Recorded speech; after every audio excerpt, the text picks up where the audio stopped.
Hey, what's up? What's up? What's up? What's up? I'm back.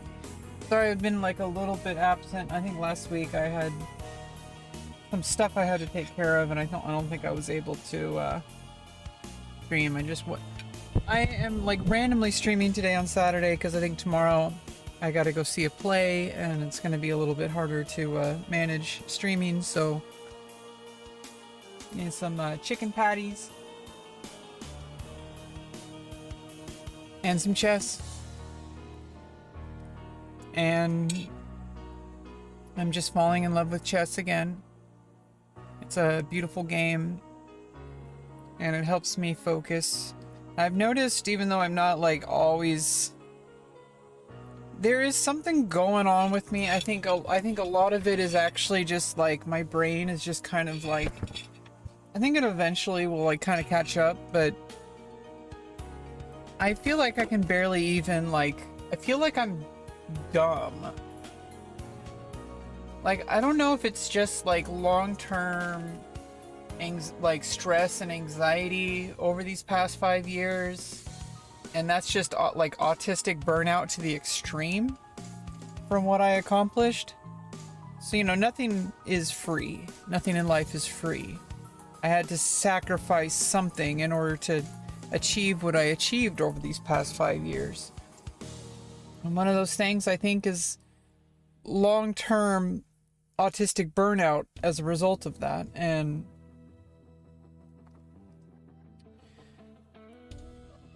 one of the things that I feel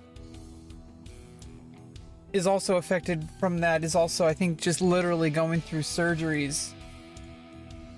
Like, I had a surgery a year for 3 years. One of them was a 30-minute surgery, but the next two were 8 hours with anesthesia, plus a prolonged recovery. I think that does something to your brain. I don't think it's permanent. I hope not. But whatever. I also think, like, there's got to be something there with the anesthesia. Like, being under anesthesia for that long can't be, like, super quick to get your brain function. Or I don't know, maybe I'm just crazy. Last week was also a little difficult. I got all 4 of my wisdom teeth removed. It's still a little bit, obviously it was last Wednesday. But chewing is still a lot easier, even with the fact that they're still like not like 100%. Like, obviously, like, I went back to the doctor. He said I can, like, I could brush them. So, I can even floss again. So it's safe. It's just, it's still tender. Not like super bad, but I can actually chew food again. I don't think I've really been able to chew for a while. Like, every time I chew, I have to be careful to chew only on this side. Ironically, this side's a little bit more sore than this side now. Just a little bit. But I had, like, one of these wisdom tooth, this top left one here. It had, like, some kind of, like, big giant crack in it, or hole. And food would literally get stuck in there, and when I bit down, and it would just put, like, an electric charge of pain. And that was terrible. So that's all over. But it also brought back a lot of, I think, flashbacks.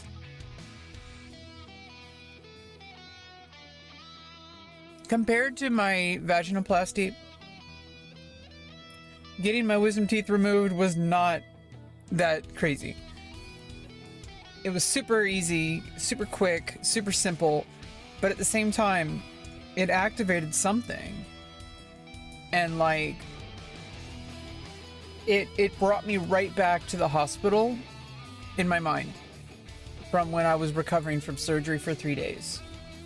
And then the multiple months long recovery, like when I was at home, I was going through the wisdom tooth recovery, and it was almost like I was right back to where I was 6 months ago. And that really just kind of drove home, you know, how profound of an effect. And, you know, it's a double-edged sword, because obviously, you know, that it's not just good, but it's also not just bad. Obviously, that would be terrible if it was just bad. This was an elective surgery that, frankly, I couldn't imagine my life without at this point.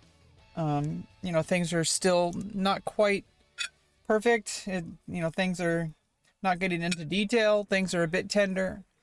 But at the same time, I feel like I can finally move on with my life. And even with all that brain fog nonsense, like, I'm going back to school, I'm like meeting new people, like possibly making friends. I worked to help one of my classmates with her film, as like a, you know, barely contributed, but I was there and I was available to help. I think it's like, you know, it wasn't paid, but at the same time, it's like, it's not even about that. It's like, I'm a part of something. And I'm like, you know what? Like, things are just starting to work out. Like, the surgery happened and then bam, bam, bam. And like, even my chess games, I'm still like making stupid blank decisions where it's like, I like have like I fight really hard for a position. And maybe this is only because they're 10-minute games, but it's just like, I feel like this happens even in my like 2-hour games. For some reason, and I know for a fact this is directly related to autism. And if I can understand this, I might be able to, like, in one context, I might be able to understand it and how to improve at it in other contexts. For example, if I improve at this in real life, I might be able to bring it over to my chess and other things that I work on, and vice versa. And so with chess, I'll spend like a large amount of time using my clock to get a position where everything is like, I'm keeping it balanced. I might like lose a pawn, but then I just keep playing and maybe I get the pawn back or some other compensation. And then like out of nowhere, I just make like a completely bad move. Like I'm like fighting really strong. It's super even. I might even win, but like, it's like all that energy, all that effort is just wasted in one move. And it's like I make a single move and now I'm down a piece, or a rook, or a queen. And interestingly enough, like at my rating, like I'm hovering around 1200 on Rapid on chess.com right now. Even down a queen, I've been able to come back and win some games by keeping my cool and just keeping an eye out for opportunities, because most people don't play perfect moves every time. And also just draw. A lot of people, my rating, do not know how to deliver checkmate. Oh my god.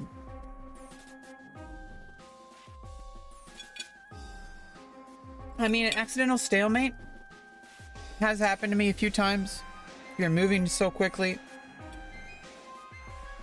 But some people, like, they have like an absolute win and they take like 20 extra moves to checkmate. It's crazy.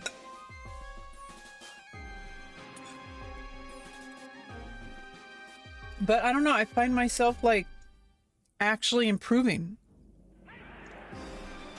It's almost like, it's not like everything was a waste of time before, but it's like I was fighting a wall that would not move.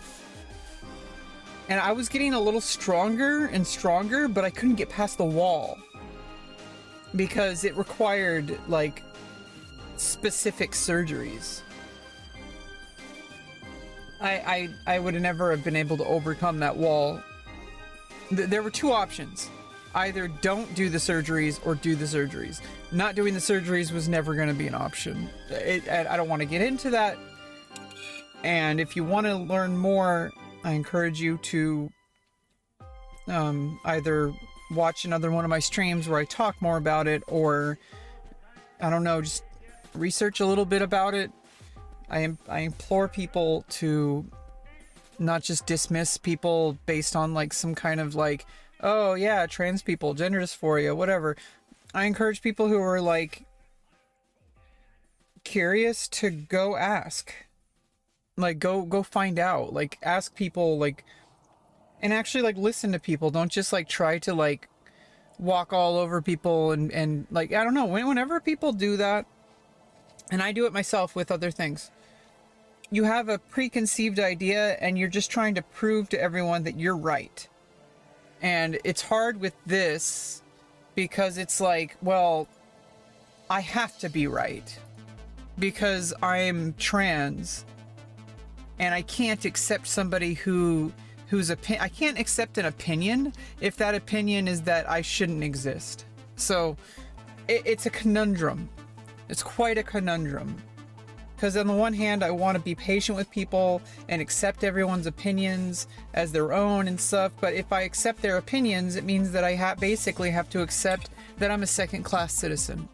And that's really hard to do. Like, I have to give up my own like self-respect and like let someone shit all over me in order to accept accept bigotry, in order to accept these people's opinions. So it's really frustrating situation.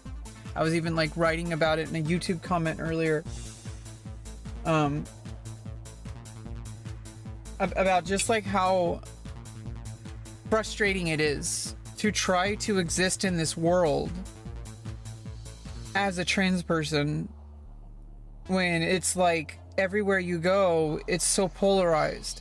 Like either someone like is super supportive of trans people, or they're like your enemy because they hate trans people. They don't like trans people at all. They think we're gross. They think we're perverted and weird.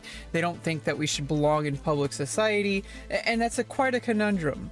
And it's I don't know how to cope with it, but I'm finding a lot more in like community, like getting into acting and like doing theater is really, I think, probably going to be one of the most crucial things for me right now while I'm working with like this job coach coming up and stuff like that. I'm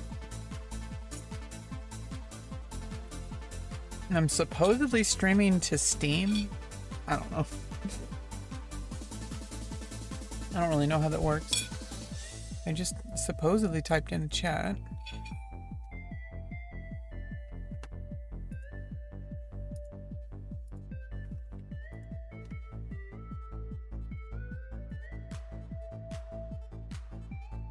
Oh, I guess now it's working. Yeah. Anyway,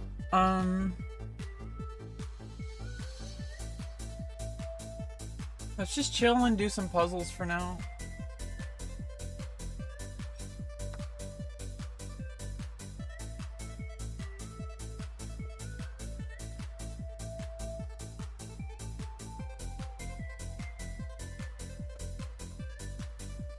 While I eat some chicken patties.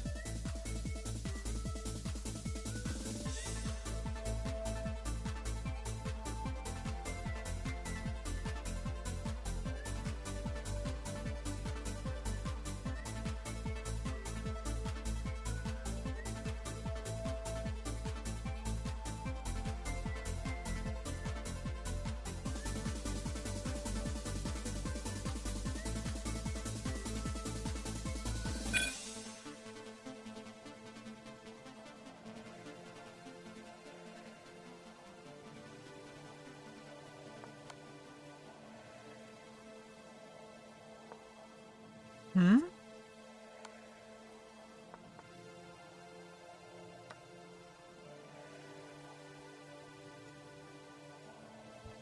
God damn it.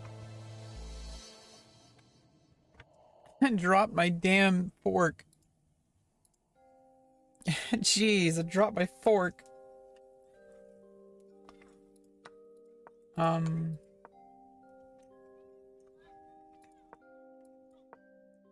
What's wrong with this? Oh.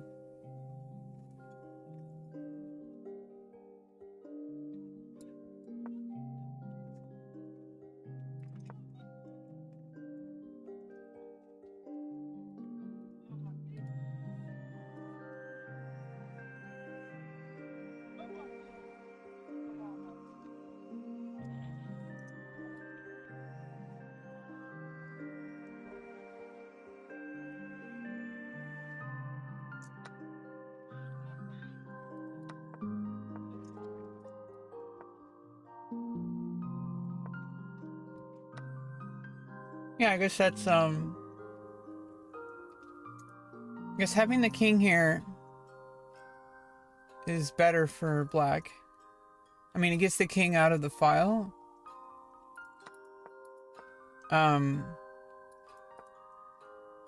This apparently gives white a lot more.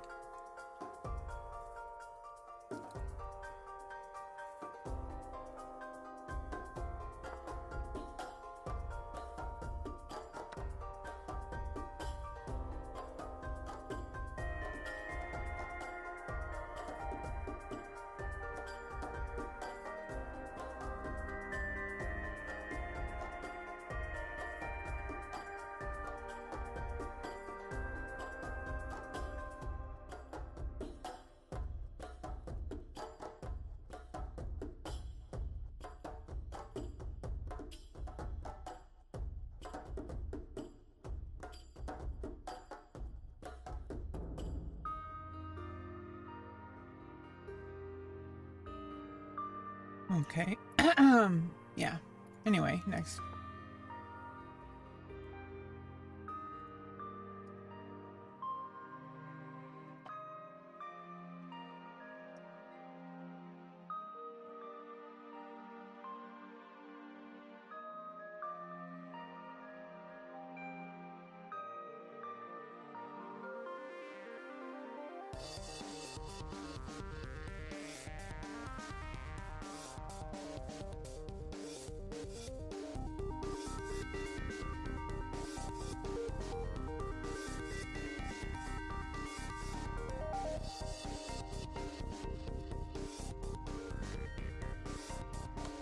What?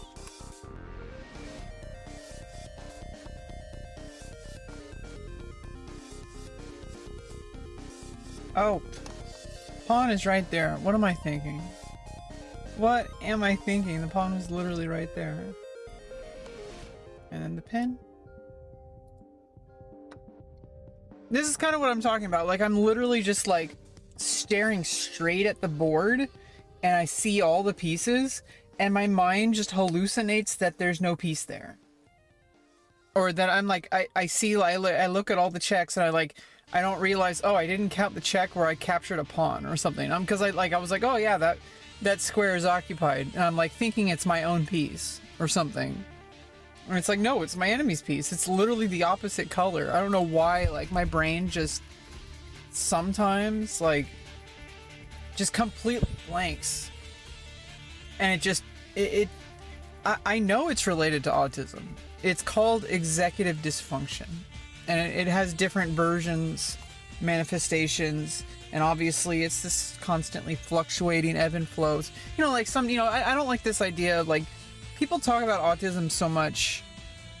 A lot of people don't really understand it, but I think it's really, like, kind of the best way to think about it. Is that, like, all of us are like a core human being, and people might have, like, different disorders or whatever, but we're still us, like, at the core. And then stuff like autism, just like my brain just kind of functions differently. And then through a lifetime of exposure to environmental stimuli,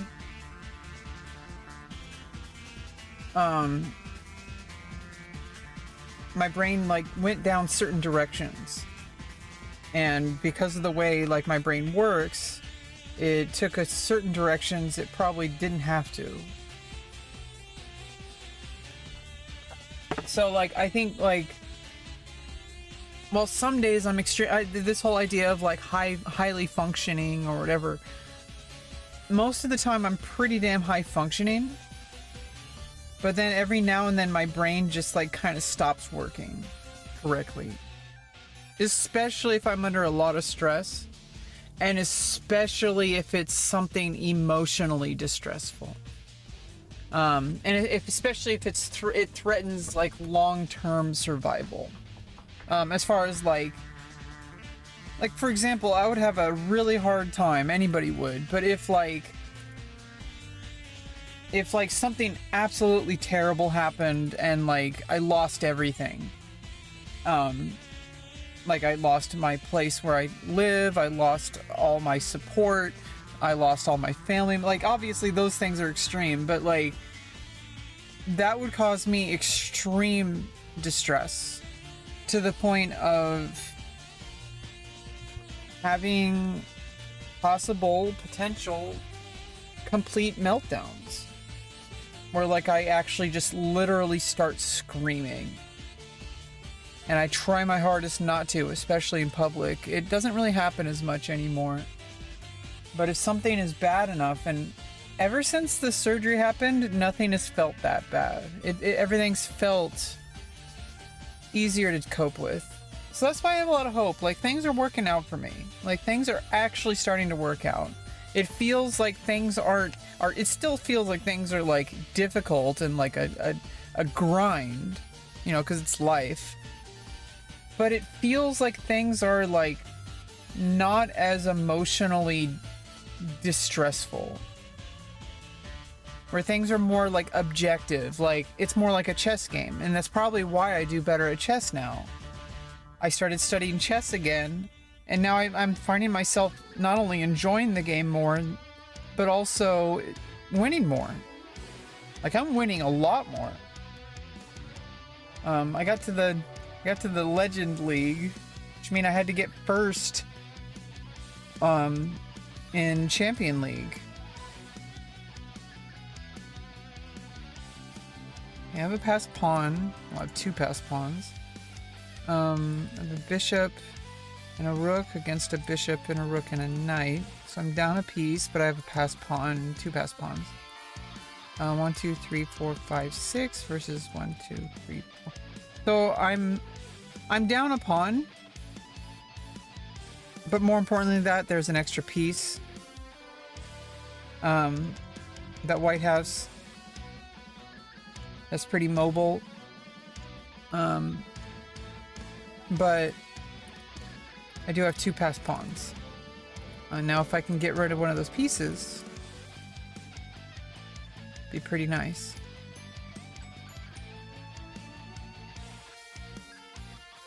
If I attack, obviously the knight takes. Could attack the rook. What is that really going to accomplish?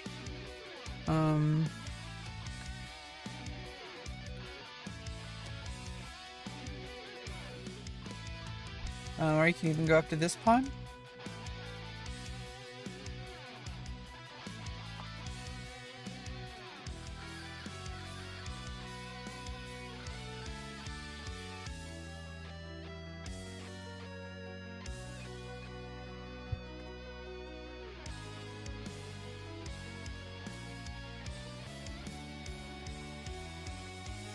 I mean, if only there wasn't a pawn here, then I'd be X-raying.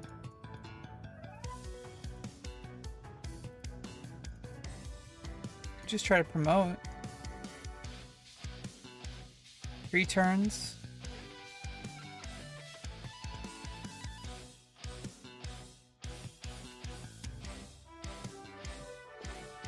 Yeah, 3 turn. Well, first of all, you have to.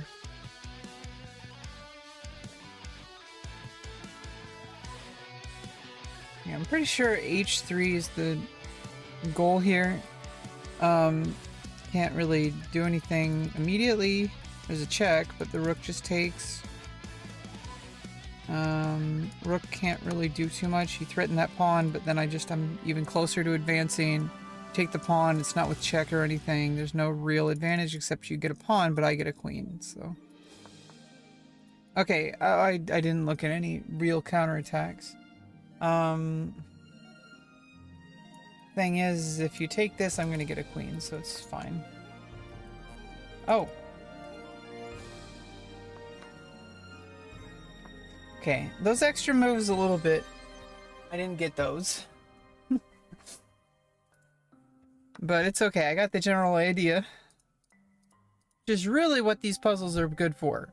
What I've noticed is that you should always try to solve the puzzles before you try to make moves. Sometimes though, especially I'm getting towards I'm in like 2100, 2192 rating, they start giving you harder and harder puzzles. And sometimes they require chess fundamentals to be able to solve, because the advantage might not be obvious. Like I'll like dismiss an entire line because I'm like, well, this kind of keeps me with equal material, or this only gives me like a small advantage. But as you get into more difficult puzzles, that is what you're trying to get, and it's getting closer and closer to what a real chess game would be, with both players playing well. But at the same time, it does make it harder to solve them. And I don't think it's really about like the actual solving, like the actually like getting the solution. It's about the process of getting the solution, if that makes sense. Like, you could do a million chess puzzles, and obviously that's still better. You're passively going to learn. You just do something. You know, people need to stop trying to be so perfect. You just start working on it, and you can always refine it later. But if you do chess puzzles and nothing else, it doesn't really matter how you do it. You're still doing better than someone who's not doing chess puzzles. But if you're doing it like just like trying to do them as fast as possible, like you're making mistakes and you're just basically just clicking random squares, you're not really like learning anything. But at the same time, by trying to solve it and then looking at the solution, it shows you geometrically ideas, and your brain just kind of processes those. So every time I do puzzles, some of the puzzles are a little bit harder and require some more advanced chess fundamental knowledge. But that's part of like how we learn, is like, yeah, you learn them through playing and reviewing your games, but you also learn them through doing puzzles. And when you do the puzzles, you start to see those patterns. And I've noticed like a lot more patterns lately. So this does activate the battery. But I don't...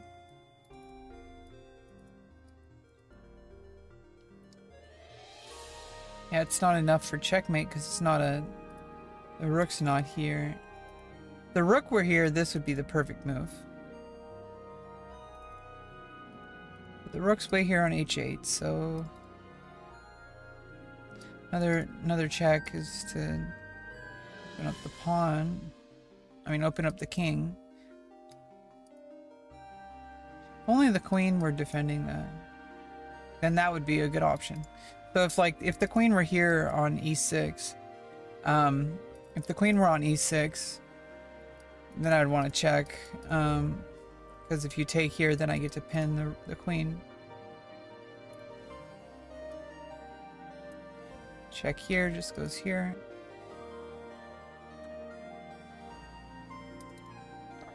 Any other checks? Check here. And check. Check.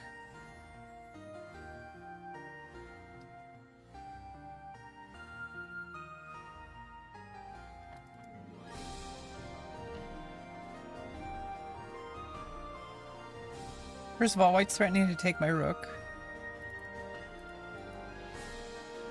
Most forcing moves don't seem to work. This just delays the inevitable. You're still threatening to take my rook.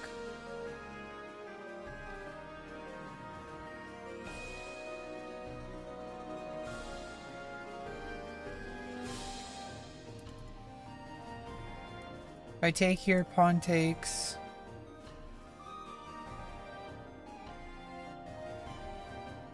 I lose a knight and expose the king, but I can offer a queen trade. Takes, takes. And I can start doing this.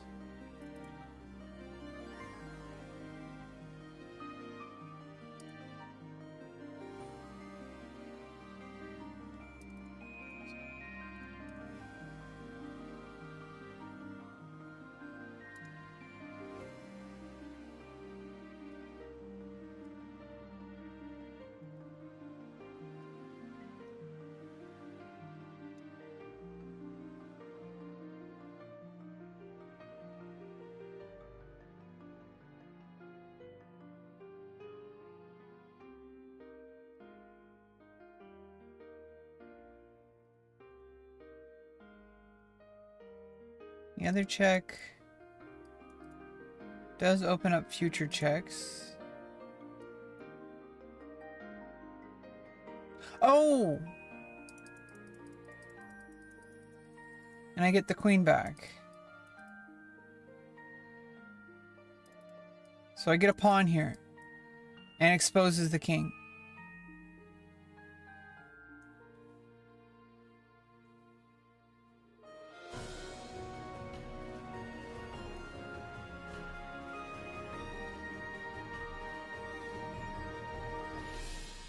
Yeah, with knight f6, knight f5.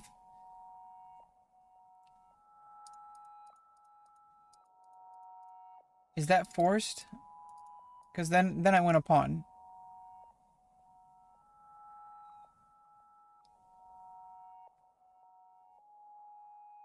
Oh, but then, oh yeah, it's not going to be on pre anymore. So take the pawn, king takes, is forced. Rook h5, check. No way to block it, so can't go back.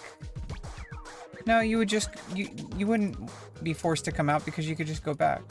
So in that case, you go back, but then it's checkmate. Okay, so I'm just gonna win a pawn here because this is forced. Because otherwise it's checkmate. And then after check, and I also defend the rook. Well, I guess that's not it. Winning a pawn is not the answer. Okay. What am I missing? Okay. Oh! Same idea, just... It's checkmate. See, this is what I'm talking about, okay? Like, this is like... I'm thinking too much. Like, I'm not thinking about the obvious things. Because it's like obvious things are not obvious for me, it seems. Like, it's this really weird, convoluted move order, like, oh yeah, I can get a pawn. It's like, well, checkmate is better. I don't know why I didn't consider that other line. It didn't look obvious to me for some reason. Yeah, I don't know. I could go crazy trying to analyze how my brain functions. But in the end of the day, I think it's just, I need to practice self-compassion. Like, self-compassion, forgiving myself for not being perfect. I am a human being, and autism or not, human beings are not perfect. And it's likely that I'm going to have failures in thought process, especially during a game like chess, where that's the entire exercise.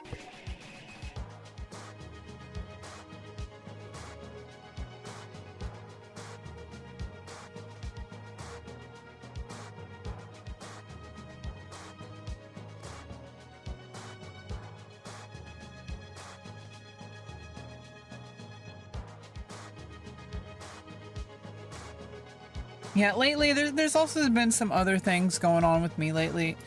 I feel very unattractive lately, but in like a different, kind of like I'm very clearly going through an extended surgery recovery, kind of unattractive. It's very different. And it feels more like normal. Like, it feels like healthy, like, maybe not healthy, but it's like, it's just like comparing myself to other women, thinking my voice is annoying, not liking my appearance, etc. Like, I could probably do more about my appearance, but I don't really see like a huge reason to at this moment, especially just for like my live streams.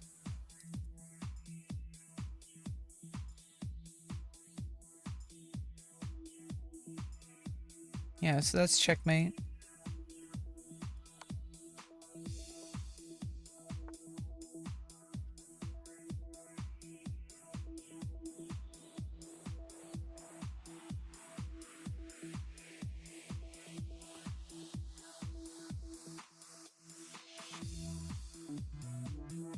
Jeez, my neighbors are really fucking loud today. What the fuck? It's crazy. Well, that's checkmate.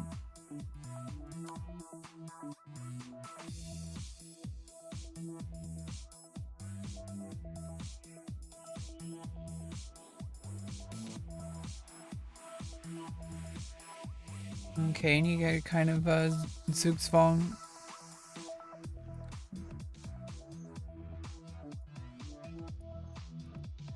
I don't know.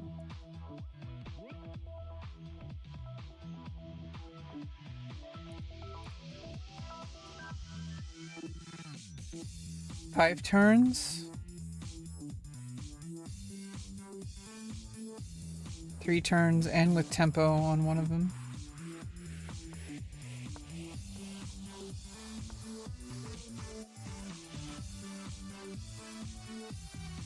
Okay, I do have a check. Pawn takes. Check.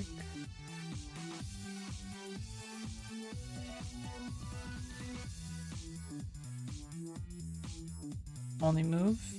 King H1.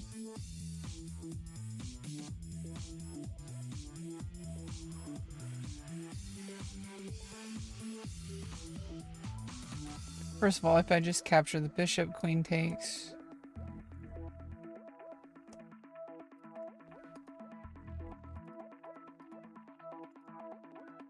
Okay, so check, takes, check. There's no supporters.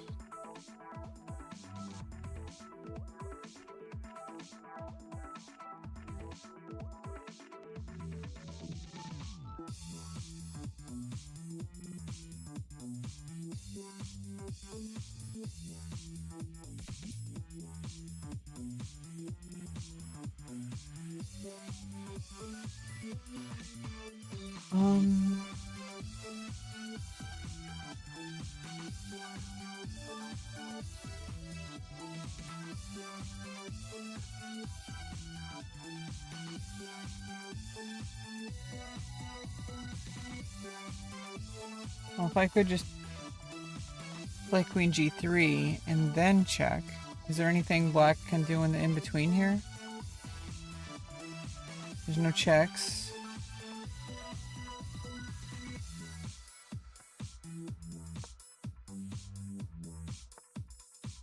Okay, so it does want that.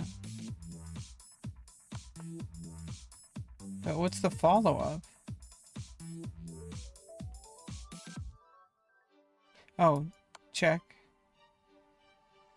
But then...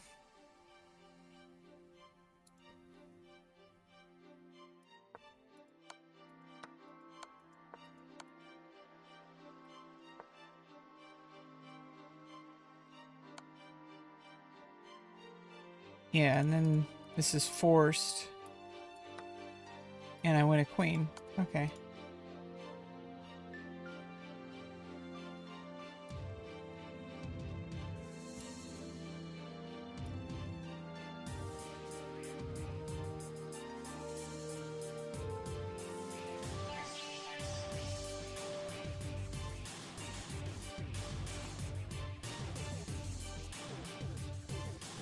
Okay, well, I do have a check.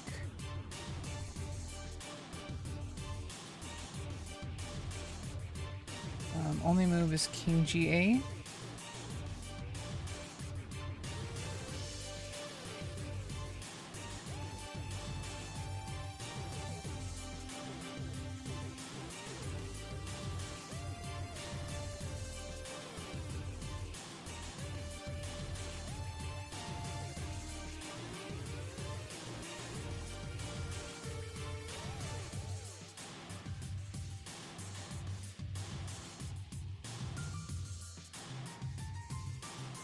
Can attack the knight. If pawn takes, queen takes, check.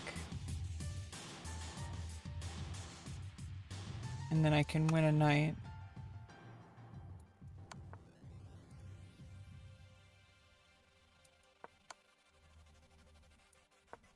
Oh, obviously. Queen takes. It's on the same diagonal, obviously. You just... Hey, what's up, Trav? We're just playing chess randomly. Usually I'm not streaming on Saturday nights, but usually Sunday morning and Monday mornings, 10 o'clock to 12 o'clock Pacific time. But I have been really all over the place all week, and I need today to recharge. And I was kind of just, I know it's like always better. Maybe not, when I say always better, I meant like it's always more,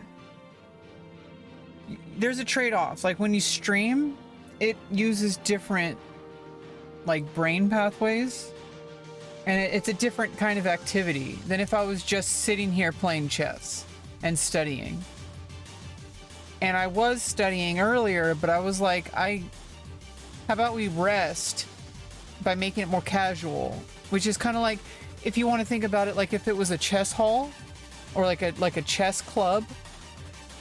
It's like if you opened up the chess club every day and people came in, and you might hold a tournament, but like in another room there's like people just kind of chilling, and like they might be playing chess and like being more casual.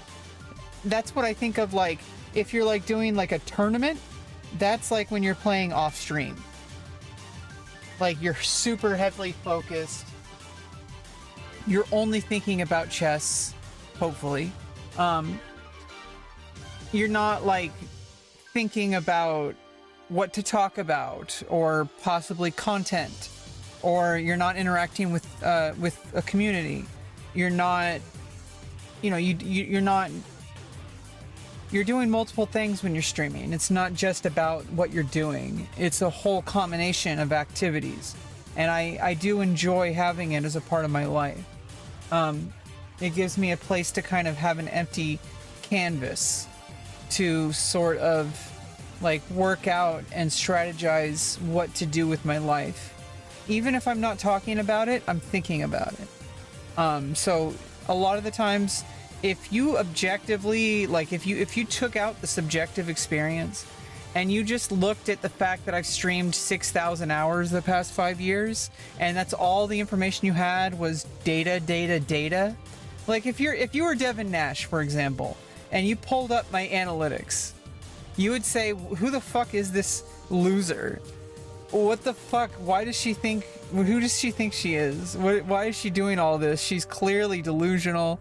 Why is she streaming? Why is she trying to do content creation? It's because like, you're only looking at the data. You're not looking, there's also, it's not that you're only looking at the data, you're only looking at a subset of data. You're not looking at the whole set of data, because there's information that an outside observer would not have access to, that only I have access to.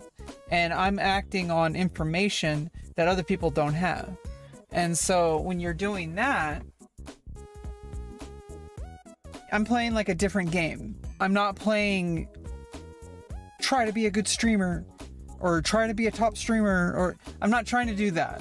I'm not trying to like, let's make content out of YouTube on YouTube for chess, or let's make content for a video game or whatever. I honestly don't even know what type of content to make if I were to dedicate myself to building my YouTube. I'm sure I could. Yeah, streaming is fun. It was one of those things where it's like I had nothing else, and it got me through a really dark time in my life, and now it's evolved. It's not really what it was before. It's not like a huge coping mechanism. It's more of like just something that it's almost like a habit. Finding stuff to talk about. Well, I mean, hopefully you can have people like you to come into my chat to like give me stuff to talk about. But I think like you could always talk about what you're literally doing. Like I could talk about chess positions. That's why I love chess, because no matter what, there's content. Now, it might not be the highest quality content. Yeah, Warcraft. Yeah, you could totally stream. You could totally just start your stream and start screaming. That's content. I don't know if that would really be good for your vocal cords. Unless you're like a professional screamer and you know how to do it without damaging your voice. But like you could do Warcraft 3 like custom maps and like do reviews and like do like community events. Like if you really love Warcraft. Different flavor of pickles. Well, there's dill pickles, which are the classic. But if you want to go a little bit more like kind of, I mean, the sweet pickles. I don't know how they do that. But then there's also like a buttery flavor. I don't know what is the flavor in sweet pickles? Did they just literally put like sugar in it? Yeah, bread and butter. Bread and butter pickles? I don't know what they do. What is that flavor? How do they do it? Do they just put a stick of butter in the jar and then put a bunch of cucumbers in there and put some vinegar and just stir it around and put it in the... Yeah, I don't know. There's different, and I think with dill, it's literally like a seed, right? Like it's like a fennel type of family seed, right? Like I don't really know, but like it's a seed of some sort, or like an herb or spice. I think it's like an herbal seed, and then you put that in for flavor. It's like a dill flavor. Yeah, I mean it's like it has to be butter, but like at the same time, like. Is it that simple? Do they literally just put butter in the jar? Yeah, I don't know. There's always something to talk about. You have to be a certain type of person to be a streamer. And I'm talking like the action of streaming. I'm not talking about streaming as like a career or anything like that, because I don't know anything about that. You'd have to ask people who are literally professionals. And they all have their own custom shit. They all have like a team. They all have proprietary information they're working with. All sorts of stuff. Amazing stuff. Like OTK is doing like a whole, like it's almost like, it's like a TV channel. It's like UHF, but on the internet. Like OTK does this thing where they do a bunch of stuff behind the scenes that I'm sure a lot of people would want to know about. But at the same time, it's like, there's got to be a lot of content creation brainstorms that people don't realize are happening. Like, there's got to be like stuff that happens that looks like it's an accident on stream or whatever. Like,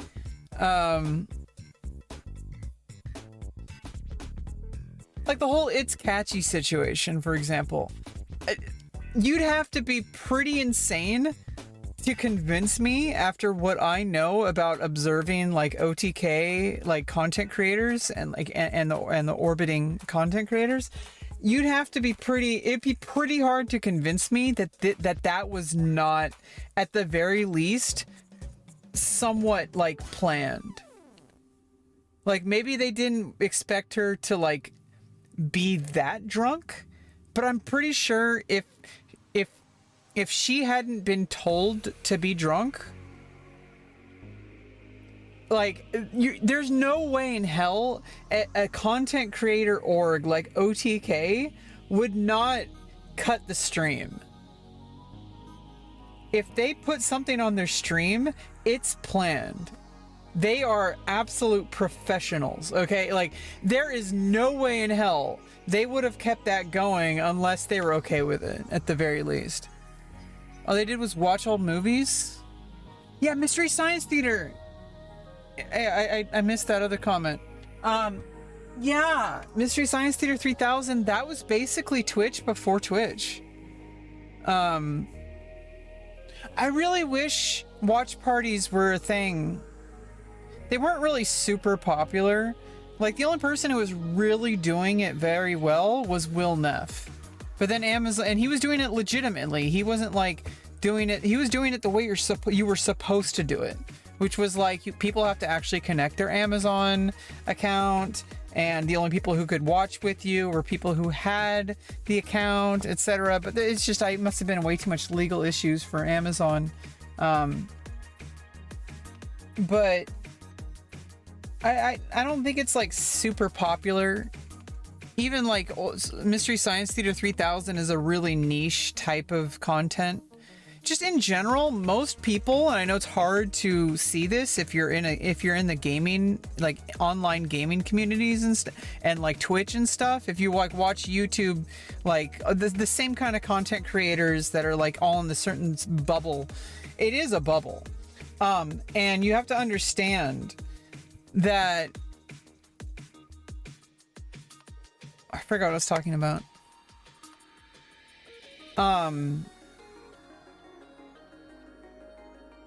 That what we're like terminally online, like social media degenerates. Okay, like you have to understand, normal people do not watch Asmongold.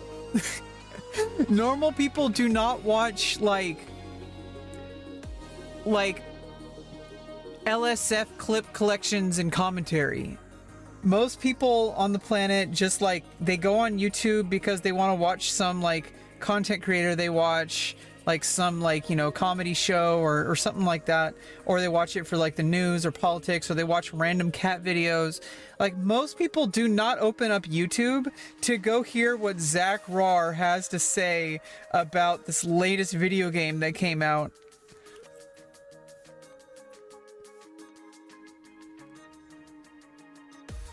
Sci-Fi and Ollie?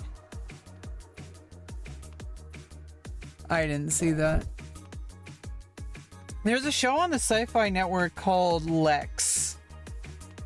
Yeah, there were a couple of different shows that were all about like space opera. So there was Lex, which is a really weird one. It's the most bizarre space opera I have ever seen.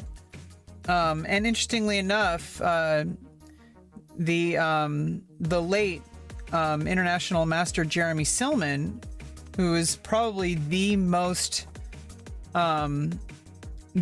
successful chess book writer, or I would say like the best chess author as far as writing chess books out there.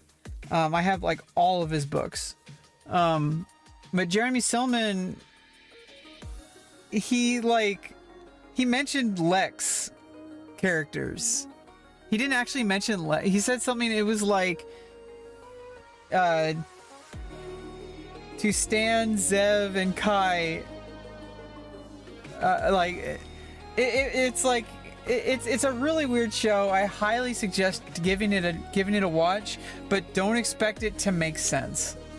Like if you watch it with the lens that it's like, okay, like if you're watching it as if it was a show like Star Trek or any other show, if you're expecting it to like follow a coherent, it does have, if you do look at it that way, it does have, it's not completely random. It has a storyline.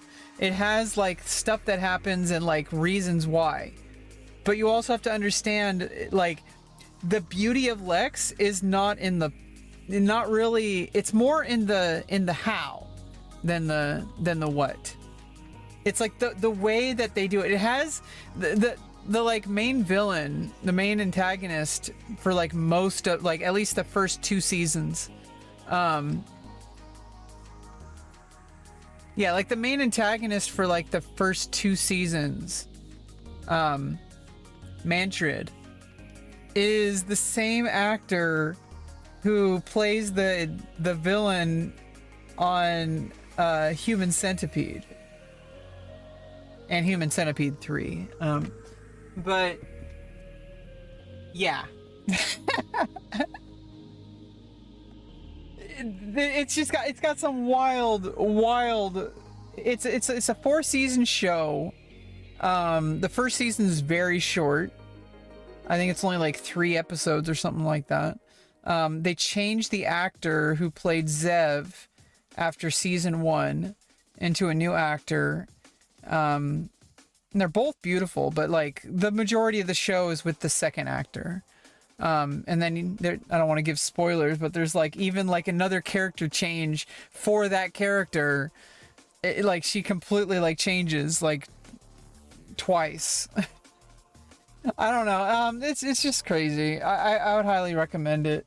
It's a really out there sci-fi show. It's called Lex, Lexx. Not like Lex Luthor.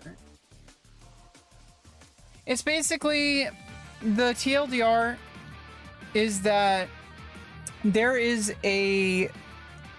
two universes. And this starts out in the light universe, which is not ours. It's a different universe. So in the light universe, there was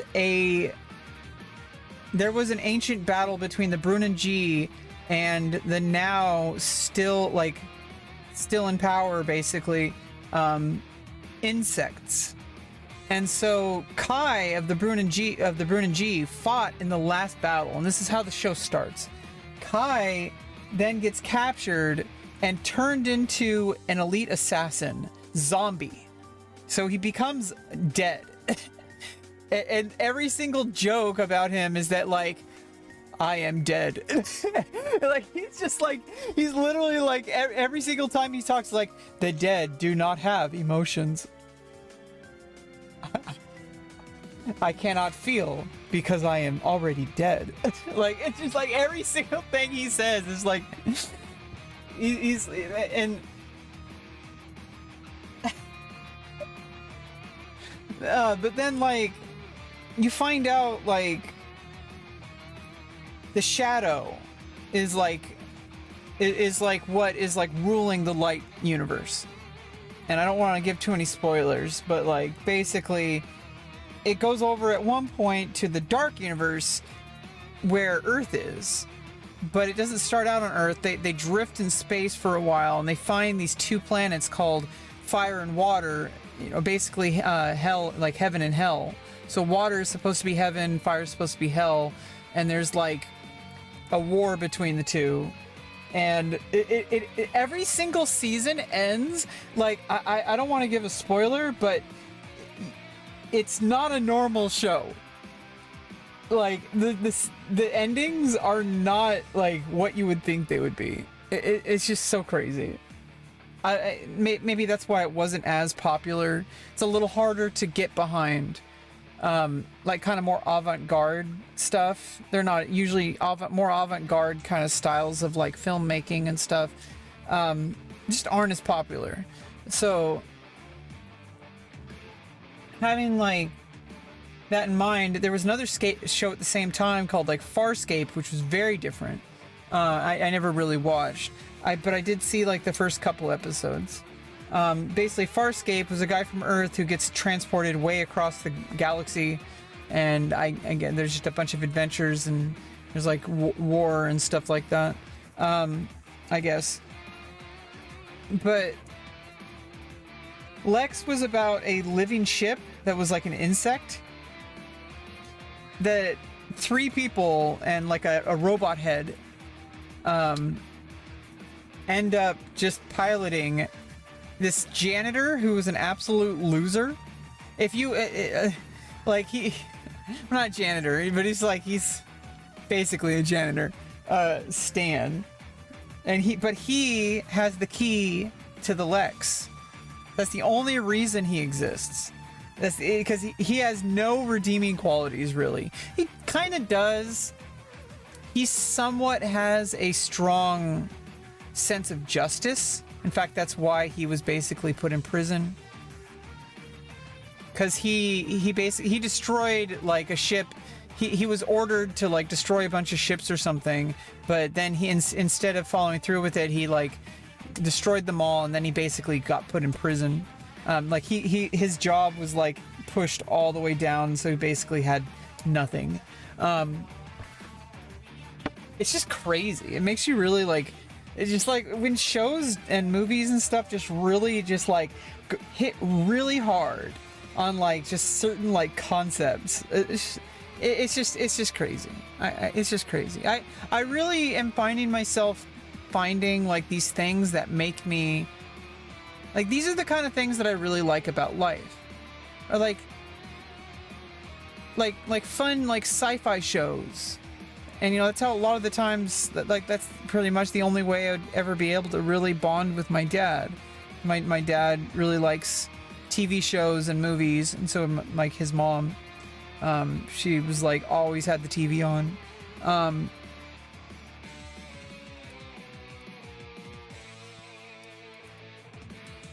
But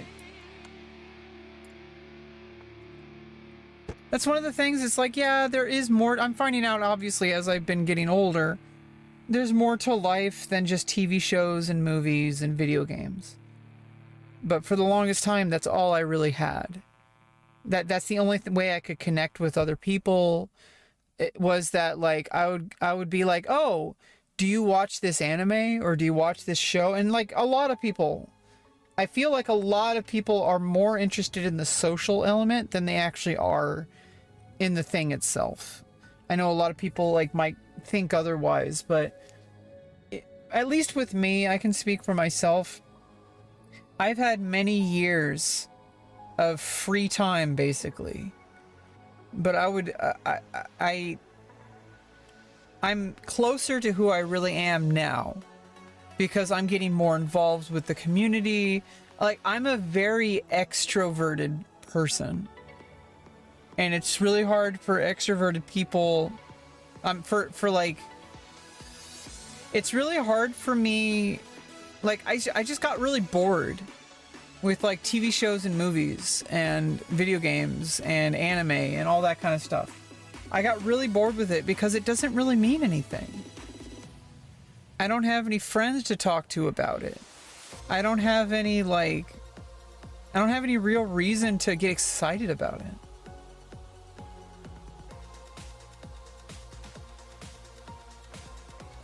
Okay, well, if I do a double check, King has to move.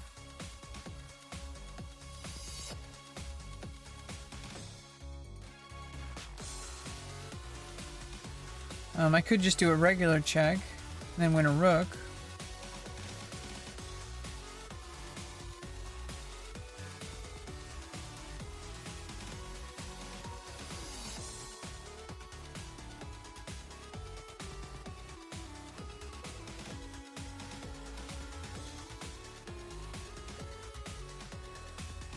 Oh, wait.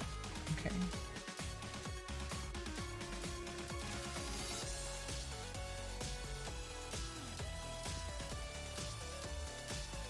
Now I think over here, because then you can check after pawn takes. Queen e6 check. Queen can come in, but then it's checkmate. Because of the bishop.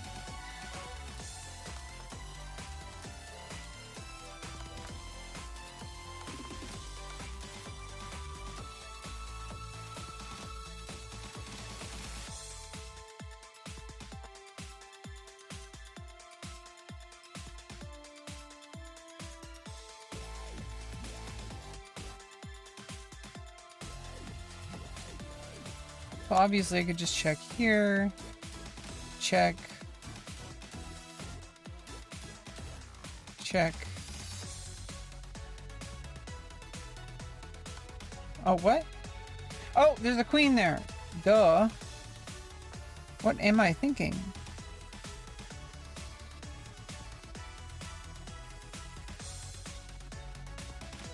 I have a check. What takes? Check, pawn take, pawn can't take. It's bad. Maybe that's what I was thinking. I don't know why I was thinking.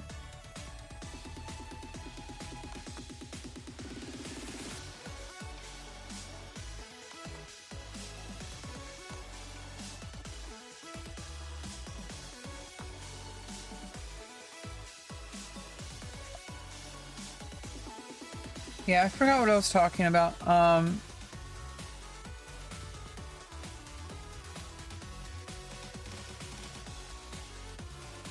I was talking about how, like, if you look from the outside in and you only look at objective data, you don't look at, like, things that I have access to, information that I have access to, I would look like a total loser and a total failure. But here's the thing, is that there's information that if you just look at the surface, you won't understand, like, what I'm doing. Like, I'm not just streaming for some kind of, like, like pipe dream of being a content creator. Like that's not, I have like an overarching goal of doing that, but there's things that I need to do in my personal life to have a lifestyle approach to being a content creator. I need to collaborate with other people to do what I want to do. And I have to have patience. Because I literally still am recovering from surgery. And it's really easy to forget that. It's really easy to forget that. I don't know why I'm putting so much pressure on myself. Maybe it's because there's a lot at stake. I have been living here for 10 years and I wasn't doing much better before here. Like I was in homeless shelters and stuff for 4 years before that. And I had lived here before that, and then before that was high school. So it's like, I've been living here in this trailer with no real way out for over 10 years. And if you really think about it, it's been 18 years.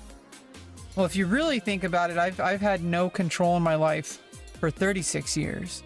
But there's a lot at stake. I need to make a living. I need to get myself to become financially independent and move out of this trailer into a place of my own and live a better life. Like there's a lot at stake. But at the same time, that's why it's so easy for me to feel like I'm wasting time or to feel like I'm a failure, because I'm not seeing objective results with my employment and housing situation. And I'm going to see those too. Like there's people whose literal job it is to see me succeed. I just have to wait for them to start. It's like, and I hate this. I have a really hard time with waiting for things. And you've been here during my transition these past 5 years. That was absolutely unbearable, but I got through it. But it's like I'm always waiting for the next thing. I need to wait for this. Oh, it'll be better when this, and then goalposts keep moving. The good thing though is that goalposts moving implies that I'm reaching goals. So that's good.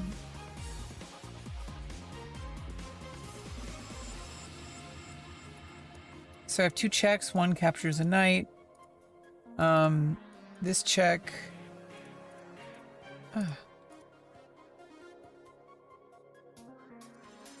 Has a lot of options. Well, not a lot of options. Has 3 options. 4 options. But I do win a knight, but I have a queen and a bishop versus a queen, bishop, knight, and a rook. So I'm down to piece and a rook. If I just pick up the piece, I need to find a move that's concrete enough that I can get a decisive advantage or a checkmate, which is definitely a decisive advantage.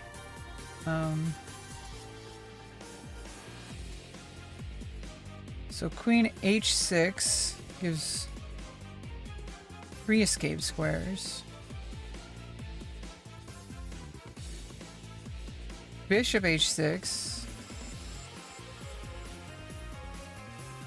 gives 1 escape square.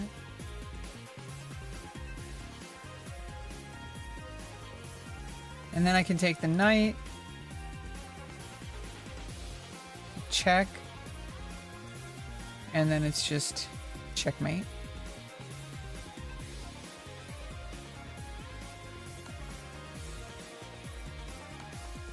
Well, the bishop going in.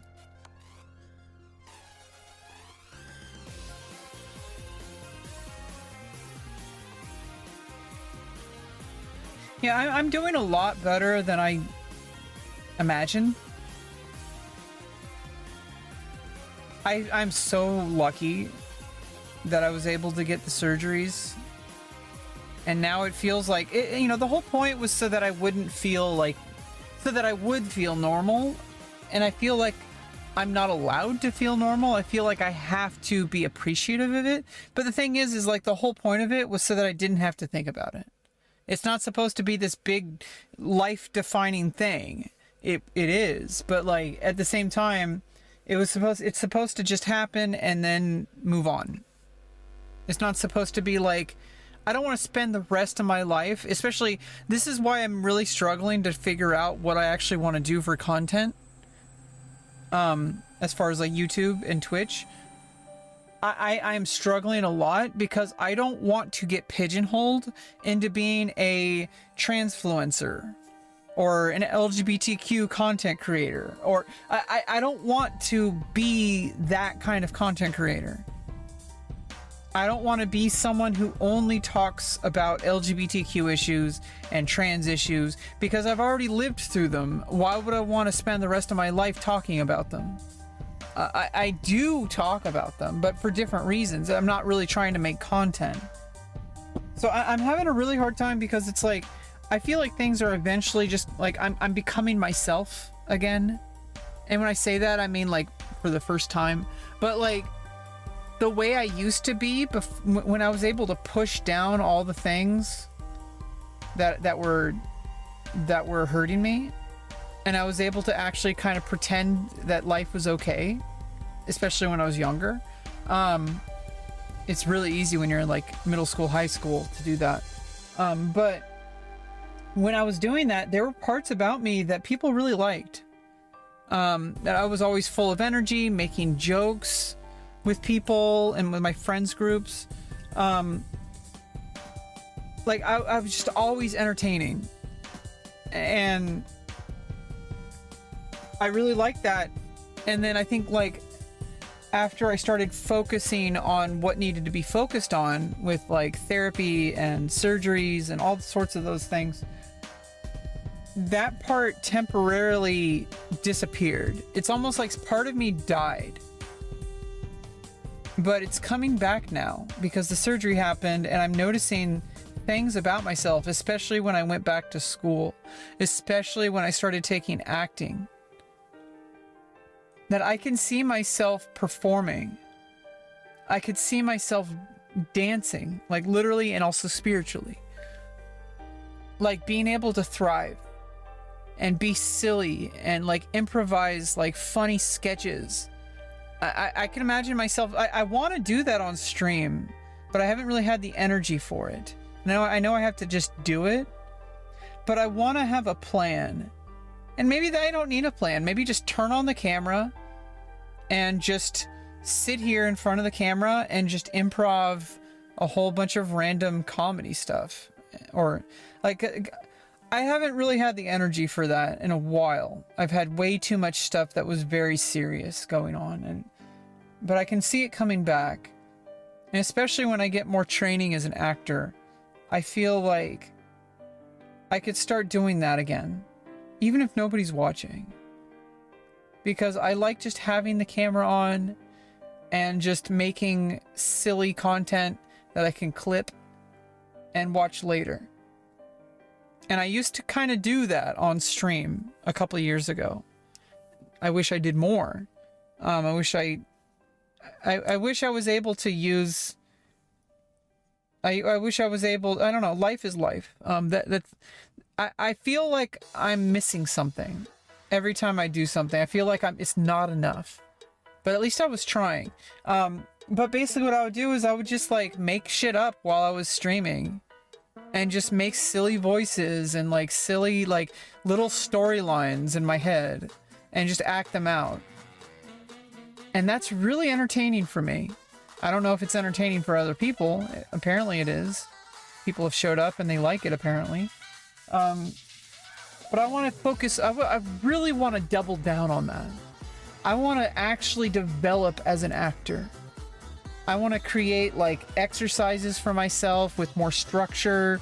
But I think even just starting the camera and saying, okay, today, like schedule my stream. Like I can have two different, just literally just me and the camera and my imagination and just see what happens and just do that like multiple times a week. At the same time every single week. So right now I'm trying to develop that schedule so it doesn't really matter what I'm doing for the camera at the moment. Like I'm just turning on the stream and I'm like studying chess. And that is content, you know, but at the same time, I feel like where I really shine is the performing arts. I've been a performer my entire life. And, you know, whether it was music, and I'm finding that it's something that's universal. It's not music.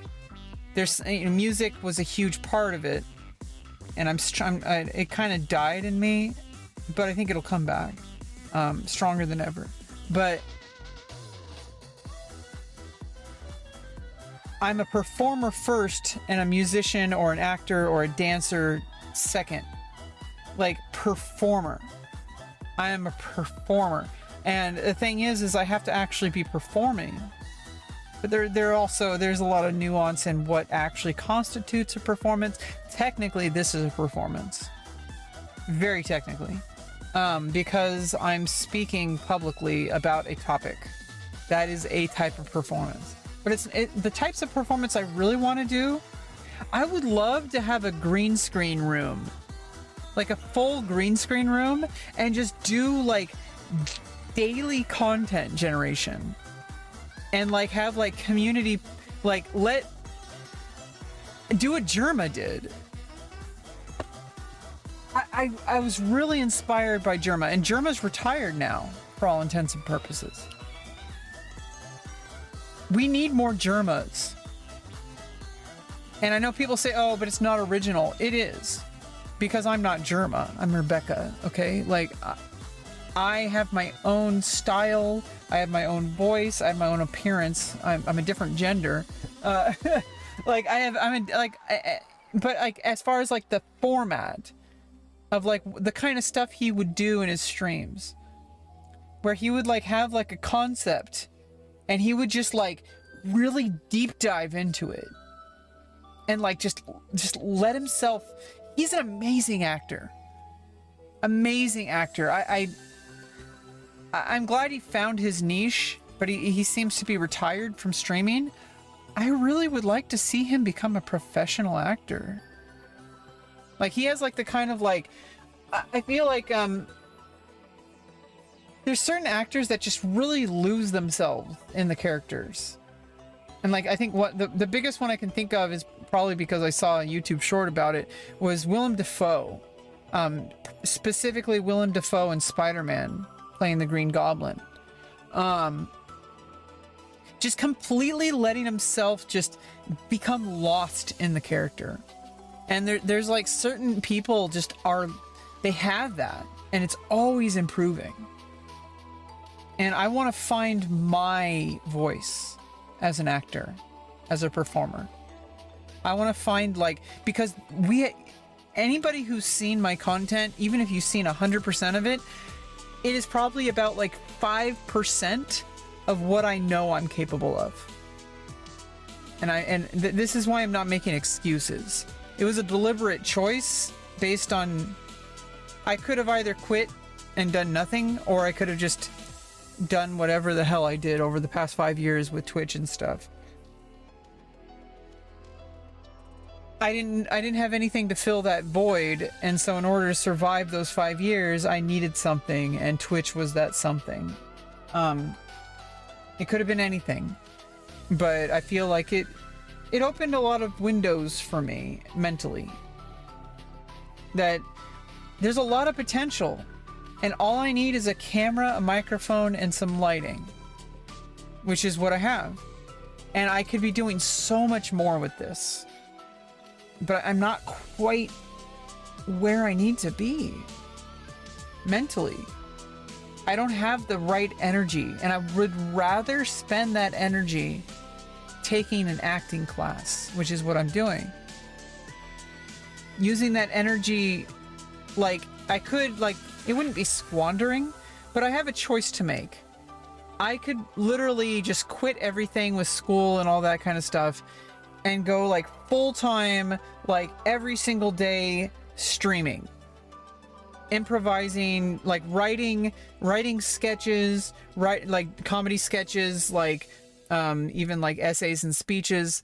I could be improvising, like just having fun and just seeing what happens. Or, and that would probably be good. That'd probably be enough, or more, maybe more than enough, because that's the kind of person I am. I put 100% of my being into whatever I'm doing. But there's a really important part that's missing, which is community, like in-person, real-life community. And without that, none of this matters. It's just me and a camera. And I don't want... Eventually things will all work out. Because it's like, as soon as one problem gets solved, I can then solve another problem. And then all those things can work out to how... That's life. But... part of that is that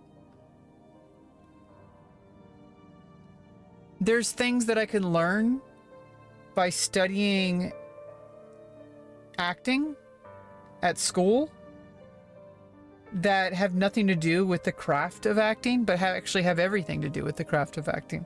But there are certain skills that I lack due to autism, but also just because I never had the right... I never really was able to work on them properly because of environmental factors. But one of those...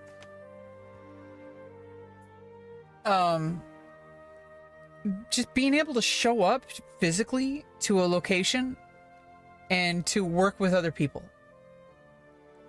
That is a crucial life skill, especially if you're an actor, especially if you're a content creator. I have to be able to show up on time and perform, whatever that is. And the same goes with chess. You have to make it to the chess tournament. You have to play your game well. There's a lot that goes into that. But it's the same kind of thing. If I don't show up, nothing's going to happen. And there's things that I want in life that go beyond financial or career development. Human connection. It's really important to me. I'm extroverted, which is weird combination for an autistic person. Most autistic people aren't, or maybe not aware that they're extroverted, because a lot of symptoms of being autistic end up having like the appearance of being introverted. But I love being with people, like reasonable people, not bad people, but I love working with people, finding out what people's little differences are, like how people think about things, like how they look at the world. It opens up my mind to different possibilities. It gets me out of my bullshit. It helps me think more creatively. So it is kind of selfish, but at the same time, I feel like that's really what life, that's what the whole point of all this is. Who cares about some video game that comes out, or if you make an extra $1 million, if you have nothing, if that's all you have, that you have nothing. You have nobody to talk to. You have nobody to share it with. Like, you have nothing except like whatever the hell you're using to fill that void. It's never going to be enough. And it's been proven, you know, it's hard for me to fully accept it because I'm in poverty. And when you don't have money, it's really hard to imagine, to take that saying that people say seriously, where it's like, you know, like people who get success aren't really happy. Like money doesn't bring success, all that kind of stuff, right? Oh, well, thank you, Even Singularity, or Eves Singularity. You accept me? I accept you. Okay, but the reason why, like, I am so reluctant to take action on certain things is because I'm not making excuses. It's a different thing entirely. I don't know if it's 100% the right choice, but I know for a fact that I only have so much energy to give. And if I want to devote myself to content creation entirely, I'm going to sacrifice other things. Especially since I'm starting from scratch, basically, even though I've been streaming for 5 years. I'm not starting from scratch because I did develop skills. As much as people say that live streaming isn't a skill, it definitely is. Everything can be a skill. There's a lot of confidence boosting, getting used to being in front of a camera, getting used to have lights on in your face, getting used to knowing how sound works, getting used to interacting with an audience, and just having a schedule. All these sorts of things are skills, and they apply to other things. But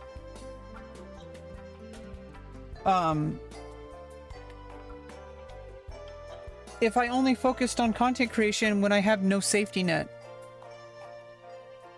if I just fully devoted myself to improving as a performer without going back to school, without trying to get employment, without trying to just be involved with the world around me.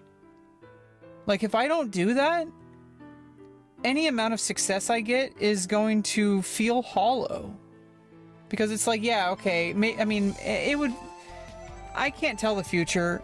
And so if I did completely devote myself to doing like the kind of content I want to do, which is like basically like Germa, like doing skits, improv, green screen, all that kind of stuff. I want to do that all the time. I wish I had people to do it with. But even if it was just me, I want to do that. And I want to start doing that. So like people who watch this stream, or who have at least had me on their radar, you're going to start seeing some changes in the way I run my streams. You're going to start seeing more professionalism. You're going to start seeing like scripted content, because that's who I am. And all this bullshit got in the way. And it's been driving me crazy for 5 years because I couldn't quit getting my surgeries. That was not a possibility, but now it's over. And I can finally get to who I really am, which is a performer. And I want to make, I don't even care if anyone's watching. And I know like people are watching, you're watching, but I just want to do it. I want to have my camera on, and I want to be making silly content and scripted content, and like I want to learn how to be funny. Yeah, I can. Well, the thing is it would be bull. What I would be doing if I was doing scripted content is I would live stream it and then edit it for YouTube to give it a bigger polish. Or if it's a live performance, then it's like a live performance, and I could probably figure out a way to edit it to polish it. That's pretty much what the future of my YouTube channel is going to be. All this other shit was just coping with a 5-year medical journey. This is some real shit. Yeah, exactly. Thanks for the follow, Mr. Blunders. By the way, if you want to play, we're here to just chill and chat and play. I play viewers all the time. I don't care what rating you are. If you're rated 100 or if you're rated 3000, I don't care. Usually play 10-minute games, but we can play shorter or longer. If a lot of people want to play, then we'll have to stick to like 10-minute games max. But I don't have that kind of viewership. That's what I really want to be doing. Streaming is always going to be a thing for me. Like, no matter what I do in life. Because no matter where I get success, I'm going to have a community. And that community can join me for my live streams. And we can play chess together or whatever. Or even make more content. But I do have a limited space, but I need to not make excuses, because people have made amazing works of art in smaller, more squalid or squalor than I am right now. Okay, like I could literally just have a closet, which is basically what I live in. Let's be real. I could literally just be living in a closet with a camera, light, and a microphone, and everything is in here. Everything is in here, and I don't even have to know what I'm doing because I can figure it out with the camera rolling. And I've been wanting to get to that for so many years. Something has held me back. Like I've been trying my hardest to try to do that several times. I just want to be doing it like every day or like several days a week. I want to be showing up, start the camera, start making shit. And, you know, it's going to hit and miss. Maybe people are going to like it. Maybe people aren't. That's not the point. The point is that it's like Goku in the hyperbolic time chamber. Okay? Like, I need to, like, get stronger. And it's training. And whatever content, you know, hits, you know, it's good because it's archived. It's a part of my resume as a performer. But at the same time, it's like, I want to do it just to do it. And there was even something that I was saying when I was at the lowest point that I had been these entire last 5 years, was when I was about to have my surgery in November, and because my diabetes wasn't quite where the doctor wanted it to be, it got delayed indefinitely. He said it would be only like a few months, but the requirement was basically, it wasn't a time requirement, because I had already waited several years for the wait lists and all that.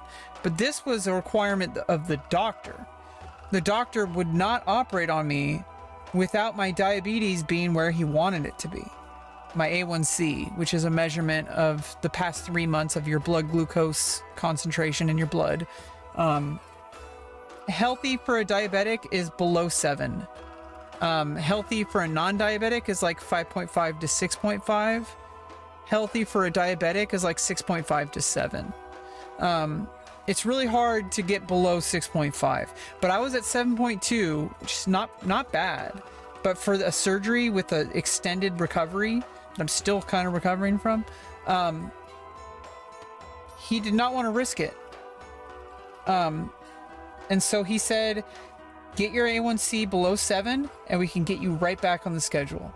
And I was freaking out because I know that the doctor said that, but it could have taken years.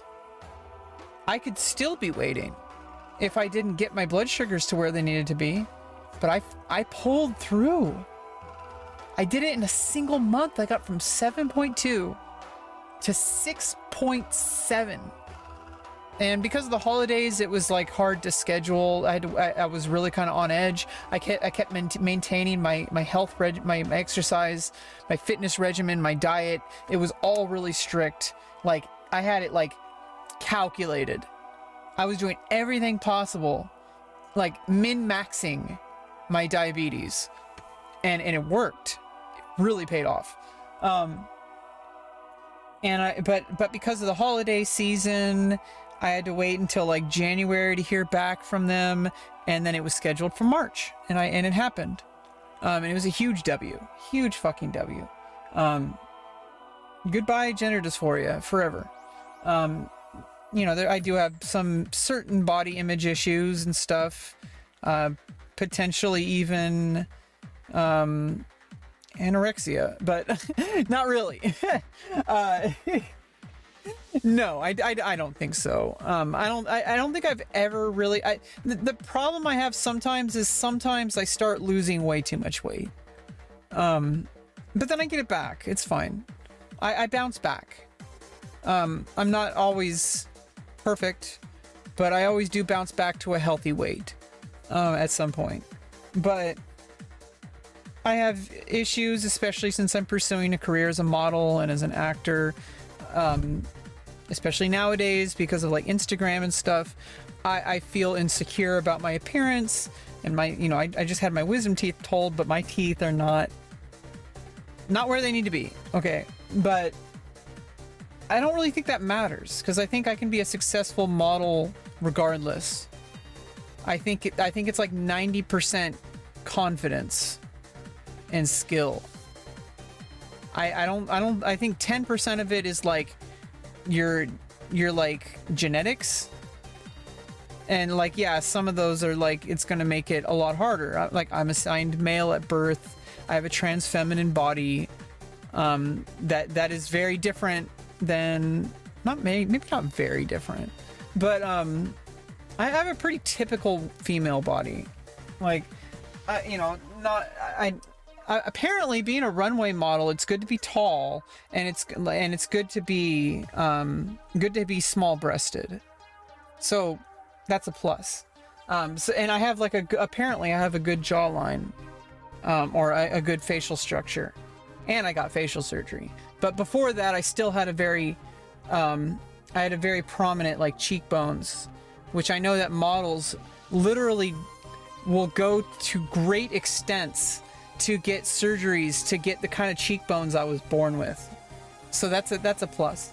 But even all of that aside, if I have the gall, the confidence, the drive, and I make the opportunities, I can make it work.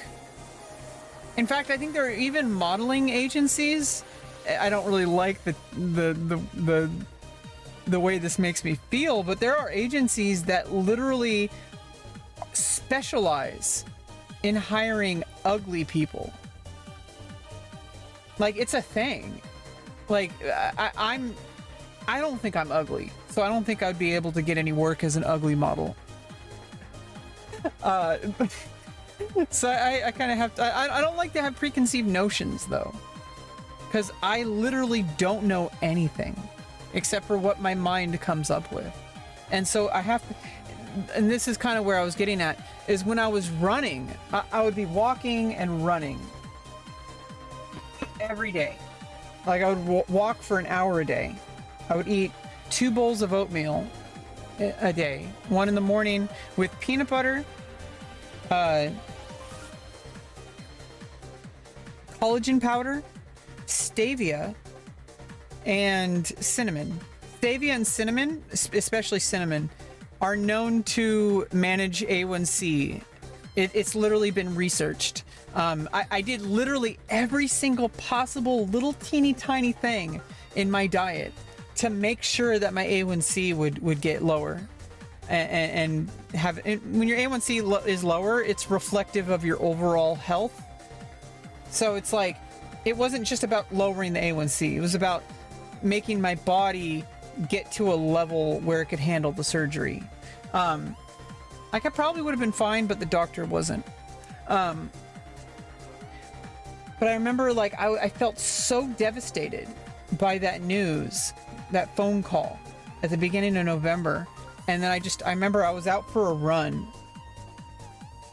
I don't think it was that night, but I think it was like, because I had just started like upping my game as far as like my fitness. I was regularly exercising, but I started doing like an hour of walking every day after I got that news. And after, I think, like the first couple of days or the first week, I went on an hour-long run. And I remember the whole time, and this wasn't really about like the physical part of the run, this was like a mental thing. I kept saying every single step, nothing to it but to do it, nothing to it but to do it, nothing to it but to do it, nothing to it but to do it, because it's literally all it was. My surgery was delayed because my A1C was not where it needed to be.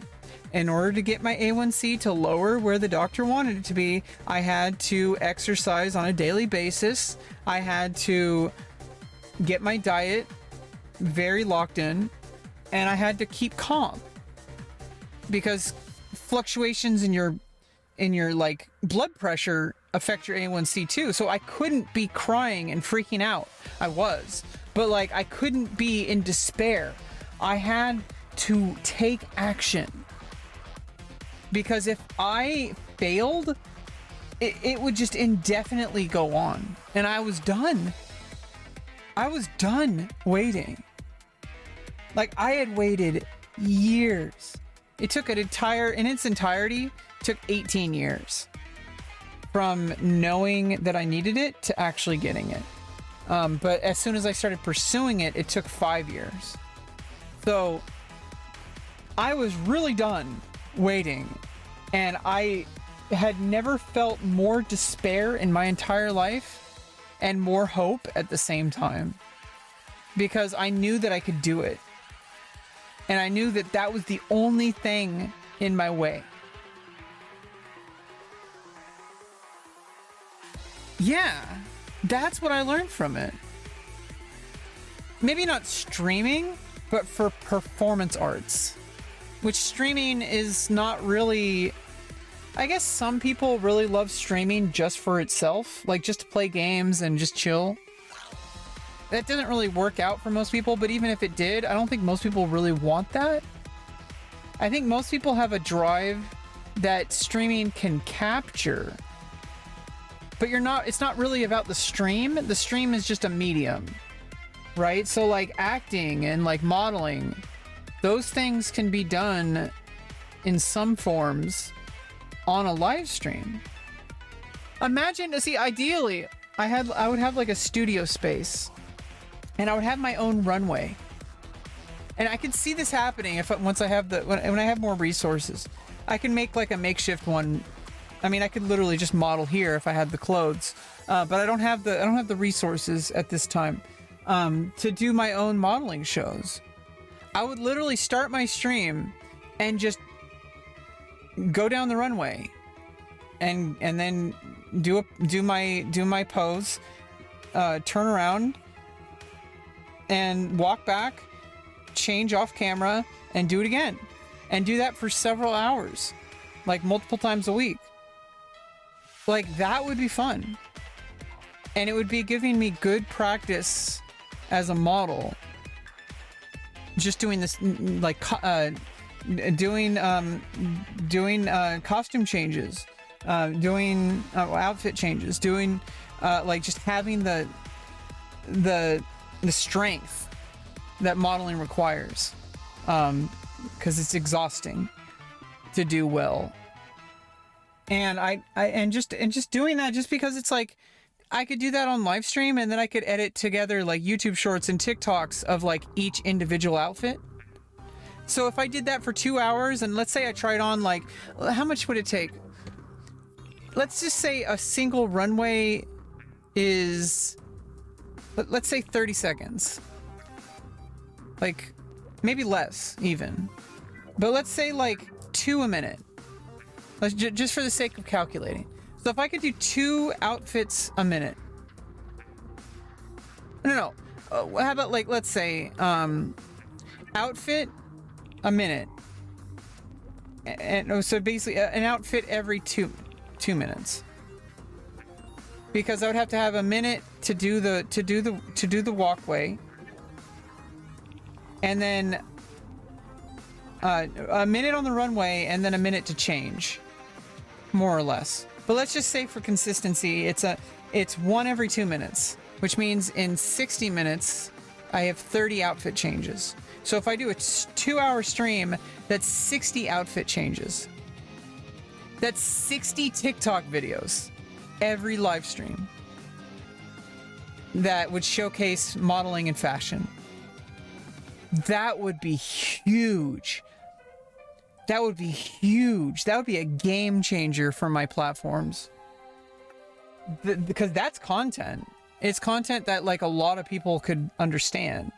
It's a lot of content that I would like to make, and it's a career that I would like to pursue. So that's part of my goals, like as far as like content creation. I'm also an actor. In order to do that, I want to focus on being able to, like, just doing improv and like doing stuff like Germa, like doing that kind of stuff, scripting content, green screen content, but also just having a green screen and just especially if it was a green screen room and having multiple camera angles. Oh my god, that would be a crazy live stream. Imagine if you had like 5 different camera angles at the same time. You would have like a main camera, and I'd be able to somewhat control it, but I could probably just have it like basically like motion detected or whatever, that whichever one like I wanted to focus on, like I'd be able to manually switch somehow, but like at the same time like have like all the cameras at the same time. And like the viewers can then like take the footage and edit it however they want with the green screen for multiple angles. Now, and then I could have community filmmaking challenges. Now that would be something. Like I like it when streamers like Germa and like I think SFan. I really like how SFan like would do does green screen stuff as well. I really like performers. Like a lot of people don't really. It's not as common, but it's what I really respect in like a streamer or a YouTuber or performer, is somebody who does the kind of stuff that like Germa did, and like the stuff that like SFan does, like with the green screen and like doing like little skits. That's my favorite kind of stuff for Twitch. And the chat loves it, right? Like the chat loves it. Because you'll see people in the chat just like it's like they're watching it happen and they're like a part of it with other people at the same time. And like that's what the whole purpose of Twitch is, like a community of people watching a content creator together. But I really want to do that.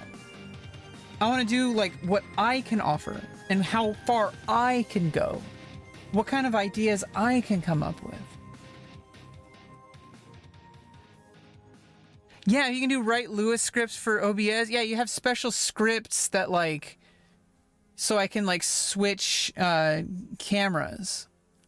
Which I guess I could probably figure all that out, but I don't have the equipment or the studio space. So one step at a time. These are the dream. The dream is to have like a perfect studio environment, like have like, first of all, if I wanted to be absolute like dream of dreams, like my dream home, for example, I'd have a streaming room that was like kind of like an all-purpose streaming room or content creation room, whatever. It's just like a standard like room with like, you know, the streaming PC, the lighting, you know, like the background stuff, like just a normal room. And then I would have like a green screen room with those cameras I was telling you about. And then I would have like a different kind of studio that was more for like musical performances. Shallow. Hey, what's up, Clayton? But then also, like, because I would like to have like a music studio one day. I cannot afford it right now. It's so expensive to have the things that I want. That's why I'm aiming big, because I have needs that require lots of money, and I could either give up on it or I could just say, hey, you know what? Why don't I just make it happen? That's what I took out of that 5-year surgery journey. Is that if I truly need something to happen for myself, I pull through. I make it happen. And that core character personality trait, like that core character trait, is me. And like that makes me feel a lot better about myself. That like, no matter what I'm doing, if it's something I truly desire, I will get it. I'll do whatever is necessary to make it happen. Because I am sick and tired. And 5 years ago, I was just like, I was kind of lost before I started streaming. Because I was like, I don't know, I had no direction. All I did was study chess for like 8 hours a day. I had like a job teaching chess, but it was like barely paying peanuts. And it didn't really have any potential. I mean, I guess it had potential, but like, I wasn't really going anywhere.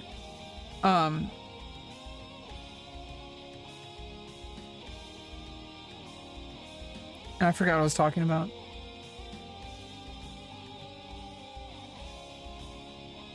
I started learning about myself when I started streaming.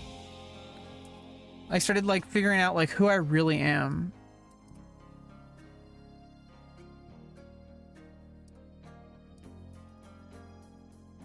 Let's see, you gotta go here.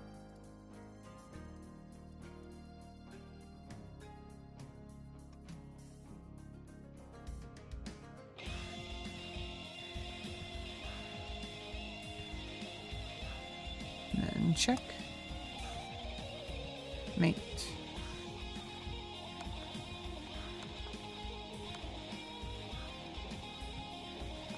Yeah, I was just talking for 41 minutes. Hey, Shogi! Yeah, body language, eye contact. There's obviously better ways to do that, but it's better than nothing. And oh yeah, this is what I was getting at. I lost the entire topic. Is that a lot of people will do something, they say, oh, like I could say, oh, I could be doing these kind of streams like where I want to just like have the camera on and do improvised like and scripted content, but I don't have the right studio for it. It's like, well, this is a perfectly acceptable studio. It could be better, obviously. It's just my room, you know. It's this little closet of a trailer room, but it's what I have. And you can't finish if you don't start. You can't upgrade if you don't start. Like you have to start somewhere. And you can't start with like having like tens of thousands of dollars of equipment, the perfect setup, the perfect like coaches and directors, and you can't have everything. Even when you do have like all those resources, sometimes you just don't have them available at that time. And so like even like insanely successful like movie like directors and filmmakers and like actors and all these people who have giant professional circles, sometimes people just are busy for whatever reason, and you can't pull together 100% of the resources, and so you got to make do with what you have. Yeah, my journey has been inspiring. I know it has for me. I hope it's inspired you and others, but I want to take it up to the next stage. Now that I'm back in school taking acting classes, I'm going to be working with a job coach soon who's actually going to also be able to help me build my modeling career, in addition to whatever other kind of employment opportunities I can get. And I'm starting to get into the mindset that I used to be when I was like much younger, where I just thought about having fun and like making silly, stupid jokes and sketches. And like when I was a kid, I did this even when nobody else wanted to, but like I really like to play. Like I would do things like open up sound recorder on Windows 98 or whatever. I would open up sound recorder and have this like that cheap ass little mic that we had, and just make shit up. Like it was like I'm doing right, like not right now, but like I've done on my stream, like where I just make stupid little jokes that, you know, nobody really likes or whatever, but like, you know, you have to improve your craft over time, and you can't improve if you don't take action. Oh, I'm definitely pretty. Well, I hope so. I have some like, I mean, I have some good natural features and some good not so natural features. Like, yeah, I had facial feminization. It fixed my face. It didn't like drastically change my face, but it made my face more like pleasant. it made, I'm not saying that I was ugly, because I was considered very attractive as a man, but I hated being seen as a man. I felt so ugly. But when you transition, your body changes, and then it doesn't really quite match, because I'm no longer a man, and now I'm a woman with facial features that are supposed to be a man's. And so it was really bothering me. And so when I got facial surgery, it just kind of fixed it. Like, it just kind of like, it didn't like drastically change anything. It's just like, okay, like my hairline a little bit, my forehead like further down, like my orbital bone scraped off a bit, and like a little titanium strip to support. Yeah, there's like a little titanium strip here, with like little teeny tiny screws. It's not it's so small, it's not even affected by like X-ray or anything. I got like the very smallest edges of my jaw, like basically just chopped. I got like my jawline kind of rounded out a little bit there. And I got my Adam's apple reduced. Oh, and I got my nose. My nose was really big and more masculine, so I got my nose like kind of shrunk and like a little cutified. fMRI machine, no problem, I guess. The after surgery stuff said that it should never be a problem. Like, I don't even have to, it didn't even say I had to tell people that I have it. It didn't cost me anything financially. Oh, besides for the vaginoplasty, it cost me $1,600 plus travel expenses of electrolysis, which is permanent hair removal in that surgery site. So that took 16 hours, which was $1,600. And then also travel expenses to all my appointments, to and luckily I'm in the neighborhood, you know, because all my surgeries were in San Francisco. I didn't have to like go across the country and like stay in a hotel or something, and then and I would have to have a caregiver for an entire month while I'm staying in a hotel, which that's so expensive. I would have been devastated if none of this was paid for, because that's the only thing that made it possible, was that I'm in California and I have poverty insurance, and I have it. I used to have it because I was in poverty. Now I have it because I'm permanently disabled, because I have SSI. And when you have SSI, you also can get partnership Medi-Cal. But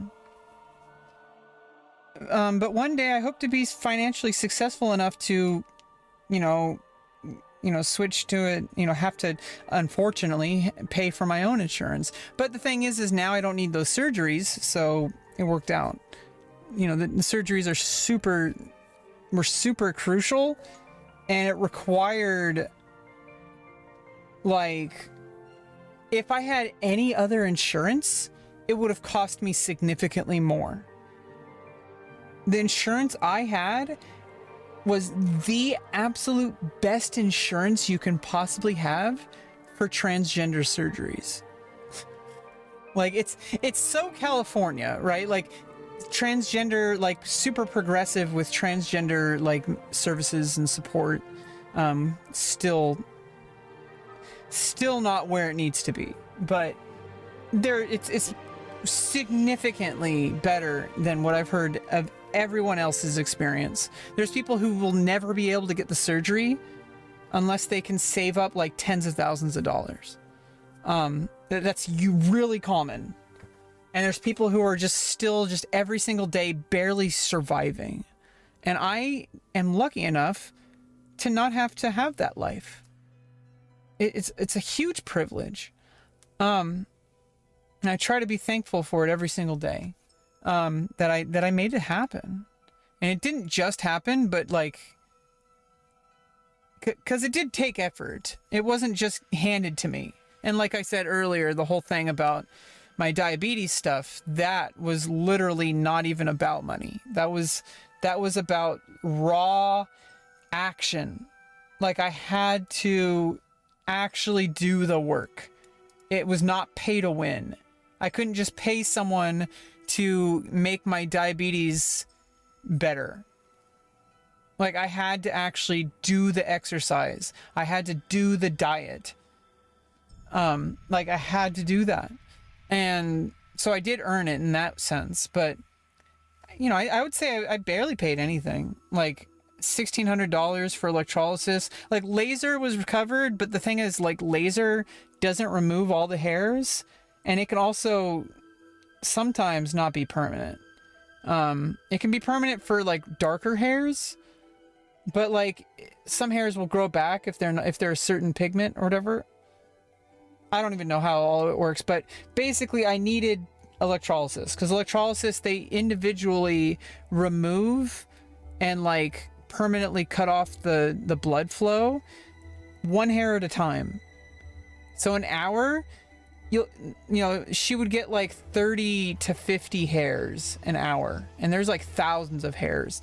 I had already had like 10 sessions of laser, or like 6 sessions or something, or like 8 sessions of laser. So, you know, she didn't have to do the whole thing, but she had to get all the stuff that like either the laser couldn't target or that the laser wasn't 100% effective on. And luckily enough, there was enough time that any hair that would have grown back would have, because it was like a whole year that I spent doing the electrolysis. So while I was doing the electrolysis, any of the hair that the laser missed would have grown back before the surgery, instead of like, even first of all, when the doctor performs the surgery, there's also a process of like scraping off the blood flow or whatever. And it's very unlikely for hair to grow back, but it can happen. And it's a very bad complication. It can cause extremely bad odor, and probably other health risks. It's not something you want. You don't want hair inside of there. 5 years of surgery is not what I call luck. Yeah, I guess if I did not have I keep downplaying the role I played, because there's so many people that had the exact same opportunities I had, with the exact same or better resources, who couldn't have made it happen for whatever reason. Some people, and I don't like to like shit on people, but some people, they can't quit smoking, they can't quit drinking, they can't stop eating fast food. There's all sorts of reasons why they wouldn't be able to get the surgery. But I was like, I need to make this happen. I need to not mess around. Because there's nothing more important than this. There is no other part of my life if I don't take care of this. Because I'm the kind of person that once I know what I need, I can't settle for anything less. And these are things I found out about myself. Like, whoa, I'm that bitch. Like, I'm that crazy, like, absolute beast of a businesswoman that can absolutely like take charge and get stuff done. Like, that's me. I may not be like 100% where I am, but like, that's fundamentally, that's me as a person. I have to take action to make those things a reality. But knowing that at my core level, that is me. I'm that bitch. Okay. Like, it's kind of overwhelming because I've never really seen myself that way. Yeah, if I was born in Florida, Russia, oof. But then again, I would also be a very different person. And who's to know how that would have manifested, if I would have even been aware that I was trans.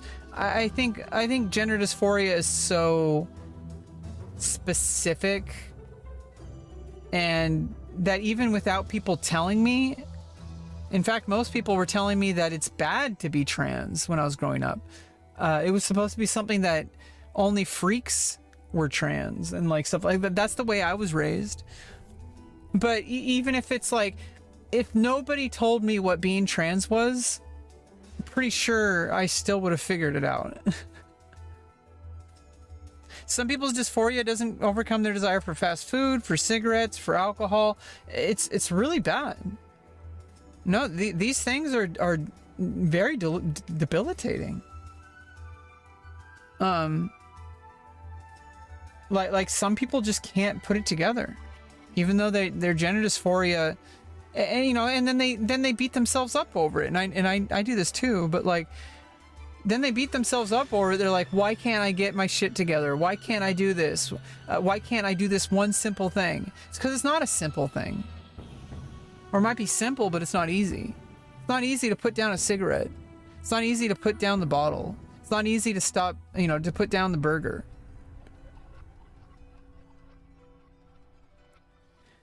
Yeah, I guess it depends what your social circle is, but I think a lot of people during the pandemic, just across the board, had a lot of free time to truly look at who they are.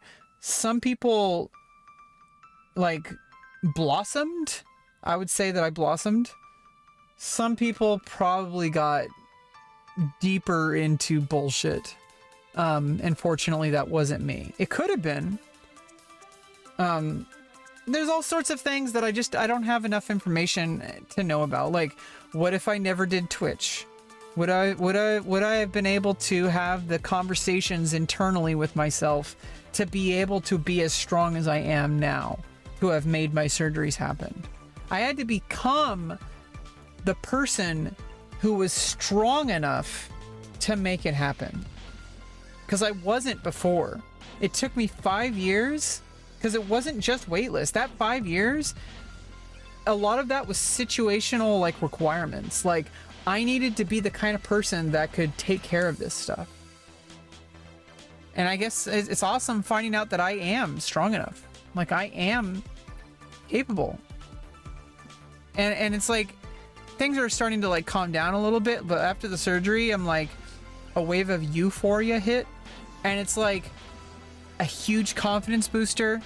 And I remember just like having like an almost delusional, or actually, yes, a delusional sense of self-confidence, to the point of like, what else can I accomplish? Your brain starts like coming up with all sorts of ideas. It's like power overwhelming. But like, not all of those things can come true. But if I made this happen, this impossible thing, I had to overcome myself. Like, I had to overcome my own prejudice to accept that I was trans in the first place. I had to overcome, like, my diabetes.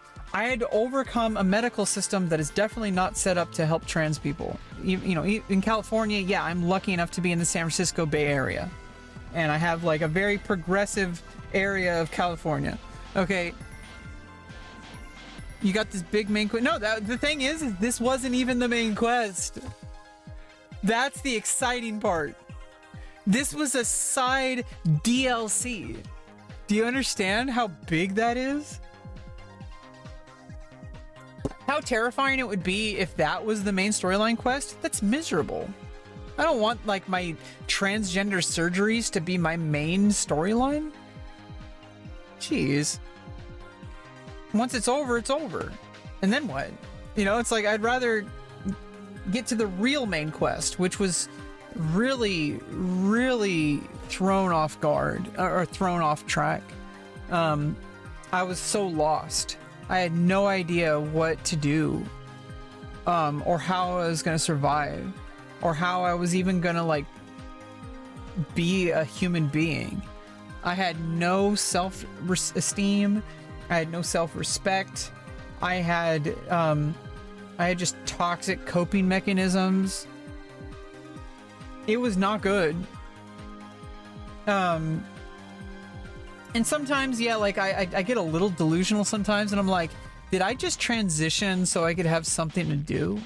Like, no, that's like, I feel like there was a part of me for like a very small split second that thought that if I transitioned, it would make me more interesting and I could be a more successful content creator. That was like a very, in fact, before I actually fully committed to coming out and transitioning, I was streaming already. And I hadn't told the stream about my gender dysphoria, which I knew about when I was 18. But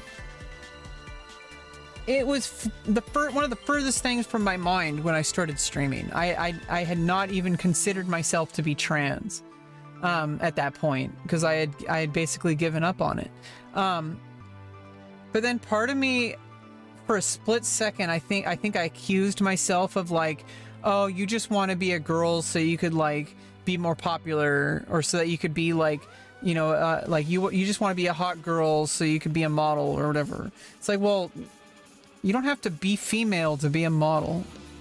It seems like an awful lot of steps to take when if I wanted to be a model and I wasn't trans, the best thing to do would be to just start modeling. That would be the most, like, it might be difficult, but like that's the thing to do. I think the thing to do if you're trans is to transition. I think the reason you transition is not for some other exterior reason. There's so many things you can do before having permanent body altering surgeries and hormone therapy. Who doesn't want to be a hot girl? Some people don't want to be a hot girl. Yeah, exactly. I love being a hot girl, and I feel very insecure when I don't feel like a hot girl, but that's me. No, I love getting attention. I love kind of like feeling like the power it gives me, knowing that like there's people out there that will never have anything more than being able to show up to watch my stream, and they'll never get to go out with me. They'll never get to actually like be a part of my life.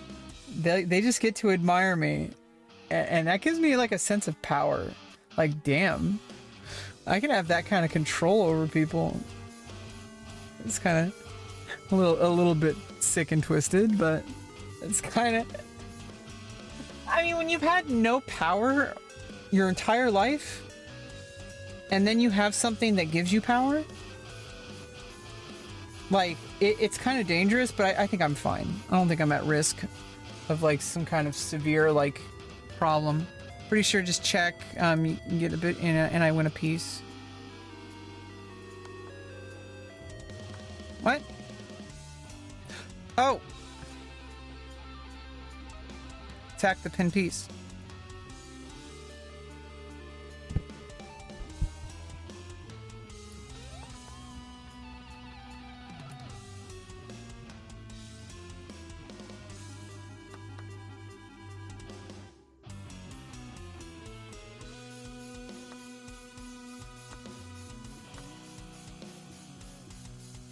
Oh, but then I win the bishop.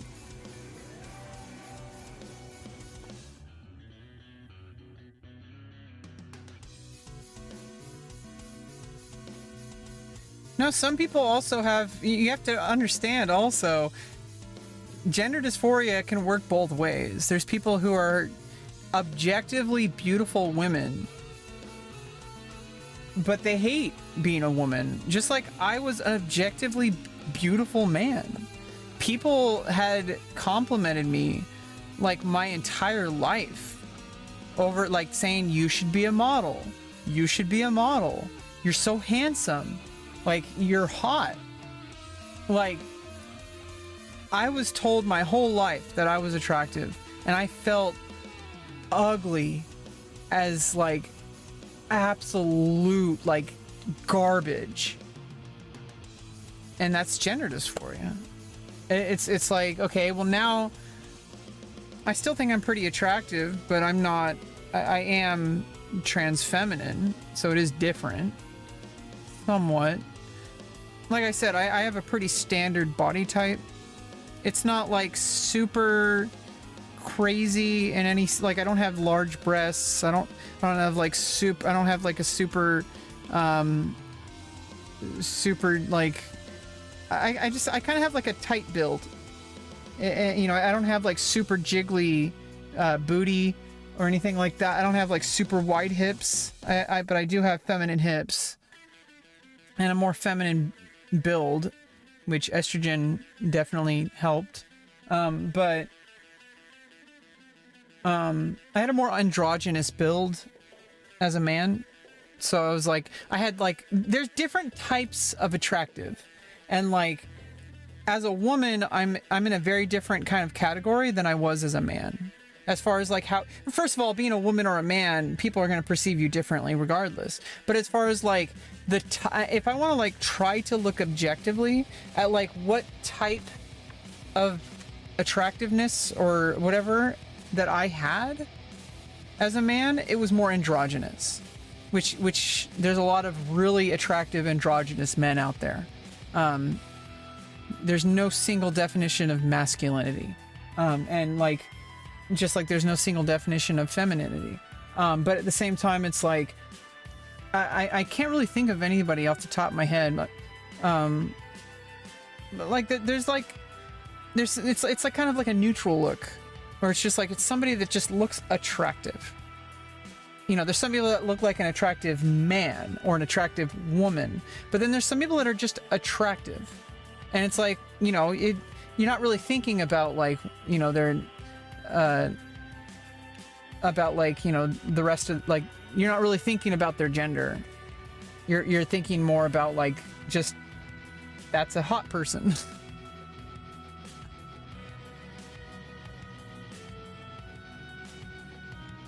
Well, here's the thing is, what if somebody promised that you could push the button and it would only last for a day?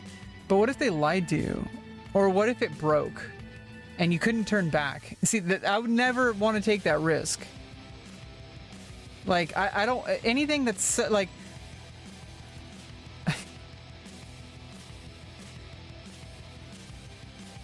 but either way, I am who I am, and I'm working with what I'm working with. And I think 90% of modeling and acting is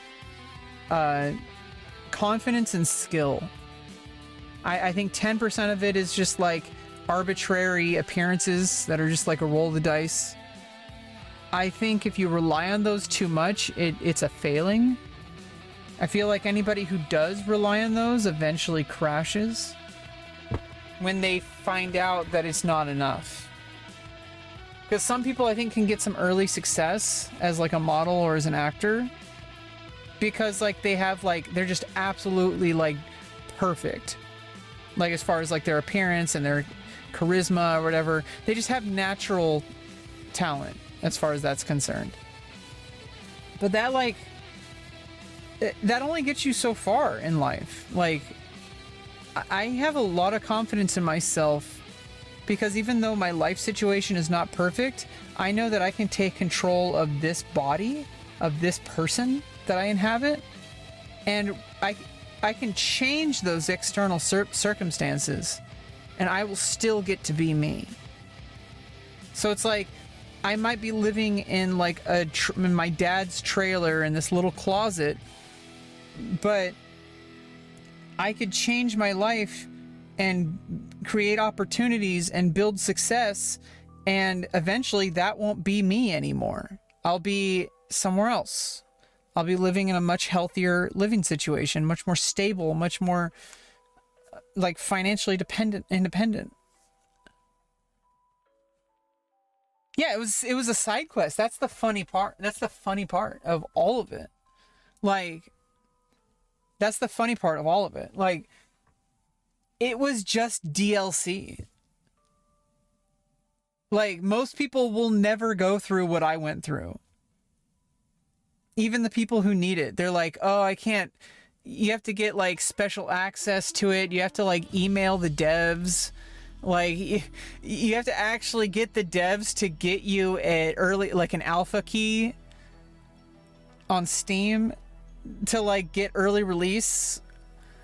And like, even then, it's like, it requires like a like a insanely high and stable internet connection to play. It requires like a $10,000 PC to play. And like the servers are almost never online. And like the people who play, they're all kind of like it's very gatekeepy. Like this like if you're not like a part of their Discord server, you can't really even play the game.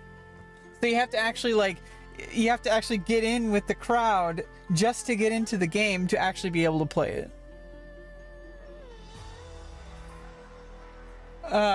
But it was just DLC. Like, it's like, well, yeah, that happened. Holy shit. Awesome. Moving on. Like, I could have gone my whole life without this. I maybe would have been able to scrape something together. But once you know, and you are determined to make it happen, there's no going back. I could never have gone back. Maybe I could have, but I just couldn't. I had to do this. I'm like, I don't want to half complete things in my life anymore. And that was the first thing that I'm like, okay, let's apply this. Let's see if it works. It's one thing to be all talk, but can I walk the walk? And I did.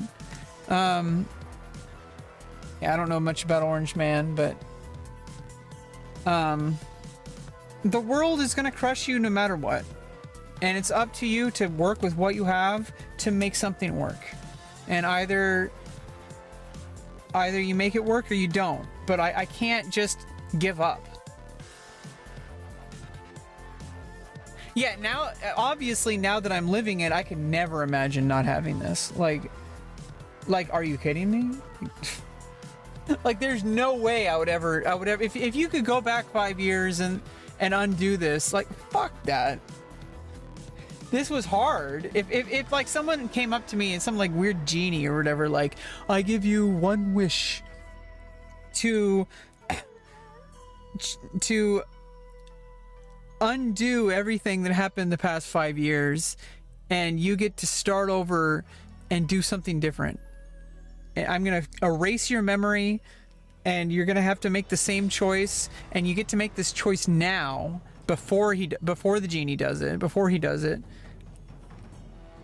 are you going to do the transition again? I'd be like, yeah, like no question. I would have to do it again, but luckily my memory would be wiped, so I would have to go through it again. But it would be like I went through it the first time, so maybe that's how time works. Maybe things are just infinitely looped, but you forget every single time, and then different things happen each time. I don't know. I think if it was possible to have done it when I first knew, when I was like 18, 19, then yeah, I would have. Although I'm kind of lucky that there was some compensation for the fact that I waited 18 years to finally get it done. For example, there's just like, first of all, obviously the insurance and all that, but if we took all the money and all that out of it, there's been advancements in the technology and advancements in the procedures. There's much more social acceptance now than there was in 2008 or 2010. Yeah, it was like 2008.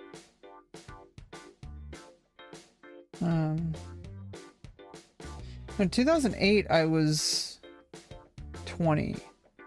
In 2008 was when I like first like really came out to everyone. I had only thought to it I hadn't even really put things into words before then, because you have to come out to somebody, or it's just always going to be inside and it's never going to evolve.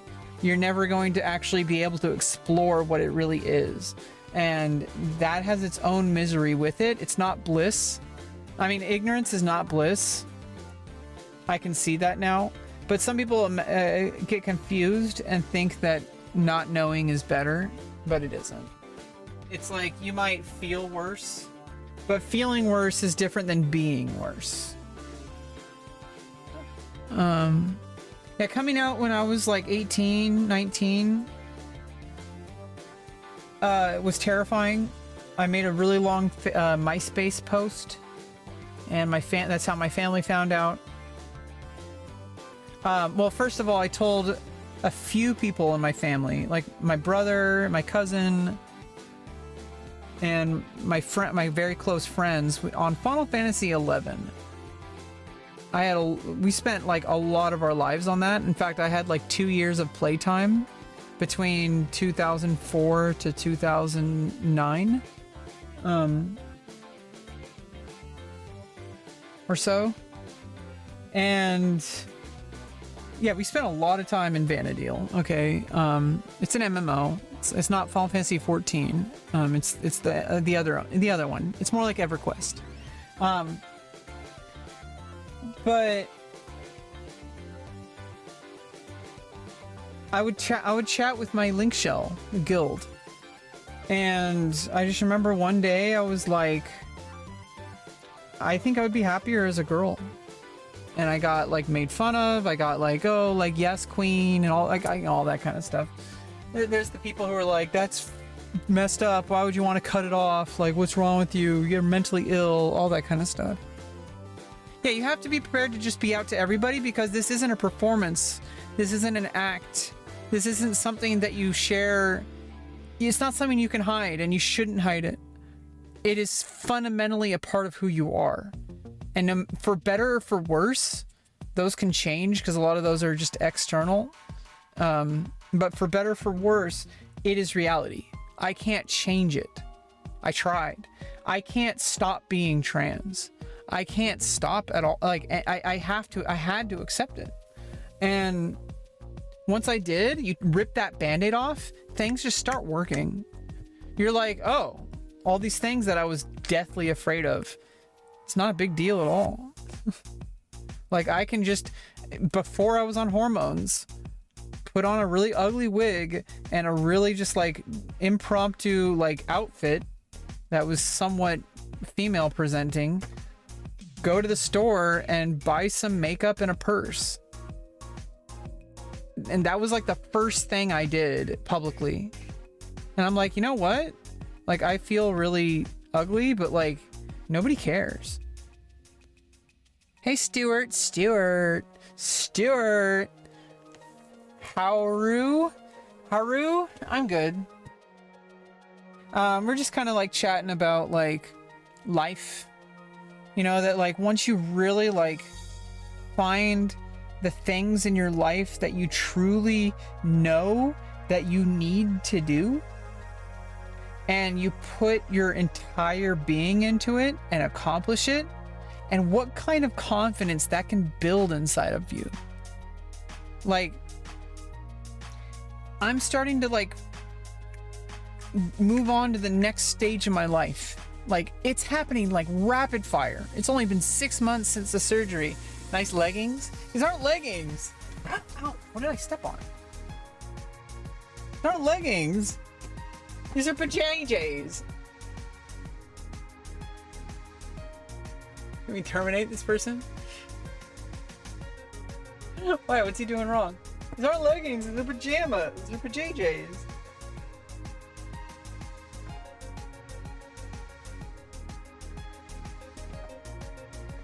They are comfy pajama pants. I also need to get a haircut too. Like, oh, these things are all like temporary, right? Like, the things that I'm like starting to get worried about now are like easily solved. Hey, like, leave Stu alone, okay? He hasn't done anything wrong. I mean, okay. I mean, he's got a little bit bold. Comes in here straight up with a "Hey, babe."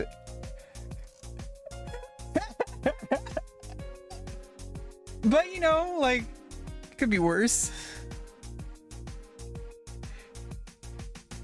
Yeah, Stuart comes in, he's like, "Hey, babe, nice leggings." Like, slay queen. Everyone needs that friend, okay?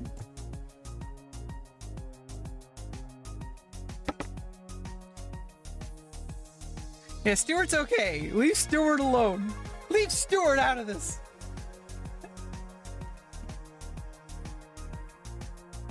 But yeah, I mean, like that. I like having these conversations.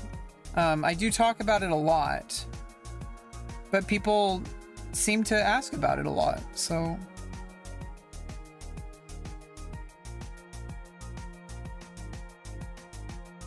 Yeah, like when you live in the closet about anything, once people find out about it and they know how much of an effort you are trying to conceal it, they can use that as a weapon against you. And once you completely get rid of that, there's nothing anybody can do but just say mean things to you. And you kind of get used to that because it's like someone on my YouTube channel writing a nasty comment is not really bother me. Yeah, I might want to start adding Saturday evenings into my streaming schedule. Because I think like having an evening stream like this, it's like a different vibe. 5 a.m. here? Yeah, I mean, I normally stream Sundays and Mondays, 10 a.m. to 12 p.m.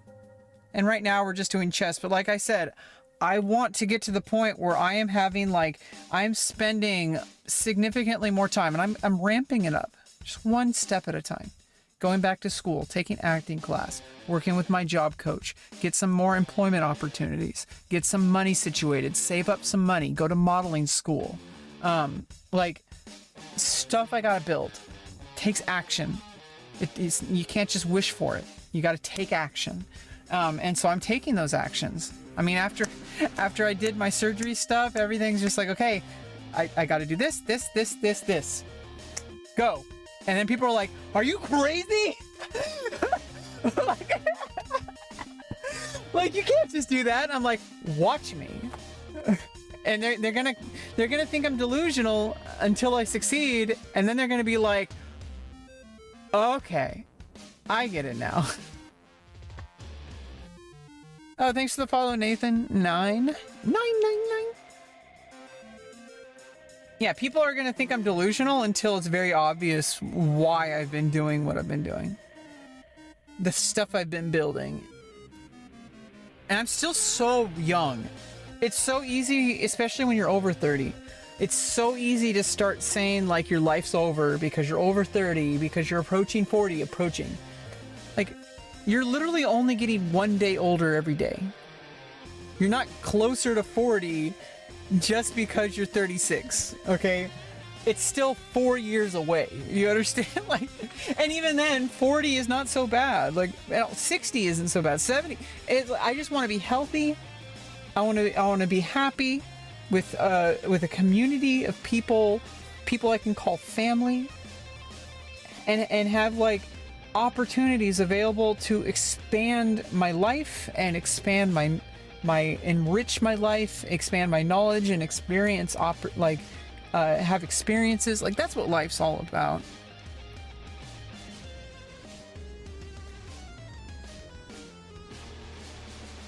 And I'm taking the action required to like make this more likely to succeed. Well, eventually I'm gonna get so old it's gonna be obvious that I'm older than 40. But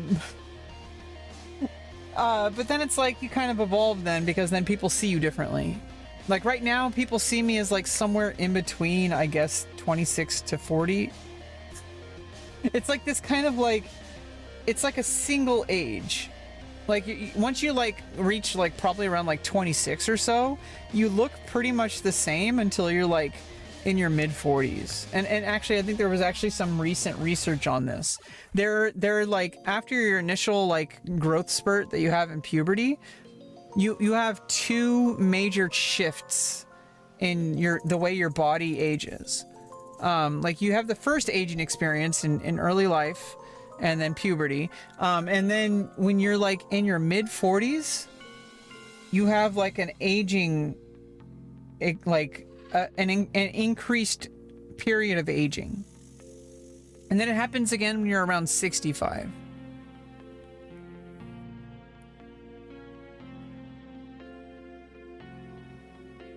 Oh, right, because then when you're 40, you're going to say you're 40, but people are going to say you're, like, think you're, like, rounding up. Is that what you're saying? When people might think you're rounding down. Yeah, it's like the whole thing about it, though, is like we're all so insecure about it. Every single person is. But if you really think about it, like, it doesn't really matter. Like, everybody gets older. Everybody dies.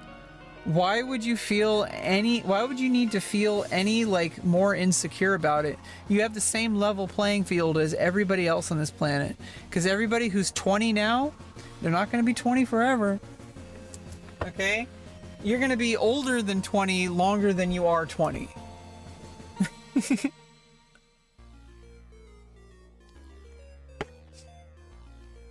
Like, yeah, you might have like a small window of opportunity for certain things when you're younger, and I'll never have those. But I have all these opportunities that I can have now. Like, does it really matter? Like, now is the time. Now is the time that I'm taking action and changing my life and moving my career into the direction I want it to go. Hey, Nivid. Hello. So it's like, I don't like to limit myself with like, oh, it's too late to become a model. There's people who start modeling at 60 in multiple modeling industries or acting.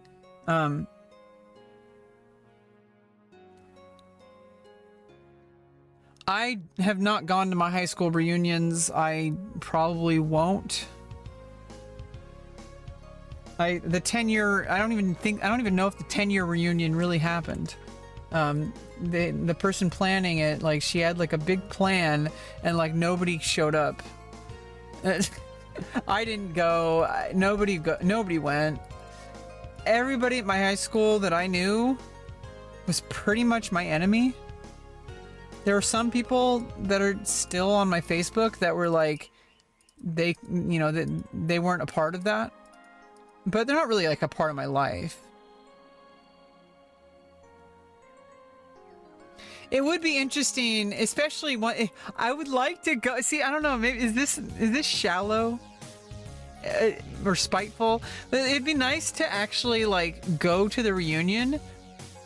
If I guess I do have some issues, some psychological issues.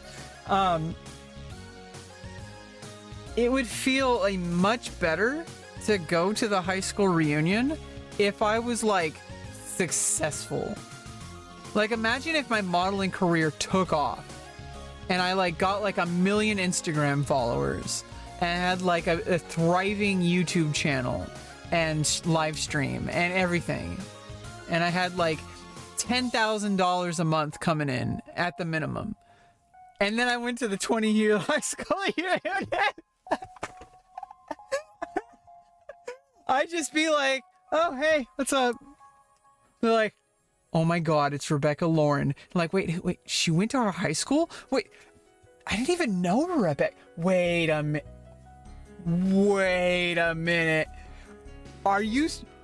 Was that him? Oh my God, look at what she's done. You know what? I mean, I am a little shallow, okay? Like, that would feel good.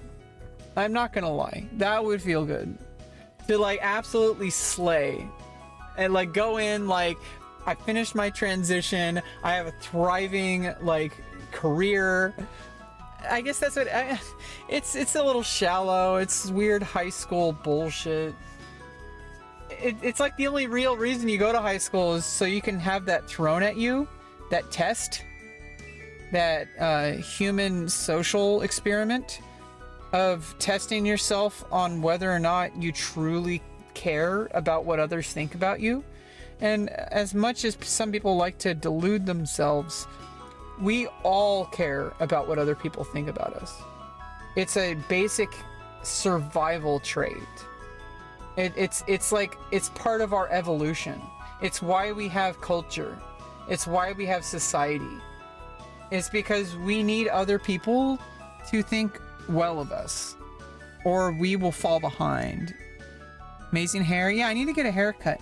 I'm starting to see things like that as like, oh, that's just something that's like ethereal. Like it's like this temporary thing. My hair, it's like not what I want it to be right now. It's in like mullet mode because I basically just after my surgery, I just got my hair, put it up into a ponytail, and got the scissors and snipped it off. Okay. I then like kind of rounded up a few bit, but I didn't want to overdo it because then you can just keep chopping hair off and it gets really bad. I didn't want to shave my head. Cool, mullets are cool now. I guess more women are doing mullets, but I don't like to think about that. I don't like to think about what's trendy. I like to think like, what is my style? What do I want? And then make people like it. Like, I think that's what like a good influencer or a good model truly does, is that they can make anything work. They can make a paper bag look good. Like, that's what a model does. Like, you could put on a freaking frock, okay, and make it look good. And even if people hate it, you change their minds and get them to like it. That's your job. You have to be that strong-willed of a person to be a model. And that's me. Like, yeah, I mean, I will get like kind of like it's about overdue. I was waiting for it to grow out a little bit so that I was gonna say doctor, so that the hairstylist could have more to work with and not go as short. But I was, it's about ready to get turned into a pixie cut. And then it'll grow back better. Hopefully. I usually have these are like little, like, salon conversations. I usually like kind of like say like, okay, like, what do you think would work best?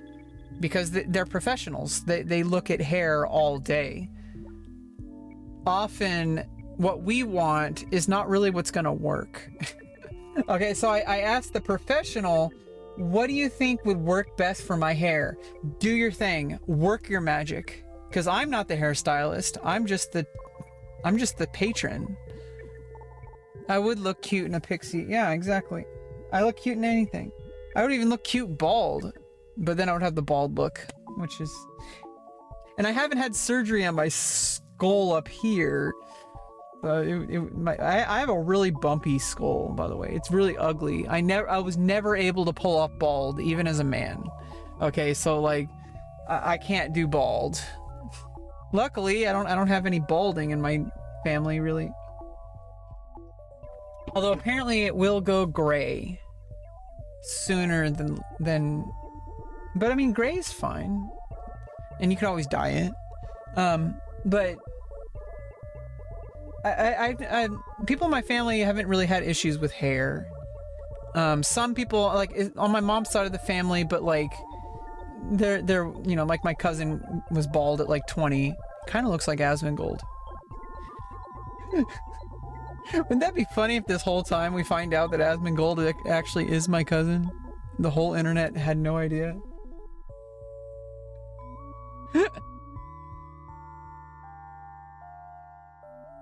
You'd rather give your left leg than go bald? Oh no, the thing is like you can't grow a leg back, but you can get like, especially with the advancing. I mean, I guess either or. If you're gonna go with the question of like, would you rather lose your hair or your leg? If you lost your leg, you'd have to wait for science and technology to replace your leg. If you lost your hair, you'd have to wait for science and technology to replace your hair. Which there are advancements all the time in that, and it seems to be much more of a dramatic transformation to lose a leg. But I mean, like there are solutions to baldness. They do require money, but so would getting your leg back, because most people cannot afford crazy like Neuralink cybernetics. Most people are gonna get like a freaking hook or like some kind of like cheap prosthetic, which which is obviously better than nothing. But like, it's constant pain, physical pain, emotional pain. I don't like to compare things, but I'm not saying that balding is... If I was balding, I would be absolutely terrified. Especially if I started balding before I transitioned. Because estrogen will, like, stop baldness, but it won't stop it once it's already started. But also, like, I don't have male pattern baldness in my genes. So it's like not really a thing. As long as I stay healthy and take care of my hair. Like, obviously you can always lose your hair because of just malnourishment and all sorts of reasons, pulling it out. But you know, those are temporary. Those can fix. I mean, there's a certain point if you live so unhealthily for so long, you kind of have permanent body changes. Yeah, I can reverse it. I know that, like, if it's severely bad, it's not going to grow hair back once you've lost it. That's what I'm talking about. If it does, I think it doesn't reverse all hair loss. There's certain, I don't know, you'd have to ask somebody who's an expert on male balding. Hey, a booty bandit, you gonna steal his booty?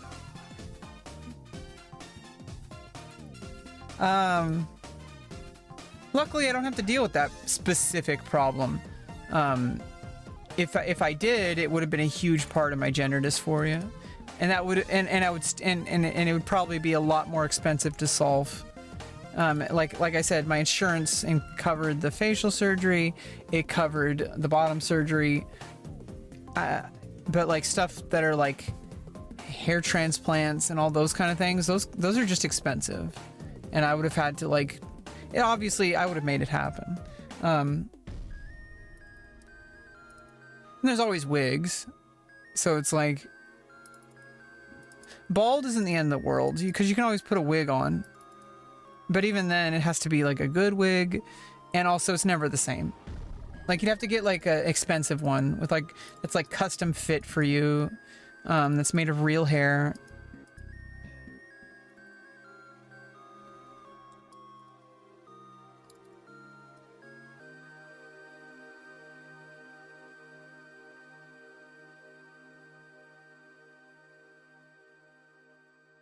Yeah, I try not to like think about these kind of things, because like it's like once you start getting stuck in these kind of things about your appearance, it's like there is no limit.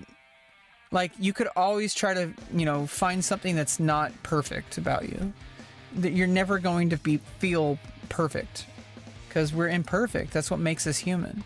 If we were perfect, we wouldn't be alive. We'd be dead. But you could, if you look, you can find something wrong with your appearance.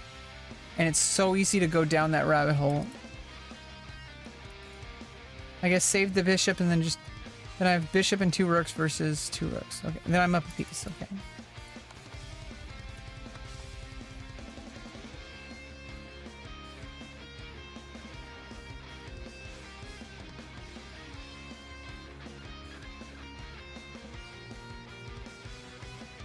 And yeah, the only safe square here.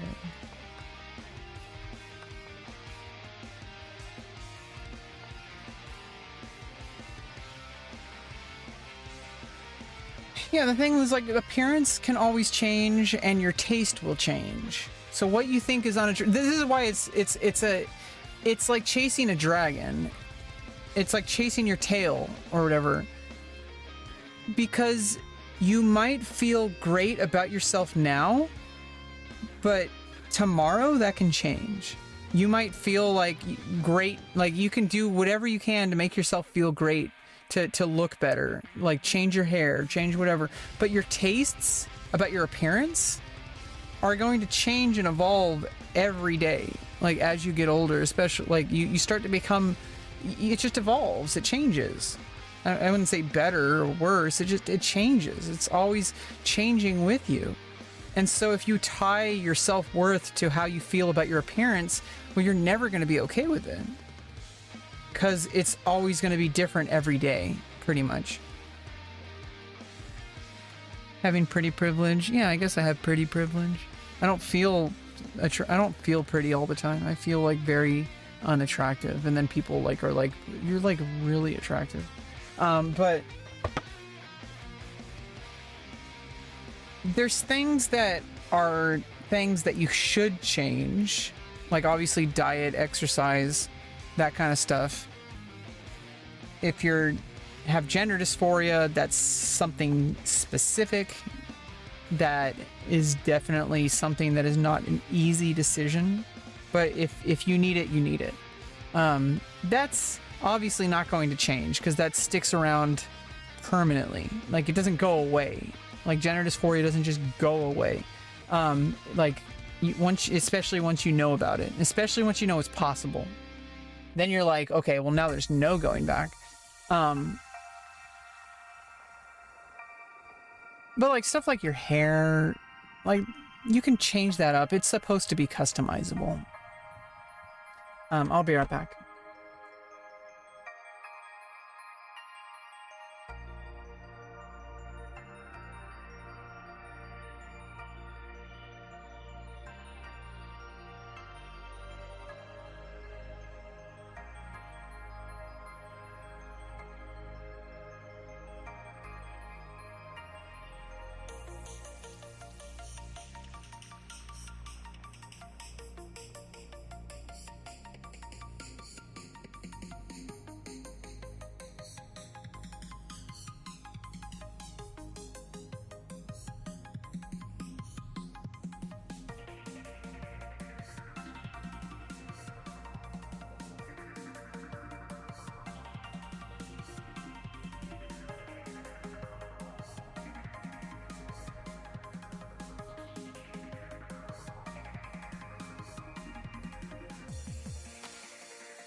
Okay. Enough of this. Let's do something I haven't really done in a while. Let's play some chess. Do something I haven't done in a while. No, the thing is, I actually like want to play some. I've been playing a lot of rapid games, but I think it is a nice change of pace sometimes to just play some quicker games. And in fact, oh, 3-0 live 960. Let's go. Yeah, let's do this. Yeah, let's play some 960. Let's go. Okay. We're playing some chess 960. Yeah, let's go.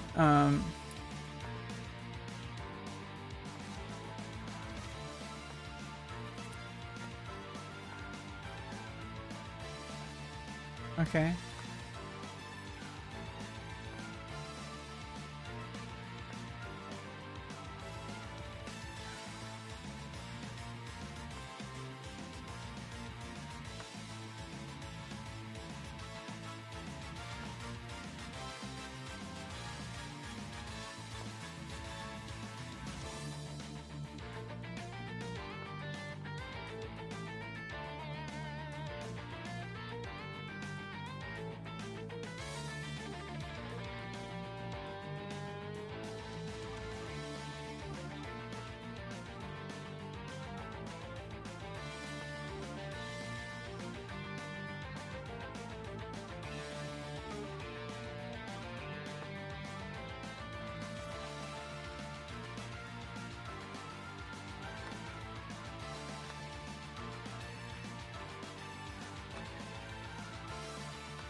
Really?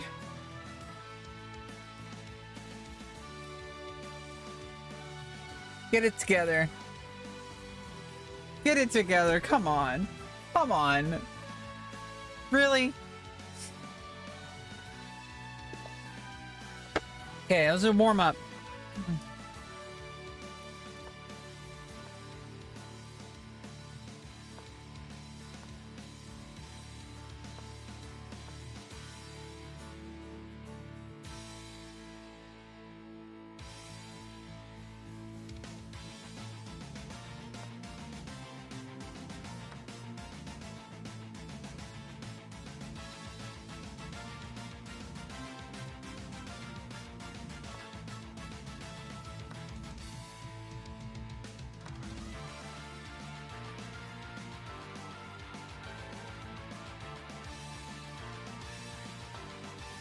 What?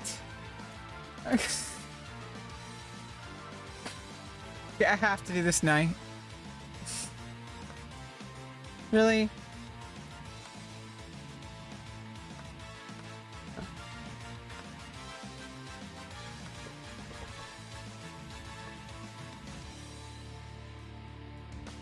Yeah, it's okay. Well, we just gotta warm it up. We gotta get warmed up, okay? We gotta get this out of the way first. These terrible moves. You gotta get all the terrible moves out first. And then I can start playing the good moves. Get it out of my system. Yeah, if only there wasn't a reveal check. Oh, there we go. Taco Bell is life. Yeah, I mean, my World of Warcraft guild in Benediction is called Crunchwrap Supreme. I'm the only one in the guild. Everyone left. But I have all the guild perks. Okay, so I get all the benefit of being a guild without having to talk to anyone.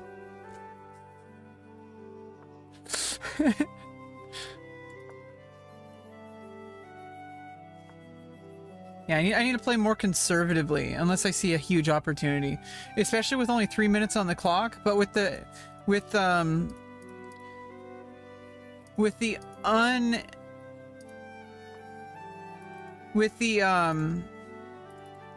uncertainty of the positions based on the starting position, it creates like a whole element to the game. I really love 360. Some people don't like variants. I really like variants, just not all the time.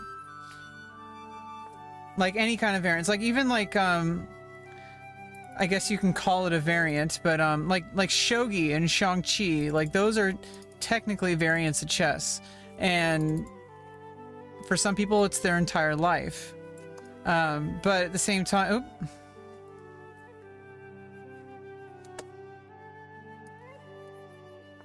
really? Really? You missed the checkmate. Really? Really? What's with the hacking tag? Oh, because sometimes I do computer programming stuff. Yeah, and nobody takes stuff like that really seriously. If you're focusing on like those kind of things about your stream, you've already missed the point. Streaming is not supposed to be a means to an end. Or, I mean, it's not supposed to be. None of those things really matter. Those are just like little tags that you can put in to like somewhat indicate like what your stream is about or whatever. Like the only thing that really matters is who you are and what you do in your life. And whatever happens on stream, I actually see as like it actually doesn't even matter. Anything that you do on your live stream, especially like Twitch, it's all like just extra. I think you could live your whole entire life without streaming on Twitch. Like you could do YouTube. Like you could live your whole entire content creation career on YouTube. The best thing to do is to not think about anything you do on your stream as helping you out. Obviously, if there's things that can like kind of help, like yeah, if you do like certain types of content and you want people to know about it and you like can indicate to them, but it's not healthy to think about Twitch in the same kind of way that you would think about YouTube, because when you think about YouTube, those things really do matter, but you still need content. In the end of the day, you should always think about content first. Like, you should not be thinking about like how to maximize the algorithm if you don't even have any content. So you have to have content first. But even like once you have content, find the like easiest changes you can do that will maximize your algorithm or whatever. But then after that, it's like that kind of stuff works for YouTube because YouTube is designed that way. Twitch is broken. Twitch is not designed for discoverability. There's no algorithm. There's like a recommended, but that's so broken. Hey, there's another checkmate. I forgot that it wasn't because of the knight, it was because of the bishop. Yeah, I wouldn't even think about that either. Like, it's gonna... The thing is you are the one who's attracting the viewers, not your tags. Not your... Like, if you attract the right type of... If you use the femboy tag, it's not really the femboy tag that makes you a femboy. Right? Or if you use the trans tag. You determine the audience. You determine the type of interactions you have on your stream. Nobody else does. And yeah, like, yeah, certain types of gameplay or certain types of people, like, yeah, I'm trans, so there's just certain people who are never really going to be my audience, unfortunately, for them. But there's also, like, there's like games, for example, where if you play certain games, they're just toxic. Like people always talk about League of Legends, for example, right? Like there's just certain games that like have a certain type of viewer and player or whatever. But at the same time, you still are the one in charge. Your viewers can change. You know, you're not stuck by, oh, I play RuneScape, so all my viewers are going to be a certain type of person. It's like, well, you don't know 100% of RuneScape viewers. There might be RuneScape viewers that if, until you arrived, they didn't have a streamer. Because all the other streamers in the RuneScape category aren't the type of streamer they want to watch. But then you come along and now suddenly they have somebody to watch, right? But even then, like I said, it's not good to think about Twitch in the same way that you would think about YouTube. Whoa, what can I do to get discovered? You were already losing at that point because you got it twisted. And you got it backwards. Like, people will stream... Like, I've been streaming for 5 years, okay? You don't become a successful streamer by just streaming. Like, that's not how it works.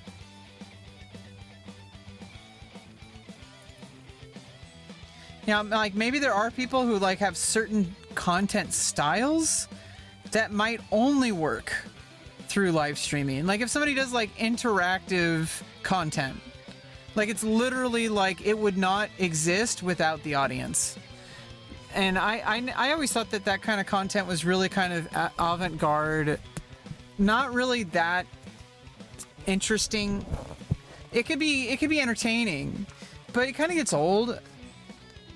Like if there's like a stream where the entire stream revolves around interacting, like having the chat decide what you're doing, or like it's like you're now beholden to whoever's watching, and it means you lose your identity as a content creator. So it's a trade-off. You might be successful, but what cost?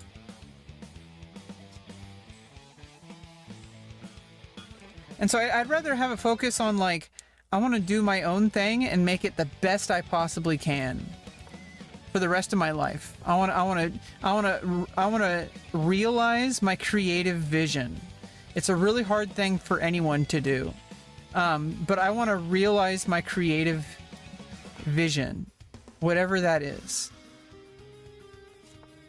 And I have some ideas. I think a lot of it involves improv and scripted content and acting and modeling. Like that's pretty much that realm of content. My favorite content creators are all people that have done that. Like some of the people, there are people who deserve way more credit. Like Germa. You know, I was talking about Germa a lot. I really like Germa. And, you know, he did a lot of work, and now he's considering himself to be retired. Which is, you know, it's kind of sad. It would have been great to have potentially been able to work with him. But, you know, he's not dead. Some people quit their career, whatever that is, like any type of career, and then they come back later because their values change, their life changes.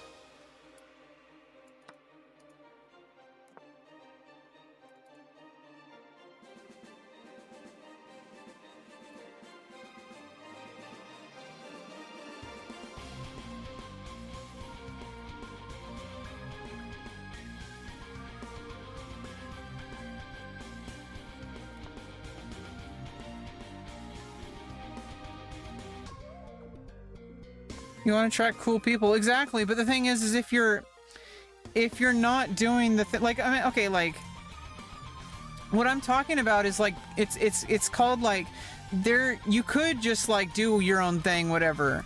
But like if you were out in the desert and like you were like playing like music or something.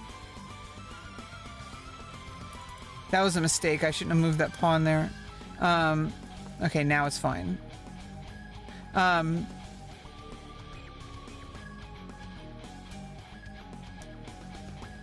but if like there's only like if there's nobody in the desert except you, that's kind of what live streaming on Twitch is like.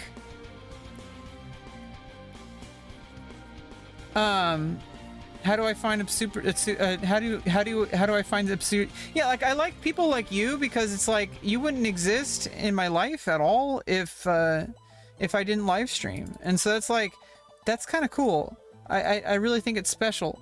At the same time, though, if I could figure out a way to get more viewers, then I'm gonna find more people like you who can find this place, and we can build a community together. It would be better if I had more exposure, and you're not going to get exposure from live streaming because there's like millions of people live streaming, and people pretty much only use Twitch to watch. There's just the reality of like the psychology of a Twitch viewer. People use Twitch to watch the same streamer they've been watching for years. They don't really use it to find new streamers. Obviously you're different. You try to find new streamers, but the vast majority of viewers are not that type of person. The vast majority of viewers are people who are like, I want to log in to watch Shroud. I want to log in to watch Mizkif. I want to log in to watch whatever streamer. They're not logging in to like say, oh, I want to find some random person I've never heard of that might end up just being a waste of time and, you know, just being boring. You know, not a super big risk, but some people aren't willing to take that risk. And so if you really think about it, you need to find your people first, not the other way around. Because if you can find your people, and that might happen slowly and organically like it has with us, like, you know, you came to my stream organically, giggity, but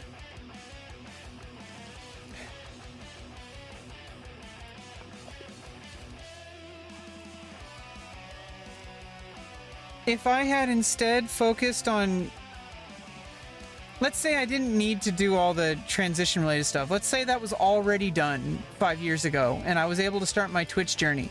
Instead of doing Twitch, I would have gone back to, if I had the knowledge I have now and I had already finished my surgeries and all that kind of stuff, like if I could go back in time and start over, which is basically what I'm doing now, start over with content creation or anything, I would go back to school, take acting classes like improv, like it's just acting. I would build a professional portfolio by like making YouTube videos about like stuff that I care about, trying to figure out like what kind of content I want to make. I would be trying things out and seeing what works, and then and just slowly just adapting over time. I would be trying to make advances in my life outside of the internet, because then the stuff that if I have the resources available outside of the internet, then I can bring it to the internet, not the other way around, is the way I see it. Is like, if you think about your content career as if I want to be a live streamer on Twitch, you're thinking backwards. When what you should be thinking is like, who am I and what kind of content do I want to make and how can I implement live streaming into that plan? Because live streaming should not be the end result. It should be like a part of the process. It should be a path towards the goal, not the goal itself. Once you've already reached success, you can do whatever the hell you want. But getting there, it's not really going to happen unless you really do something above and beyond. Yeah, most people do not go around browsing live streams. The analytics, like the data supports the vast majority of Twitch users are power users who watch the same streams every single time. They don't look for new streams. They're just trying to watch their favorite streamer because that's who they want to watch. They're not looking for new streamers. They hate it when people do collabs. They hate it when people, because it's like you get two different streamers with two different communities and you're putting them together to make content, and sometimes you alienate like people from both communities, because now it's like, well, now you're making content that like it's not really for anybody that's watching. It's for the people who like both and the people who want to see something new. But sometimes when you do something new, you risk alienating your audience. Yeah, actively trying to make new friends. It's like there's a lot of things that, like, obviously you're an exception. You're not the norm. The vast majority of people are, I hate to say it, losers. Who not in the sense that they're like, you know, losers like in like just like they don't really want to do anything to like build anything. They just want it. They're content with like how their lives are, or they pretend that they are. Oh, what am I doing? I guess I just played a waiting move for no reason.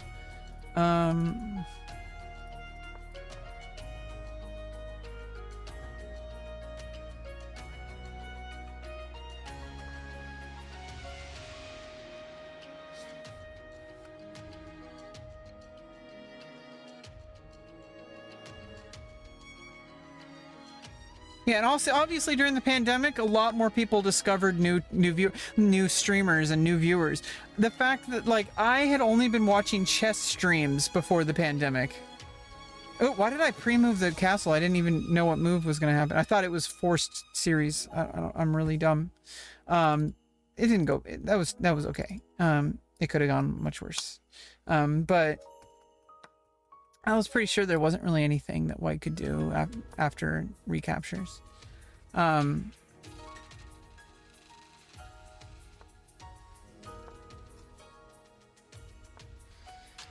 had not known about anything outside of the chess category, really, until PogChamps during COVID. Oh, I got checkmated again. Yikes. Because during PogChamps, they introduced people outside of the chess category. There was like XQC and Ludwig. That's actually like, that's where Ludwig like really blew up. Like obviously he blew, it was like a windfall. He took advantage of it. Other people wouldn't have been able to because they're not Ludwig. Ludwig did it. Don't ever get it twisted. Don't think that anything is like luck. I mean, it is, but like anybody, if you put anybody else in that person's shoes, it's very unlikely that they would have been able to make it work. But yeah, like PogChamps happened and it like introduced me to this whole new world of content. And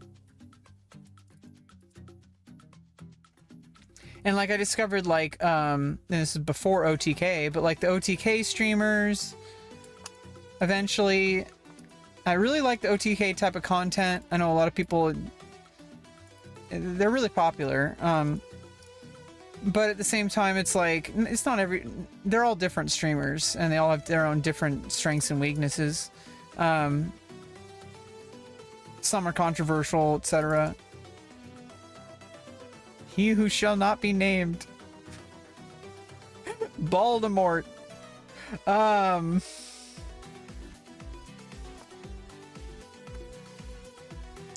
Yeah, chess and shogi. I mean, I watch chess, shogi, and Go. I haven't played Go in a while. I mean, I played it, but I haven't streamed it, like, in forever.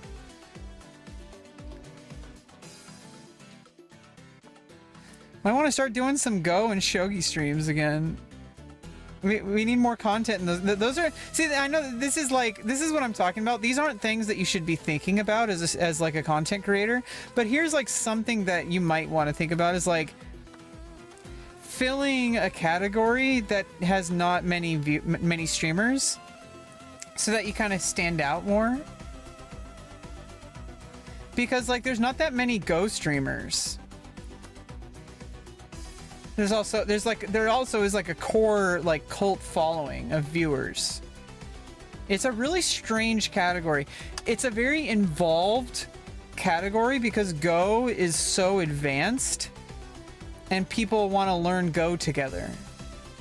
And so it's like the when I think of Twitch streaming and what Twitch is actually like best for, and what it's like, when I think of like what Twitch should be or whatever, like what it actually is, I think of like communities like Go and Shogi, but like specifically Go. I know the Shogi community is insanely tight knit, but Go is like, it's like a different animal. And when I think of like what actually is live streaming, more than anything else, it's communities like Go, where I feel like that's what streaming is is designed for. Is for like having a place where people who are learning something in a community can come together to maximize their results. Like literally going into somebody's Go stream and like teaching each other how to play. Like that, it's almost like without Twitch, Go would like, without live streaming, like Go pretty much wouldn't really exist. In today, I mean, it does, because like it's really popular in like Southeast Asia, like in South Korea and in Japan and in China. Nice, I won that one. But the thing is that there's societal differences that make that possible. So for example, in like after you reach a certain age in Japan, you can't pursue being a professional anymore. You will always be an amateur, but that's fine. It's more of like I think like, I don't even know, but like I think in other countries they don't really have that limit. Like in South Korea and China, I think you can join their team at any age. I'm not really sure, but most people are not going to be able to join after they've reached like 30 or so, because like it takes a lot of time to get good at these games like chess and stuff like that. But at the same time, I think it's weird that like you can't pursue it anymore. I think that's like a difference in culture. In America, we have a belief that everyone should have the right to create success. That you shouldn't be limited by things like age or gender or any. Obviously, it's an ideal, and we're still trying to meet it. But at the same time, at least in America, like the problem is there's no structure the way there are for like Go and like Shogi and like in like those countries, in those Asian countries, because like if you want to become a professional player at a young age and you are disciplined and show up and do the work and improve, you can become a professional. But if you do that in America, you have to have like certain things. Those things aren't pre-built. You have to make those things from scratch. Like there's no, unless you're in like St. Louis and you're like, you are very financially well off, and you as at a young age, and you're able to get support to become a chess player, etc. Most people are not going to be able to become a professional chess player. But nowadays we have more resources than we've ever had, but there still is an infrastructure problem where if you want to become a professional chess player, there is no real path towards it for anybody. You have to like create it from scratch, which is really weird to me because so many people play chess and love chess. Why isn't there like a path forward for people to have a career in it? Like some kind of like support infrastructure. Like in Japan, for example, or in like a lot of these federations for like Go and stuff, if you show a certain strength level and you prove yourself in like tournaments and you achieve results, there's a path forward to receive financial compensation as like a salary to play and teach the game, because people see that as value. because it is valuable. It clearly is. Otherwise, people wouldn't be spending so much time and money on it. Like, people spend money on these to learn and improve. So if there's a demand, how come we're not creating an infrastructure where people can meet that demand, where we can build a professional chess infrastructure? It doesn't make any sense to me. Whereas, like, in other countries, if you want to become pro and you show the skill and the devotion and the dedication and the discipline, and you're willing to put in the work with coaching and actually improve, like, not just like go through the motions, but like truly get stronger, and you prove it through like just effort after effort after effort, tournament, coaching, training, and you just do it until like, and you're a part of the community, and then someone notices you and says, hey, like, we really need passionate, talented people like you to help people grow and to be a part of the community, and to like, but like, so they will pay you, because it's rare to find people with that kind of skill. Now, obviously, it's still really competitive. I'm not saying, I have no idea, like, how difficult it truly is. But at the same time, the reality exists in those places.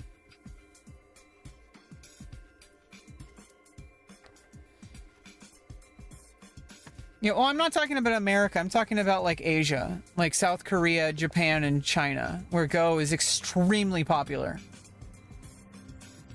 And even then, in Japan, Shogi's more popular.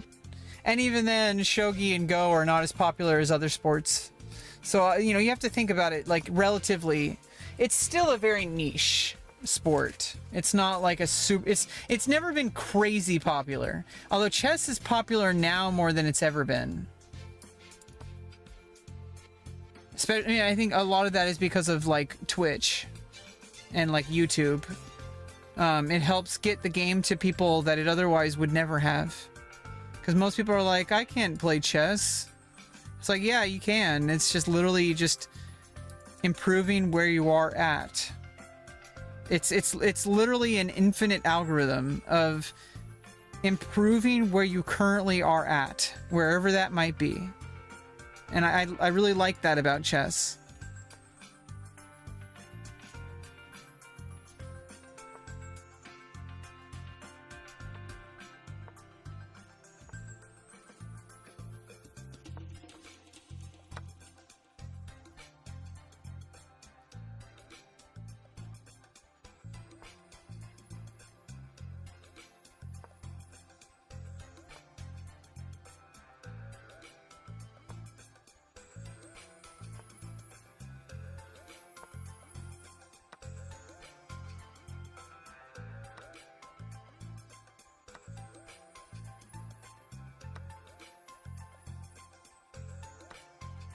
Now I just need to not get checkmated, and I should be good.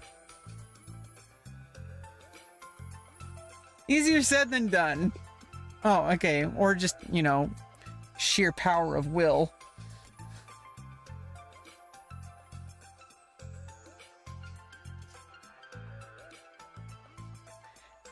Hey, Jerome Maiden. Thanks for the follow. Oh, 7 minutes ago. Well, thank you. Sorry for the delay.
Hey Stuart, welcome back. We're playing some Chess 960 if you don't know much about it. Basically, it's standard chess, but there's certain rules to how it's set up, but there's 960 different starting positions on the back rank.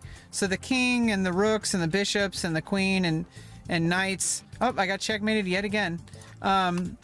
Start off on different squares each game. And so it takes out all your opening preparation, unless you're absolutely a beast of opening preparation. You're like inhuman. Like not even chess engines have really figured out much of standard chess. It is possible when playing Chess 960 to end up getting the exact same standard back rank. Like with the king on the e file, queen on the, like all this stuff. It is possible. It is completely possible. However, it's way more likely there's 959 other positions.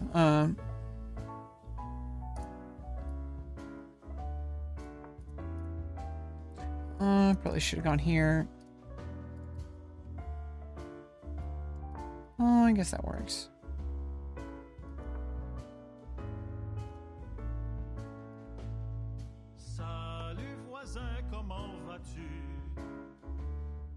You can't play chess? Yeah, I don't think that's true. You want to learn?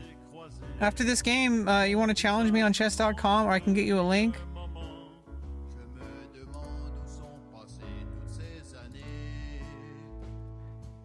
Do you know how to move the pieces?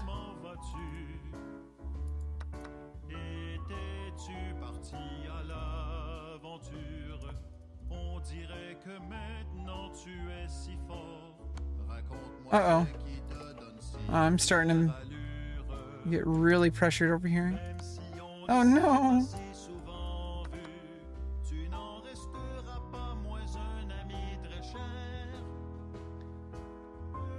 Can't or don't know how. Yeah, everybody can play chess. If you can learn how to speak a language, which you do, because you're speaking a language right now, you can play chess. It requires the same amount of skills that learning how to speak a language uses. And unless you have like severe mental handicaps, and even then, it's still not the same as English. It's just geometric patterns. Yeah, religion is weird like that. It's like literally like just prevent people from enjoying beautiful things because of some kind of arbitrary belief. It's just so weird. It's so like limiting. Like, shouldn't you want more? Why do you want to like limit your life? I don't. It's not my thing. Not my jam.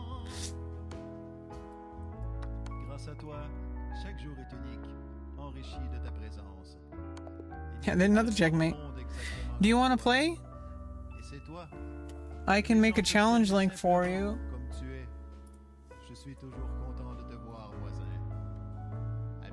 Let's see.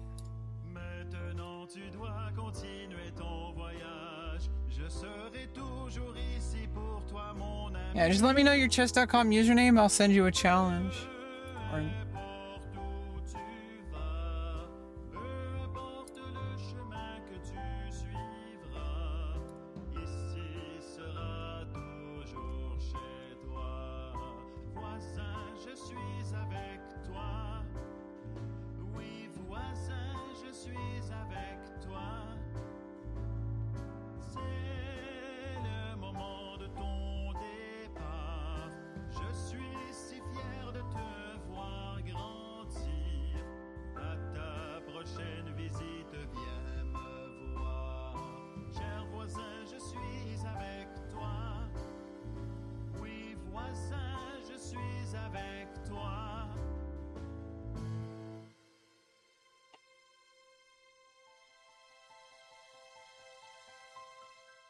Oh, good night, Shogi.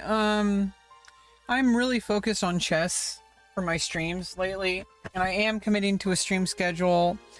Not tomorrow, because I gotta go to a play. I gotta go see a play tomorrow, all in the timing. But I might stream later, like I am right now, tomorrow, just to keep the consistency. But every Sunday and Monday, 10 a.m. to 12 p.m. Or longer. But I'm trying to keep it scheduled. I'm trying to get used to not streaming, but scheduling. And whatever I do on stream at this point in time, my number one goal is to commit to a schedule by any means necessary. And so if it means that I'm not really going to have any content, I don't really care about that at the moment. That can come later. And like I said, I have plans to completely change everything about my content creation platforms over the next couple of years. Like, it's my new 5-year plan. Like, you thought that transition was the main storyline quest? You have no idea. We were getting some gear that will carry us to endgame, and actually it'll last into endgame. Like, I had to build something first, and now we're just getting started.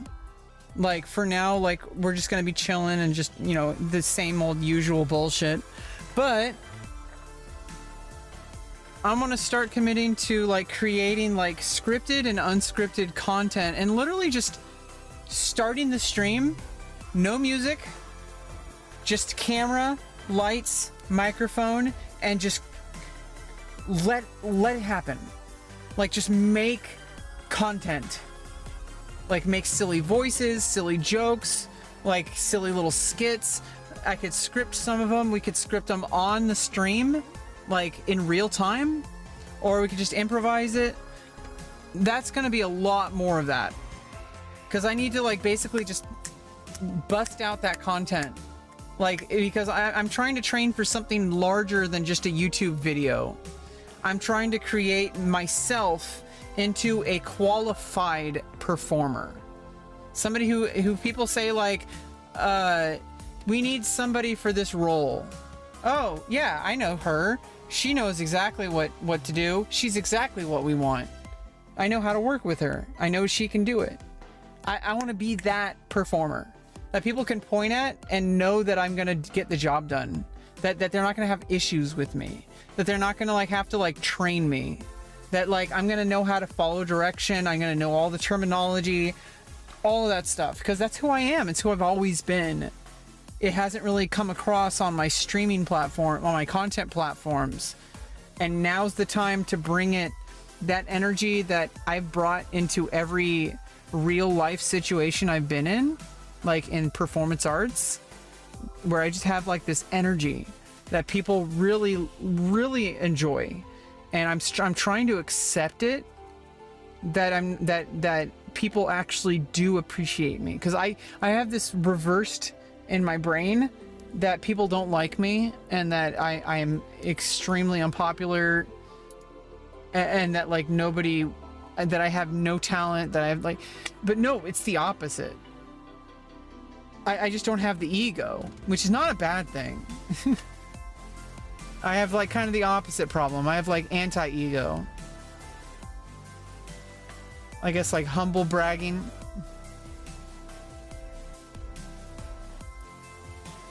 Neat Dreams, Rebecca. Wow, welcome back, Neat Dreams. What's up? Yeah, I'm basically just we're just, like, randomly chilling tonight, talking about the future of the stream, and it's not really about the future of the stream. It's about the future of me. Like, I don't know how caught up you are in the lore, but 6 months ago I had my big V-plasty, and so that part of my life is over. And so now the real work begins. I need to actually, like, build myself into an actor and a model. That's a really difficult thing to do. Okay? Really difficult thing to do. And, but I have the personality type to make it happen. If it's possible at all, it would be someone like me. How's the recovery? It's still going. There's soreness.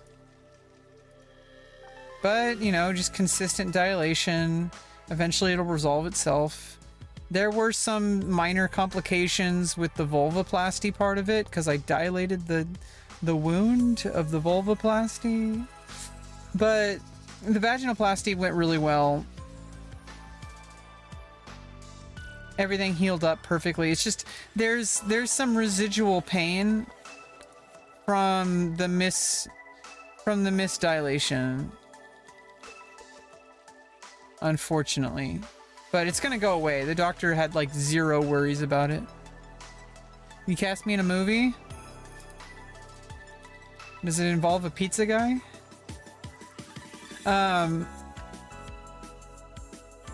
What? It's a movie about people who want to start a pizza delivering business. It's like people who work at like some fast food place. They're like, why don't we start our own pizza place? And so they go through the trials and tribulations of...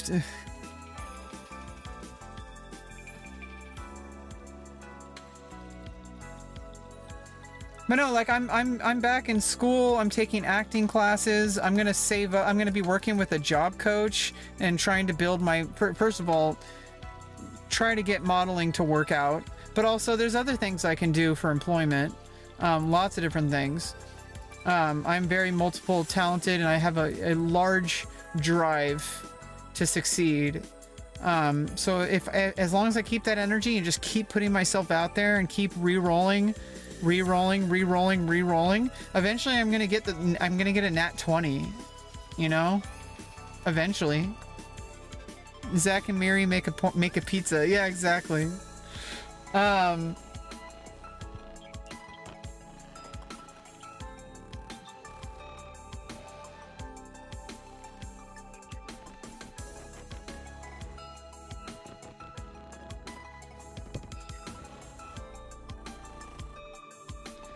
So, like, you know, I'm going to be saving up to go to modeling school so I can get some, you know, some training and some connections, opportunities and stuff like that there. It's going to cost like, I think it costs like $600. So it's not cheap. I just have to save up enough to not only afford that, but like afford regular expenses too. So it's going to take some time. But especially if I start finding like employment, then that won't be as big of an issue.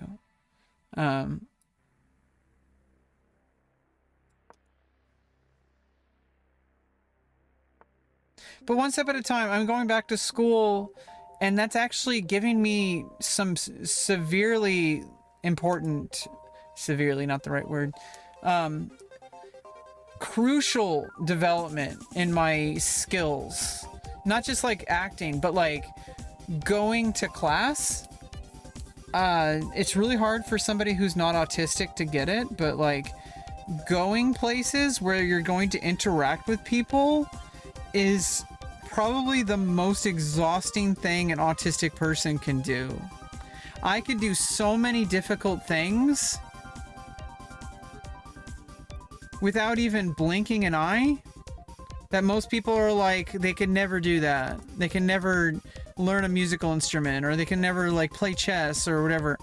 I can do all those things, and it's like, that's easy for my mind to grab onto. Like, it's difficult, but that's the that's the enjoyable part. It's the challenge. That's why we play video games. Like, that's why you, like, you know, learn things that are difficult, because it's fulfilling.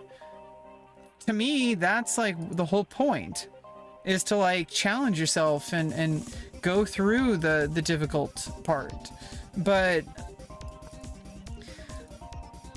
I have a new difficult part that is really painful, which pain is a different kind of thing, because it becomes physical pain. It's really hard for people to get behind this and understand it, because most people do not respect just how crippling autism is. They say it's an excuse, that people aren't really disabled, that they're just making it up. They just don't want to get a job, whatever.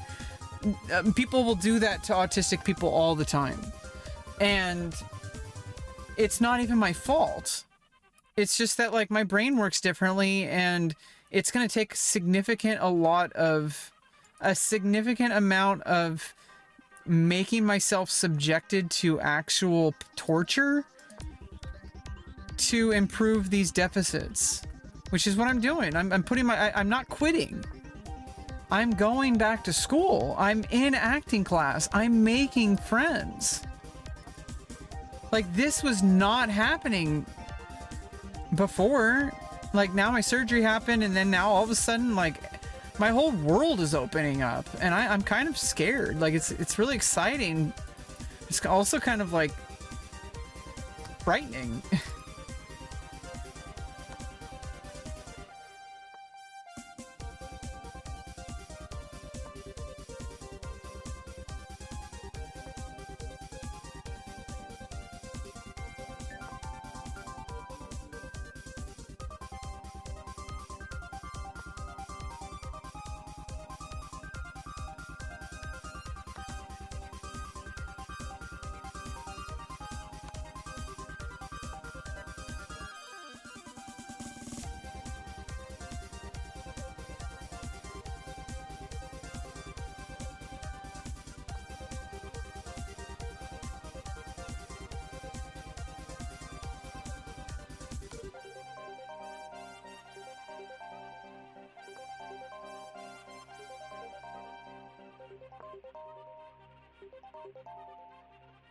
This is a good remix. Welcome back, Stuart. Stuart.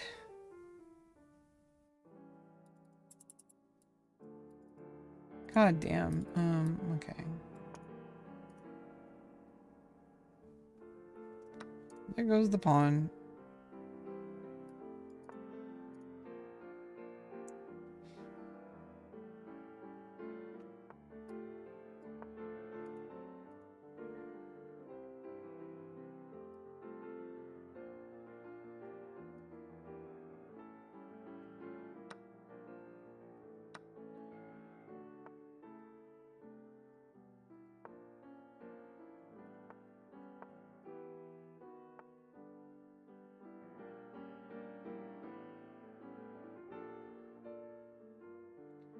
Oh no. Okay.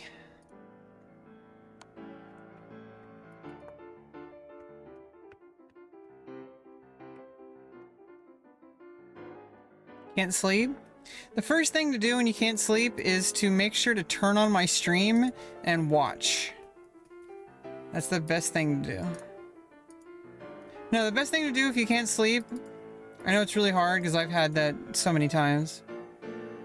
But the best thing you can do is at least try to sleep.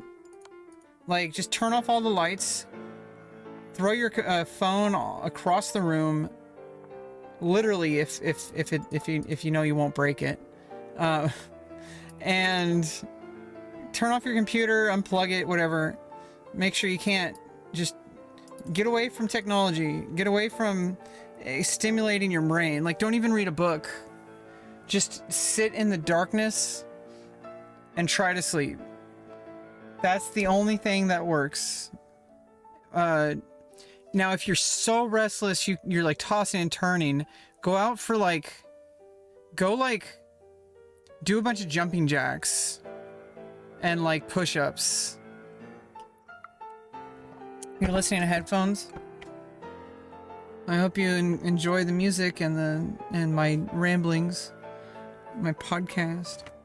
Yeah, I could do a podcast too, and then that's a whole other platform of discovery too. Like, you know, use a sign up for like a podcast service and have a podcast just like consistently being curated or consistently being uploaded places. Just consistent publishing. Like, that's the future. That's where things are. You do burpees? Yeah, do burpees. If you're so restless you can't like even like you're tossing and turning, physical activity to the point of exhaustion, and then you have to have a cool down. So it is going to take like an extra like 30 minutes after your workout. So it's like you're probably going to take at least an hour before you can actually go to sleep. But then you're going to have better sleep. The best time to actually work out is like a few hours before you go to sleep. You want enough time to like let your body get back down to resting. But at the same time, like, if you put all of your energy out in the morning, your whole day is going to be shot, pretty much. At a certain point, especially if you're not like way too overdoing your workouts, like if you're just trying to get healthy and like maintain health, then eventually you get stronger and stronger, and like you get more endurance.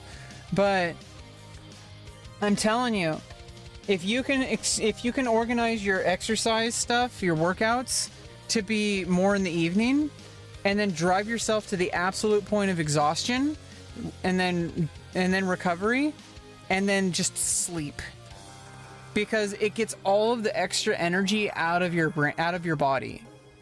Every single thing that's like, you get it all out of your system. Yeah, I'm getting back into a training regimen. Like I said, 6 months ago, I had a huge surgery. In order to get the surgery, I had to be in the best shape of my life. Afterwards, it's been a little bit wacky. Like my diet has not been ideal. It hasn't been bad, but like, I need to get back into where I was, like 100%.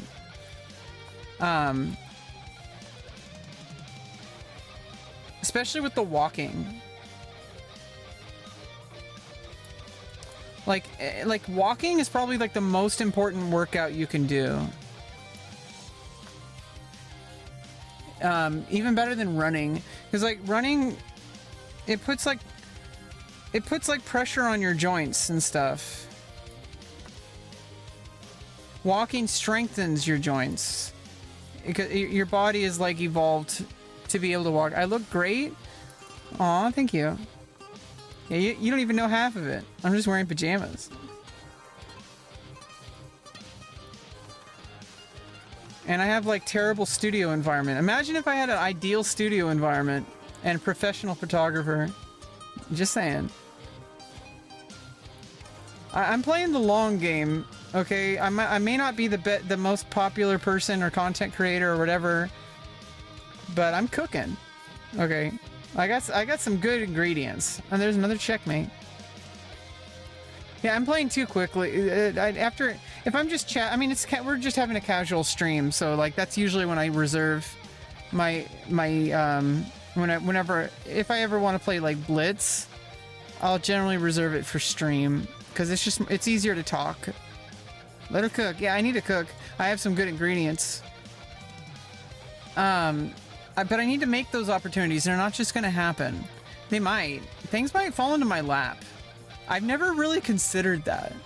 Like, what if after all these years of effort, something completely unrelated to any of that, just anything that I've been working on, just plops on my lap, and suddenly I'm an overnight success. You never know. But either way, everything that I've done trying to build myself, it's not like it's wasted. Like, all that stuff adds up over time into creating who I am. So it's like, those things don't go away. Those things stick with you. You want to fall in my lap? Okay, babe.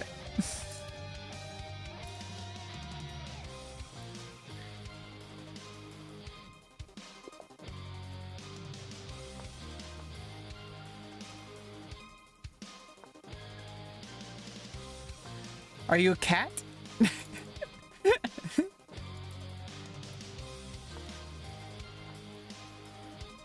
You know, I like to make people happy. I don't like to I mean, obviously, you're not giving me weird vibes. It's really hard to creep me out.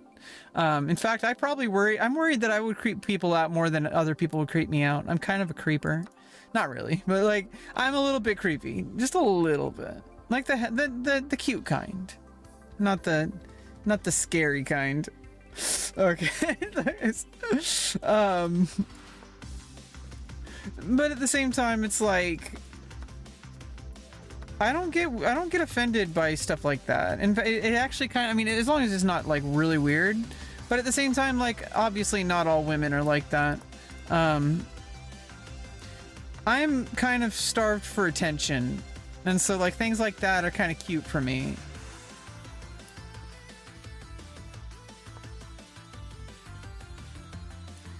as long as it's just like playful, like somebody who just like you saying, I want to fall in your lap, and you're like, you know, I mean, it's not going to happen, but like, who am I to stop you from thinking about it? Like, if it makes you happy, thinking about falling asleep in my lap, like, it's not going to happen. I'm just saying that right now. You know, I think that's against the Twitch terms of service. I mean, is it against the Twitch terms of service to cuddle on stream? I don't think so. Oh no, what if you use Twitch as a way to recruit people, to recruit clients for your cuddling service? Is that against TOS? Is that legal?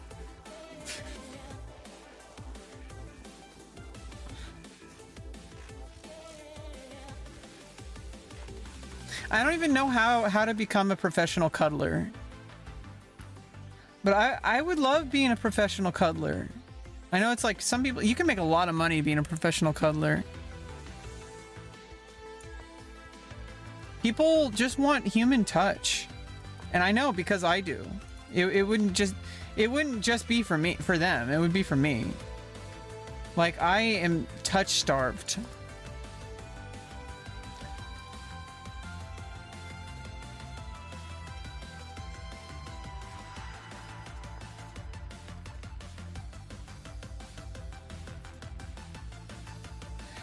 I mean, like, imagine if, like, people will pay like hundreds of dollars to cuddle with you for like an hour, and it's like, it's not like sexual. That'd be illegal in a lot of places.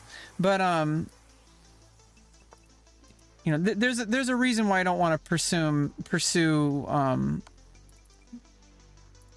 like escort stuff, because there's not a lot of protections. Like, for my own safety. And I guess you could say the same for anything, like even cuddling, like, but like, as long as you only like meet in public places, it's not like you're doing anything like illegal. You're just cuddling. It's not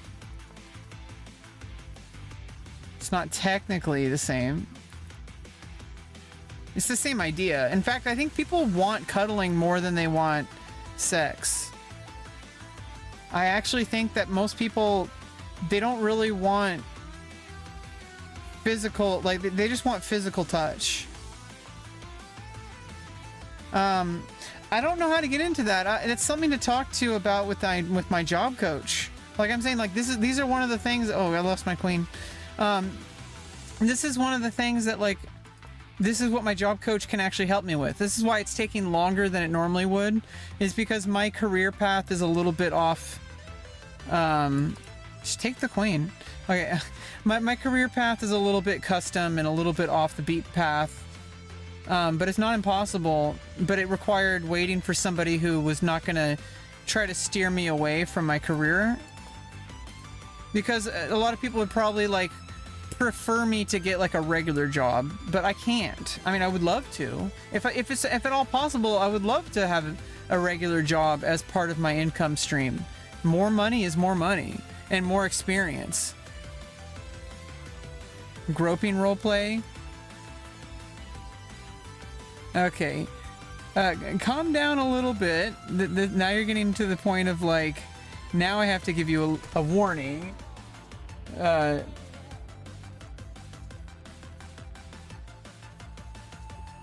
It's just that I'm not talking about sex in like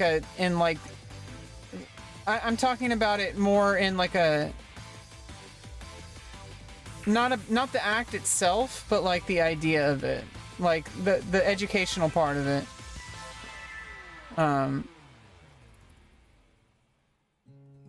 Like this, not like we don't generally in my chat. I mean, I do talk about sexuality and stuff. I don't think that it's inappropriate. I think it's normal and healthy. But at the same time, I don't make sexual content on my stream. I do that elsewhere. But I'm not I don't talk about sex on my stream in the sense of like talking about the act. I like talking about like how it affects like mentally and like the healthy part, the health part of it. And just general, like, I don't like talking about details. So like anything like what you're talking about. And we do kind of talk about that stuff, but also I am streaming on chess.com right now. And you know, that being said, I've seen streamers talk about topics like sex, like the Botez sisters and stuff. So, you know, and they're like partnered with chess.com. So I don't think it's the end of the world. At the same time, my stream is not centered around sexual themes. We do sometimes talk about it a little bit, but like obviously that's just like, you know, we're all human, you know. Human. But that's not really what my stream is about. Like we're kind of just like vibing, and just like sometimes we talk about something that's a little bit more like adult themed, but like this isn't an adult themed stream. Like that's not the main focus of the channel.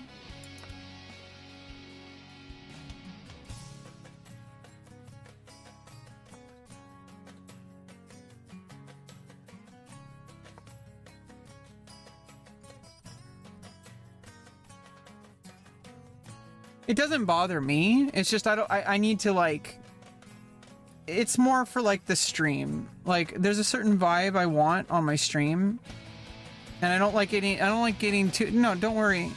I don't like letting things, this is why we're talking about it. It's not like if it was bad, you would just be banned. It's not bad. It's just, I want you to understand the vibe that I'm trying to create here. It's kind of more like a public place. Like this isn't like an adult only club. This is like I wouldn't say like crazy family friendly, but like it's kind of more of a family friendly place.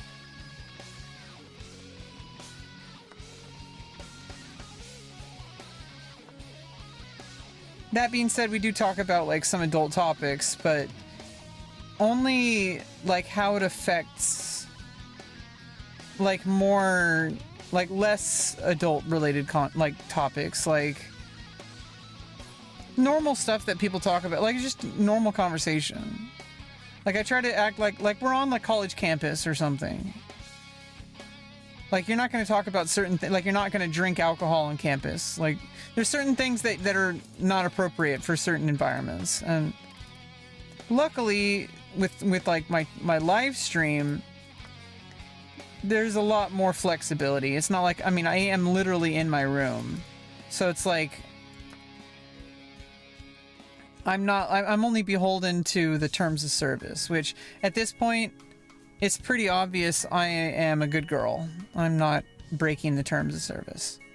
I've been banned a few times. Those were all accidents. That's why I was unbanned. I don't know. Make me dab. I'll figure out like how things are going to go over time, but like right now, obviously there's always going to be the opportunity to have streams like this, but like I said, I am aiming to start really working on making like content. Like even if it's just like practice like improv acting, just for like a place to capture, to have it on film, so that I can review my work and learn how to do better, even if nobody's watching, and I'm sure you guys will watch. But mostly it's like there's always going to be streams like this too. It's an alt stream. For the last 5 years, pretty much every stream has been an alt stream. And so I've already set like my alt stream vibe, which is kind of like this. Like this is pretty much like if I'm not trying to make content and I'm streaming, my stream's probably going to be like this. And that's kind of cool. Like I didn't have that before I started streaming. Now I have this whole new thing. It's like a whole part of my life. It's crazy.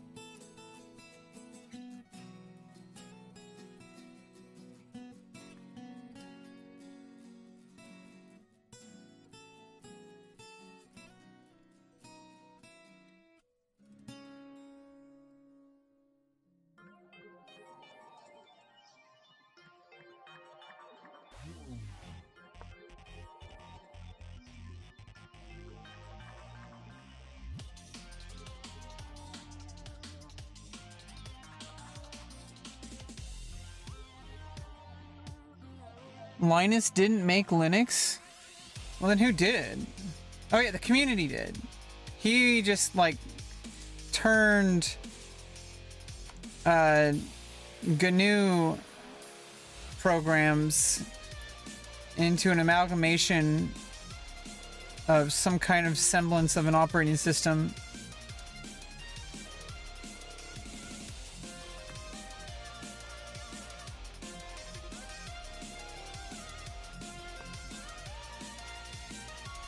But it's really the community that did it. The mailing lists, the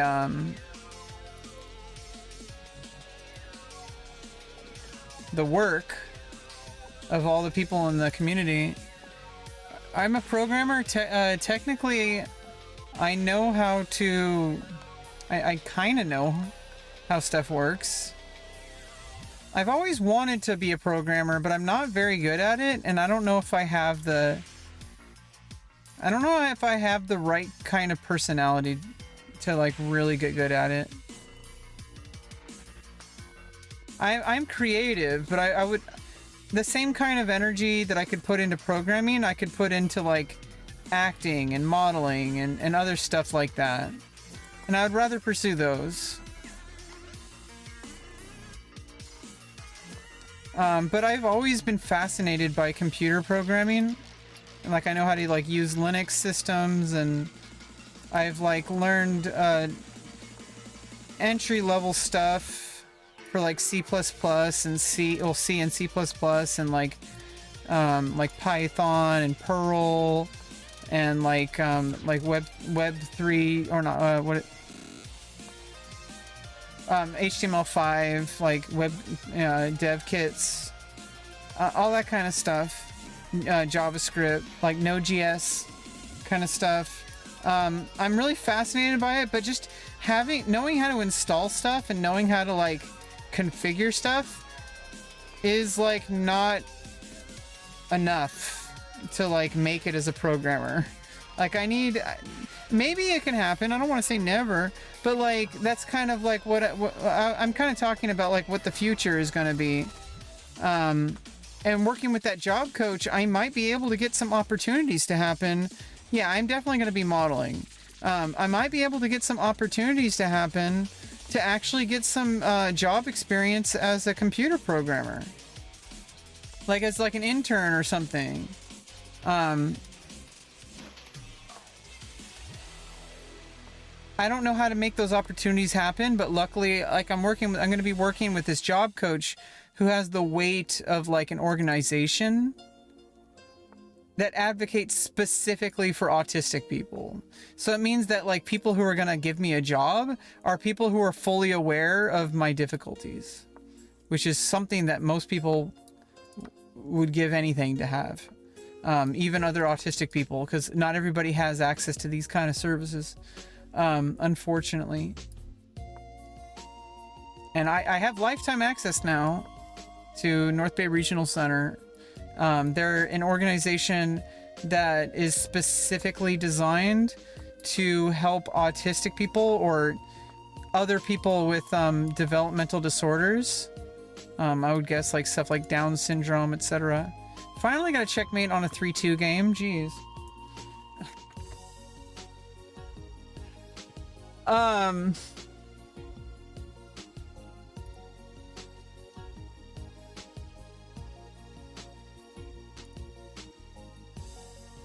Yeah, it's about time to go. Rest up. Yeah, I mean, things will work out. I know things will. I don't know when, but I know they will. I don't know when, but I know they will. Because I have a drive to succeed. I show up even when all is hopeless. It's proven. I work tirelessly to improve at every step of the journey. I work really well with coaching. So if somebody is an expert and they're guiding me, I'm like immediately seeing results, which really surprises people who work with me.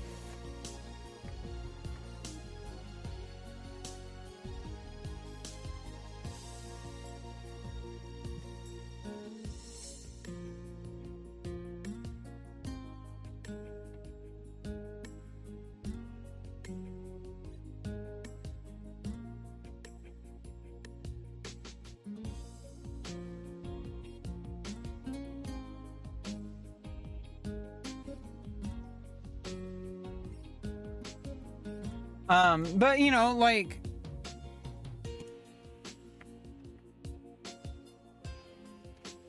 if I have advocacy, if I have resources, if I have coaching, if I have opportunities, I know I will succeed. And so I just have to find those things. And, you know, this job coach is probably not gonna, maybe he is a weird miracle worker. I don't know.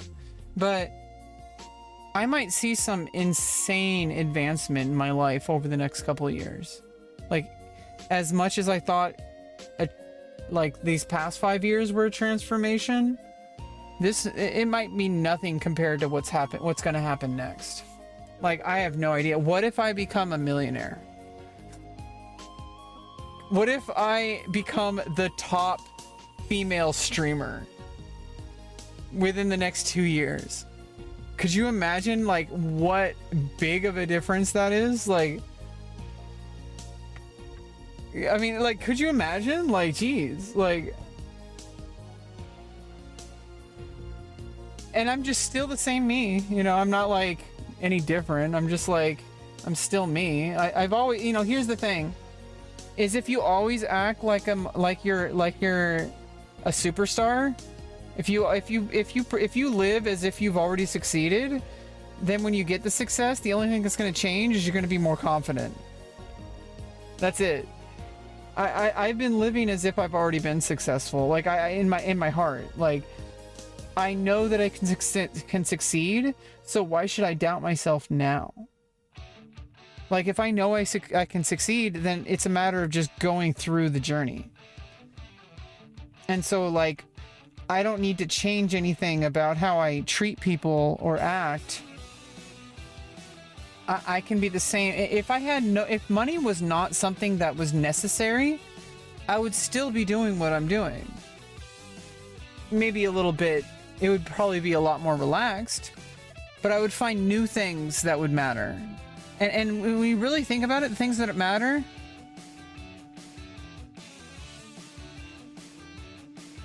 like, if chess, for example, if you want to get good at chess, all the money in the world is not really going to make a difference.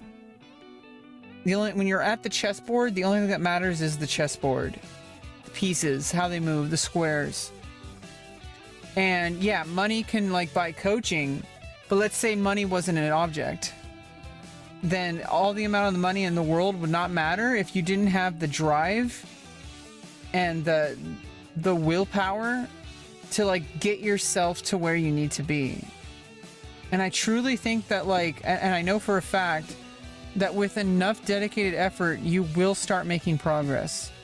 And the fact that I'm already, like, you know, maybe not my blitz and maybe not on stream, but my chess games, off stream at least, and my 10-minute games, I want to start playing more 15-10 as well, instead of 10 minutes, because I think 10 minutes is a good amount. Like, if you, it's in between blitz and, like, longer rapid, but I think 15 minutes with 10-second increment gives you a much more solid game. and it is a preset popular time control on chess.com, so it's like not too hard to find find an opponent. So I have been significantly improving, and it's because I've been putting in dedicated effort to every single day do chess puzzles, every single day play games and do game reviews. That's it. And I also like every now and then do the lessons, every now and then do some drills for like end game positions. Like I just learned the Lucena position and practiced it a bit. I never understood how to win the Lucena position, and it's like I just like watched a lesson and I'm like, oh, okay, cool. And then I practiced it and I'm like, okay, I get it now. You have to like kind of create a bridge so that your king can defend the rook and not like you won't lose your pawn or whatever. But the thing is like every now and then like I might like look at the opening explorer and like, you know, say like, oh, you know, let me try out some new opening moves. See which ones are most likely to happen that I can force. Like if I can, instead of like I've been playing the Scotch more recently after knight c after 2 knight c6. Oh wait, e4 e5 knight f3 knight c6. So after two knight f6, you play 3d5 3d4, and it's the Scotch game. And so like I've been playing that now instead of like what I normally play after e5 after knight is I was playing Vienna for a while, so 2 knight c3 after 1 e5. So I've been playing the Vienna, and it's like obviously I'm not like studying the theory because that really doesn't, it's diminished returns for someone at my strength. Best thing I can do are tactics puzzles, rapid to classical time control games with game review. Ideally with a coach, but right now my coach is the chess.com game review, which is in my opinion the only real reason to get a premium membership. It offers, I mean, the website is just a pleasure to use. Yeah, there are websites where you can play chess for free, which is obviously a good thing, but if you're really serious about chess, I think it really pays off, because it's like you're putting time and effort into something, like a monthly subscription for something that you're doing every day to improve is going to benefit you. Because then it's like, well, what else am I going to spend that money on? Netflix? Like, I mean, I have a Netflix. I mean, like another streaming service, like HBO or some shit. Like, that's just going to waste more time. And I already have plenty of movies to watch. So instead of paying for like HBO or something, I'll pay for chess.com. And I'll get better at chess because I'm not only like utilizing the tools, but I'm more likely to utilize the tools because there's a psychological game you got to play, where if you spend money, you're going to be more motivated to improve because you want to make use of the money. You don't want to waste it. It is like just like when you go to a tournament, you have to pay an entry fee and there's a chance to win money. So it gives you that extra drive to perform well. You know that you're going to do your best. And that's another thing. Eventually I do want to start going to over the board chess tournaments. Oh, you like my voice? Yeah, a lot of people seem to like my voice. That's another thing is ASMR streams. That's part of the scripted content I want to do. There's a ton of voice acting opportunities. And I think that now is I can start really focusing and building my portfolio, building my my list of work and collaboration, because there's an entire subreddit for people who want voiceovers for their ASMR scripts. And I've done one before. I've done a couple. I just to test. But people write, a lot of it's not safe for work. So I guess I could save some of those for like YouTube, I guess. But there are a lot of scripts that people like of ASMR, and all I have to do is go to script bin, open up the script, and then like record it, and then put it up on YouTube, and just keep doing that, and make, you know, find clips to turn into YouTube shorts so that people can, and then like link the full video into the show. Like there's all this sorts of stuff. But the thing is it's not even about the product, it's about the practice of going from beginning to middle to end, to creating something that even if it's not perfect, eventually over time it just grows and grows and grows. And so it's like you just keep pushing yourself and keep trying to do better. And when you do that, you will improve. And you're not always going to see it. In fact, most progress is going to be so minuscule, it almost looks like there's zero progress. But the thing is, you only really notice the progress when you're just starting, or when you reach like certain, like, there's like certain points in your growth where you start to see like significant jumps. Like I'm starting to see that now with my chess, for example. But I can imagine like there's all sorts of content ideas, and I haven't really gotten the focus. I'm gathering a bunch of data right now, and also I'm taking action by going to literally taking action by taking an acting class. That's what acting is. It's like people misunderstand acting. Acting is literal. Like it's literally taking action.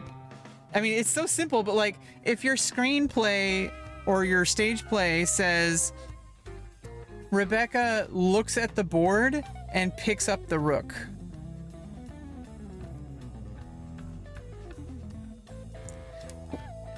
like that's acting. Now I took some liberties. I looked at it. So like Rebecca looks at the chessboard, waits a beat,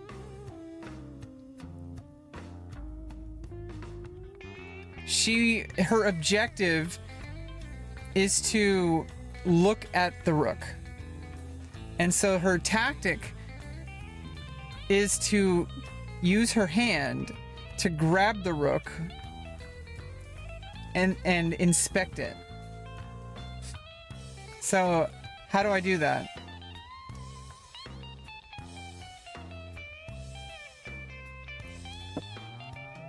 Like that's acting. It's so simple, like, but like people complicate it, and it's like it's the uncomplicating that is the challenge. Like, if all you did was just get rid of your brain and stop thinking everything, so like, stop trying to micromanage everything. Like, just let your natural abilities take over and use your executive abilities to like decide certain decisions. And you can do that, and you know, with me I need a lot of extra time because I have executive dysfunction. So it doesn't mean that I am unable to do certain things. This is the misconception people have about autism. It doesn't mean you can't do things. What it means is that it requires a different strategy. And finding that strategy isn't always easy. And sometimes it's easy to feel like life is hopeless. It's easy to feel like you're never going to be normal. All those kind of things. But I think eventually I'm going to find my way. I'm already finding my way. Like, before you know it, I'm going to be the #1 female streamer on Twitch. How about them apples? Like, before you know it.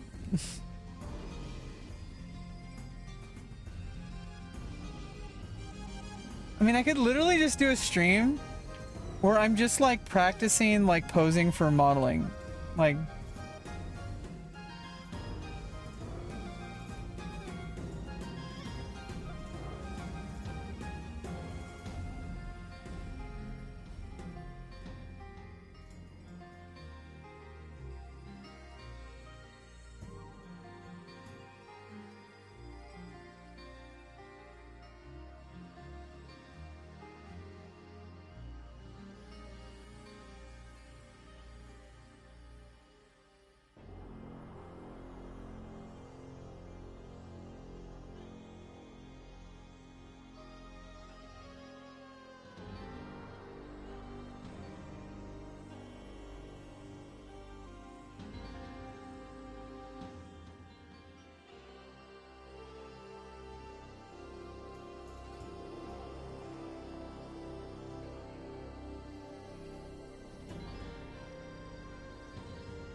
right?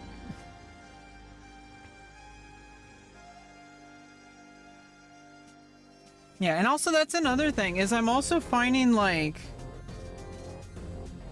I'm making human connections. And I'm meeting people who are also pursuing modeling and acting and who actually know photographers. And I think together we can be stronger than either one of us alone. Like if we can help each other out and look out for each other, make sure we don't get scammed, or, you know, like, hey, I got bad vibes from this photographer, don't work with them, whatever. Like that kind of stuff, right? Although I'm a big girl. Okay,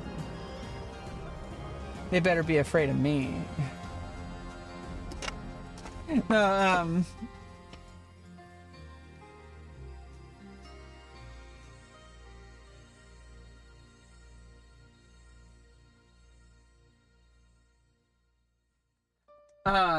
no, the thing is like, I feel like the real work of like a model is really being so insanely patient, because you have to like hold a certain like, you have to be able to like hold your muscles a certain way, like.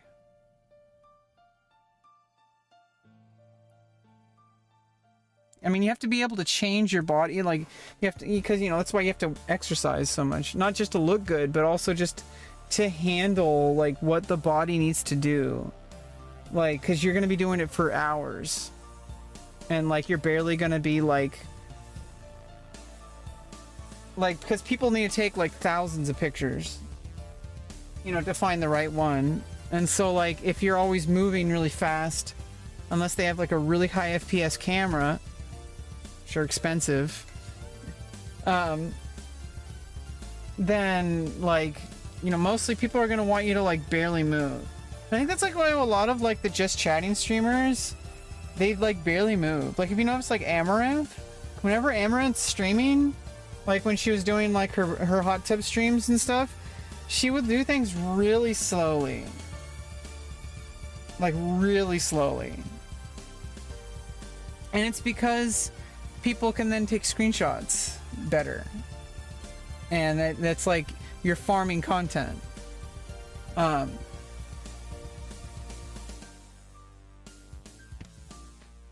Yeah, and I barely even know the like tip of the iceberg about it, but from what I do know, it's an extremely difficult job.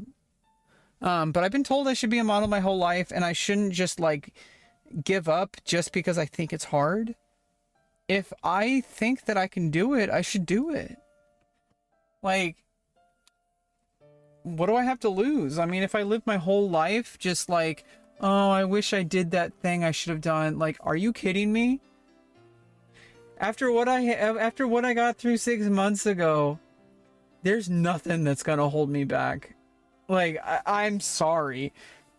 The difficulty level, it's like fighting a level 100 boss, and then that was the toughest boss in the game. And now there's like, everything else is like level 30 to 40.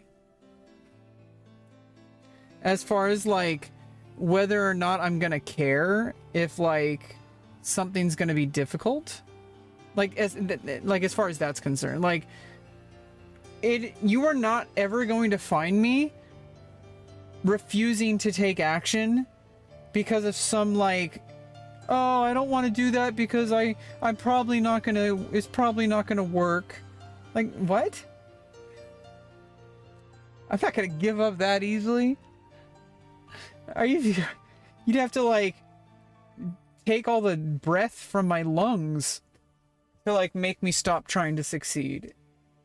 You know? I hope that doesn't happen.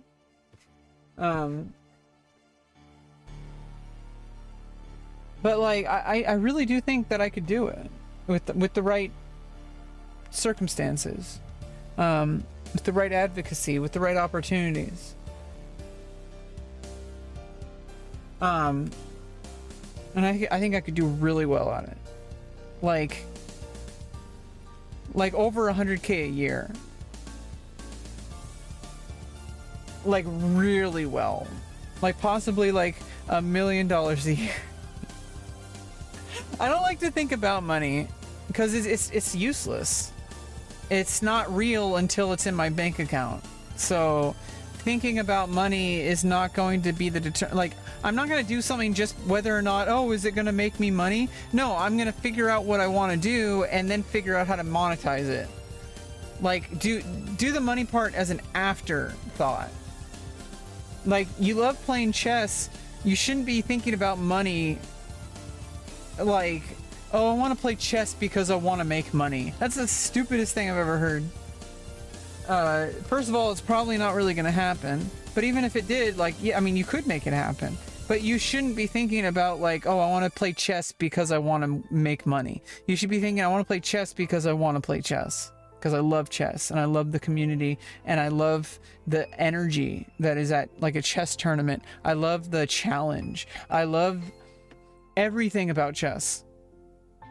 Everything about it. Except the stuff that has nothing to do with it. Like the gatekeeping, the cost of admission, the price of coaching. These are all things that I don't really have in abundance. And so it's like, it's really, I feel like once I get myself started, it'll be fine. But like right now, I'm basically at zero. I'm making friends, you know, in my local community, and I'm not really trying to make friends so that they can find me work. But like, that's usually how things get started, is like, especially with stuff like modeling, like people get started with a career because they know people in the industry. And it's like, you know, there's probably people I know who would be able to help somebody too. Like, I don't want to discount what I could offer someone. Like, what if somebody needed something that only I had? Like, as far as like resources go, like somebody I could get them into contact with, which wouldn't work for me, but it would work for this person because they have a different criteria. Because everyone's different. Everyone has a different body type. Everyone has different skills, different things to bring to the table. And, you know, that I'm not any different. Like, I'm also one of those people that if I looked at myself the way that I look at other people, I would actually respect myself. And like, because when I look at other people, I'm like, that person is way better than me. That person is a bigger expert than me. I can learn something from this person. And sometimes that person is actually less qualified than me. And that's the scary part. Is because I know it's a healthy mindset to always try to be learning. But if you know more than somebody and you're not trusting your own intuition, and because this person has like some kind of like, some people, they have a certain energy they can bring, and it is a skill, but they can play up their skills to make them look better at something than they actually are. And that's a real skill. They're really good at that. But like, they can play into people's preconceptions that if somebody acts and talks a certain way, people are going to accept it more as like an expert opinion, even if that person has no idea what they're talking about. Your network is your net worth. Yeah, for real. Yeah, be friends with people. I mean, the thing is, that's usually how friends would work anyway. Why would you be friends with somebody that has nothing in common with you? Like, yeah, I really like to like expand my horizons and learn from other people, like I just said, and like meet people that I normally wouldn't meet, because I think that that's like, you're missing out on so much life whenever you limit yourself. And I don't like to limit myself. I don't like, oh, I don't watch this YouTuber because I'm not the target demographic. Like, so what if like 99.9% of someone's view base is male? I'm the exception. like, come on. He who shall not be bald. He who shall be bald. He who shall be bald. He who shall not be named. Everybody knows it. I know it. You know it. Everyone knows it. Isn't it wild that Asmongold has reached that status? I feel like he's like proud of it. It's kind of weird. Like he's proud of it. I mean, I respect that. It's kind of cool. But at the same time, it's like, he's reached such infamy that people can refer to him without even using his name. That's something, okay? Like, not many people can do that. I mean, I wouldn't want to trade places with him. First of all, because then I would have to go through another 5 years of surgery stuff. And then also, he would be fucked because he would be in a woman's body and he'd be like, fuck! But then he would finally be able to taste water. And, but yeah, let's just forget about that guy. He's not a part of my life. I mean, maybe one day I might work with him in like a professional capacity, especially if I become the #1 female streamer. Because I'm not above. I mean, if people want to collab with me, but hey, call me. You know how to reach me. You know where I live on the internet. It's a app that starts with a D and ends with a D, and it rhymes with harpsichord. You know where I live. Just call me. But yeah, I have no idea what I'm doing. I have absolutely no idea what I'm doing. Absolutely no idea. That's okay. It's okay.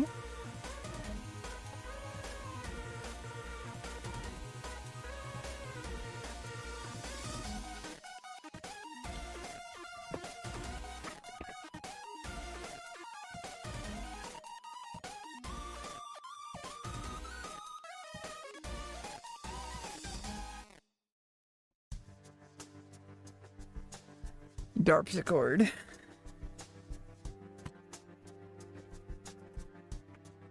I don't know.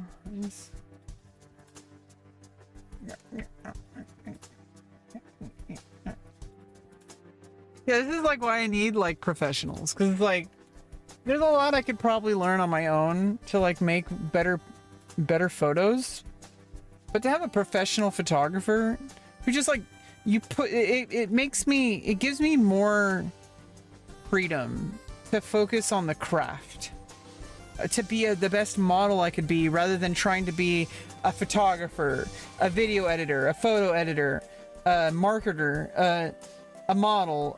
Like I have to be not only a model, but I have to be all these other things. Why not just like focus on the modeling and find very talented people who are very good at these other things and let them do that, and then let me do this because they can't do what I do. Like, I think a lot of it is just tenaciousness. I think like what really makes people succeed on like as like OF creators or models or any kind of industry, I feel like the real thing that makes somebody succeed is that they're willing to do it. Because there's so many people that they could be models and they may have even gotten some success, but then they quit because it's too hard for them to do.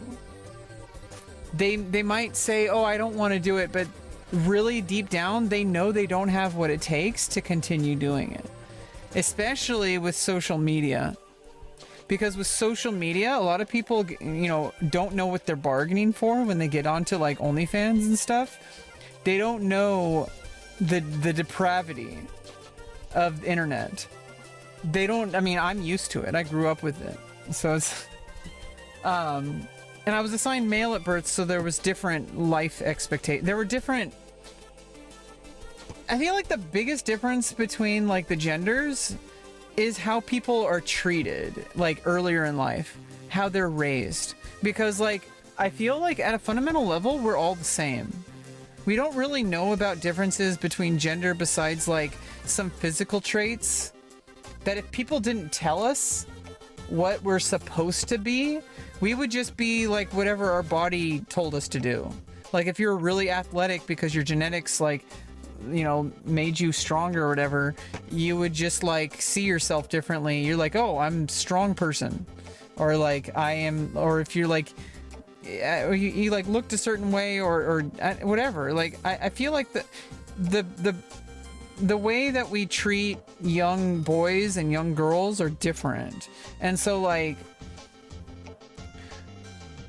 as a young boy, your boundaries are constantly being undermined.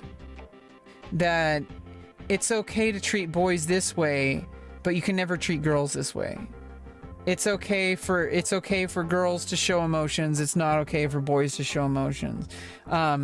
Boys have to work harder because there's always preconceived notions that are brainwashed into you, that like, oh, guys can't be attractive, only women can be pretty, and like guys can't be pretty. Guys are supposed to be strong and athletic and work hard. They're supposed to grind. They have to get a real job. Like all these kind of things that like are brainwashed into young men, turn them into different people later life. And it comes across in trans people as well, I think, because like I'm a woman, but I'm like a little bit different of a flavor because it's like I have a unique upbringing, like where I was raised as a boy. So it's like I have certain people need to, and it's like I have a certain kind of perspective that I think can like really help the world, because most people will never know what it's like to live as a different gender. Like I have been perceived as male and perceived as female, and like I have the experience of knowing what it's like to be treated as male and to be treated as female. I know what it's like to, I will never know what it's like to be raised as a female, but I can listen to other people, but at the same time, it's like, I know what it's like for men and what they go through, because it's normalized to basically just invade men's boundaries. Like not just like sexually, but like in all sorts of ways. Like I don't know about everywhere, but this is how it was for me. When I was treated as a guy, I was expected to just put up with harassment, to put up with like people making like really crude like sexual comments about me, grabbing my nipples, grabbing my ass, whatever, because oh, it's just, you know, we're just messing around or whatever. Or like, hey, stop being a little bitch, like all that kind of stuff, like, right? Like that's how men are expected. That's why like it's really hard, because it's like talking about the problem without diminishing, like why does it have to be an either or? Like people are like, oh, but like don't ignore like misogyny, because that's a real thing. But like misandry is a thing too. And like there's so many men out there, like there's things that I'm finding out about myself, and I'm only finding out because now I'm living as a woman and I'm perceived as a woman, which are two different things. Because I lived as a woman, but I was still perceived as masculine, as a man, at the very early stages of my transition. But as time went on, I started being perceived as female more, like in public. And so like, when you're perceived as female, people treat you differently. When people perceive you as male, they treat you differently. And it's like, it's really kind of sad. And I didn't know until I saw the contrast. I didn't really know. Like, I felt like I couldn't even talk to women when I was living as a man, because I was so afraid that people would see me as like some kind of aggressor, or that like, oh, well, it's just some guy trying to talk to a girl, like what a loser. Like there's all these preconceived notions people have. And also as a woman now, I'm a little bit more careful when I talk to men. I don't want to lead anybody on. I don't want to get their hopes up. You know, I mean, I'm a pretty casual person, but I'm not really doing too much dating in my life. It's not really a priority for me. right now. But I have to be careful because there's guys that treat me differently than they did before. And there's guys that are going to manipulate me. And I know because I was manipulated when I was a man too. Like now I feel like I'm stronger now because I have more self-worth. I have more self-confidence. I have more experience. And so like now it's like, I don't want to like say this with like 100% certainty, but I'm pretty sure I'm safer now than I was when I was a man, which is weird. It's so wild to me. It's like being a woman is terrifying. Especially like when you're like walking out in public, especially like at night.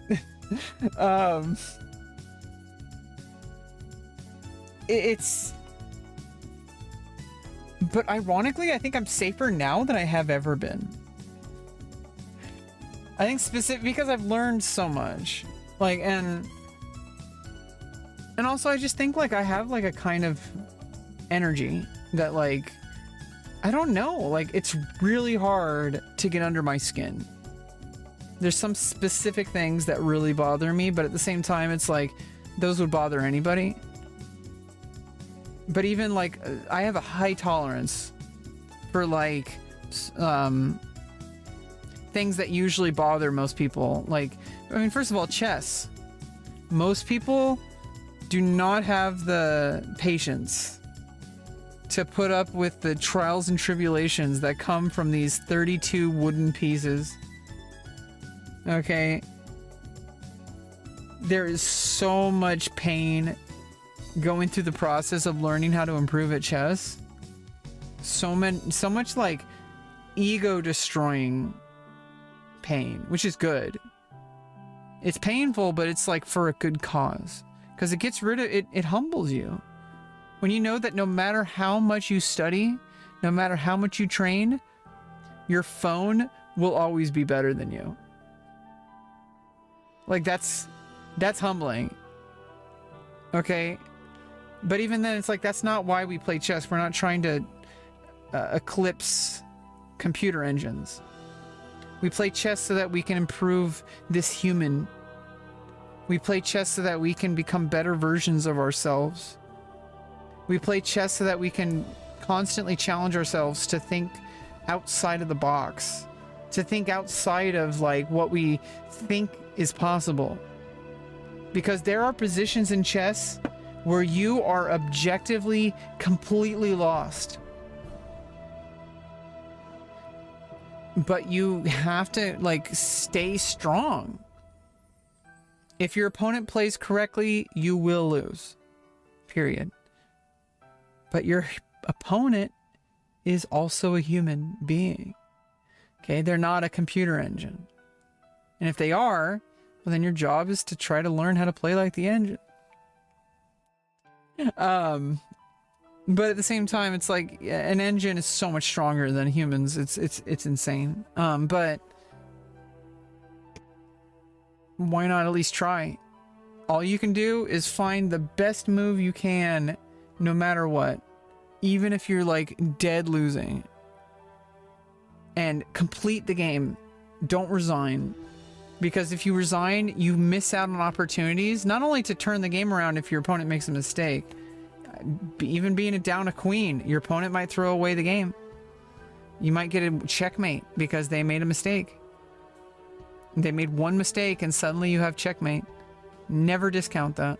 But even besides that, you might actually be in a better position than you realize because you're not a chess computer. You can't possibly know exactly what is possible in a position. It might look terrible. You might even be down a queen, but all you have to do is make a certain move and you can force a couple variations and suddenly you're back to even. It might look really bad temporarily, but you know, just like with life, sometimes things are the worst at the calm before the storm. Then once it starts, it's just a matter of just driving through it, you know? Like,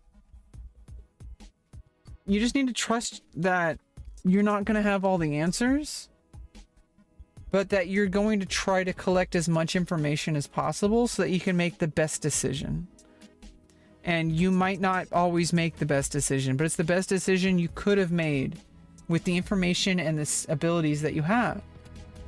You date trans girls? That's pretty cool. Okay. Lucky. I've never dated a trans woman or a trans man. Like, I've just never dated a trans person. I've only dated 2 women and 2 men. I'm not really a dater. I don't really like labeling, especially because I already know how people respond to like conversations about like LGBTQ and stuff like that. And I know how people have preconceived notions and prejudices and all sorts of stuff. But at the same time, it's like, I don't really like labeling myself, because I am trans, but like, that's not my identity. Like, I just am trans. I am bi, or I guess I consider myself, if I want to get technical, I'm pan. But I'm also kind of asexual. But not really. It's a spectrum, and to me, it doesn't really matter. Like, I am who I am. Okay, I don't need a label. I don't need to say like, oh, this is a grocery list of who I am. Life isn't a social media profile. Okay, like, I don't know what happened and when people are going to just wake up from this weird dream. I know I did, or at least maybe I did, but I've been on social media so long, I broke myself out of that. There's more to life than social media. It's not the end-all be-all to existence. Just because it exists doesn't mean you have to use it. It's just a profile on the internet. It has nothing to do with you. But it's so hard to get away from it. But it's like, you're not really supposed to get away from it. What I'm talking about is like getting away from it, like not attaching your self-worth to it. Because it literally has nothing to do with you. It's a product you've created. Or in some cases, especially successful people, someone else or a collaboration of people create it. And so it has nothing to do with you. Like, you are this person. Nobody lives your life but you. And I don't know, I just think I don't like limiting myself. And so when I start saying, oh, well, I'm bi, I'm trans, I am, aromantic, asexual, or like, I am aromantic, but I'm not asexual. Like, I don't like thinking about it, because it's like, it doesn't really matter. Like, why am I limiting myself? Why don't I just exist? Why can't I just be? Like, why can't I just, like, be flexible? That's part of, like, the whole thing is, like, I don't need to be straight or gay or trans or cis, or those are all just labels that just like describe certain human characteristics. I am who I am regardless of whatever other people call me. And so I like to think of myself as just, I'm a human being. And I have my own list of experiences and my own qualities. And they are what they are. And like, it doesn't particularly matter. I don't really need to go around like,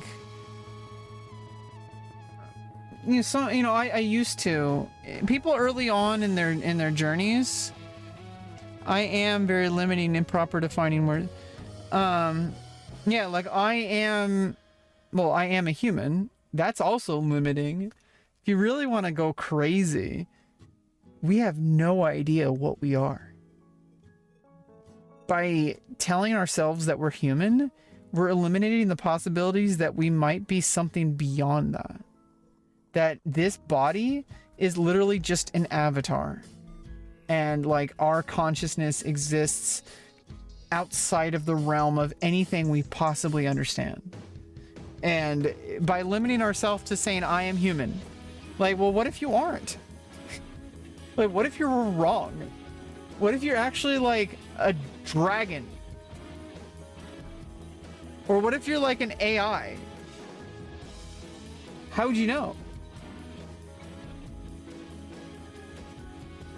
Yes, be human. Okay, I'm going a little crazy. Getting a little out of the box. No, but I mean, even saying you are human is limiting thinking. If you really think it, you're not a dragon. How do you know? Have you ever met a dragon? How do you know this isn't what a dragon is? You have all these preconceived notions over what a dragon is because you've read books about them, because you've seen movies about them, but you literally have no idea what an actual dragon is. You know what a fictional dragon is. But if an actual dragon exists, you probably would not recognize it. You'd have no way to verify it.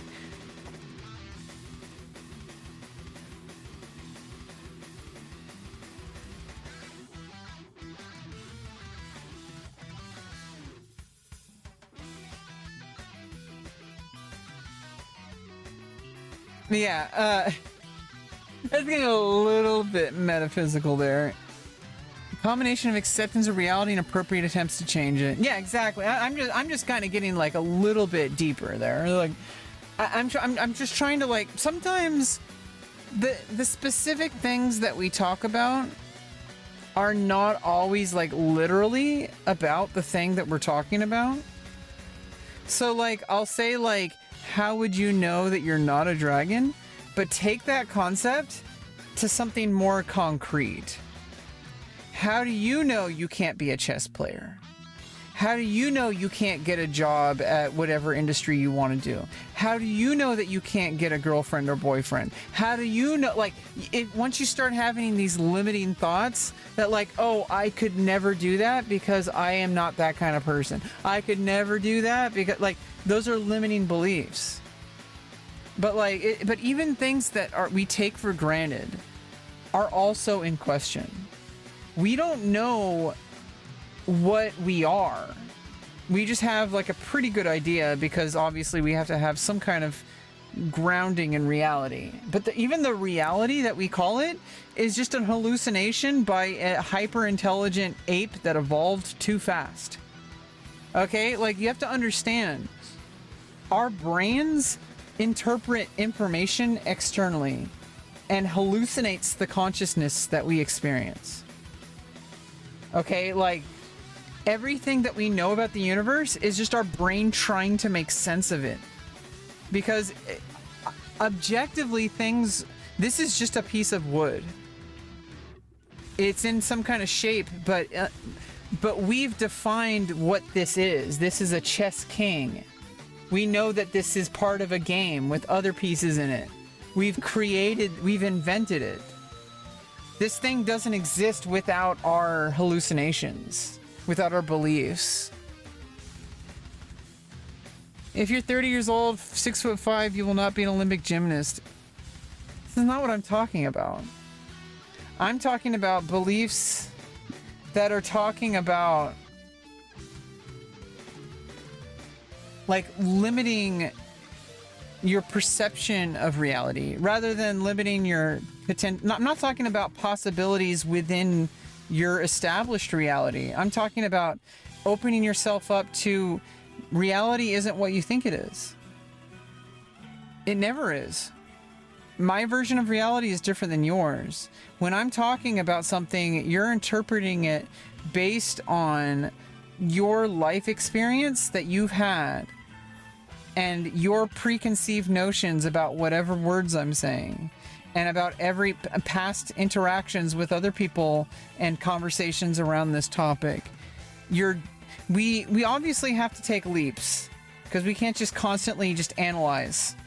We get analysis, paralysis by analysis. But at the same time, if we really step back, if we take like a few moments to think about something that somebody says before we respond to it, like our knee-jerk reaction is like, no, you're wrong. You can never be an Olympic gymnast if you're 30 years old and 6'5". Well, then tell that to the 31-year-old gymnast. Right? Wait. Let's actually Google this. Let's check reality. Oldest Olympic gymnast. 41 and 2 months. Oldest gymnast to ever compete at the Olympic Games at the age of 41 and 2 months. It's Oksana Chusovot. Huh? So you're actually factually wrong.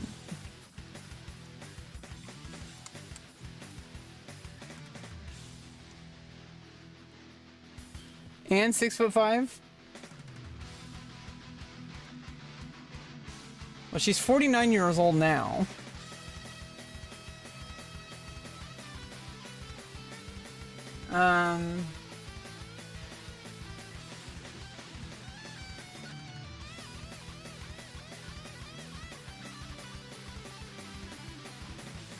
What's her height? Oh, right. Yeah, she's 5 foot tall. But still, limiting beliefs. The thing is about limiting beliefs. There's certain things that might not be possible, but you don't know if it's possible unless you try. So there have been people who have overcome some of the biggest challenges that anybody can face. I'm probably one of those people. But maybe not. But I have no way of knowing. So, like, why limit myself with information that I can't verify? Right? You can't verify that it's possible. It's like trying to disprove God. Like, you can't prove it exists. You can prove it exists potentially, but you can't prove it doesn't exist, because there's always a possibility that something can exist, right? So it's like, if you take that concept, for all you know, it's completely possible for a 30-year-old 6'5" person to be an Olympic gymnast, right? But if you have a limiting belief of like, I can never do it, well, then you're not even going to try. So obviously it's a self-fulfilling prophecy. Now, maybe your goals need to be adjusted.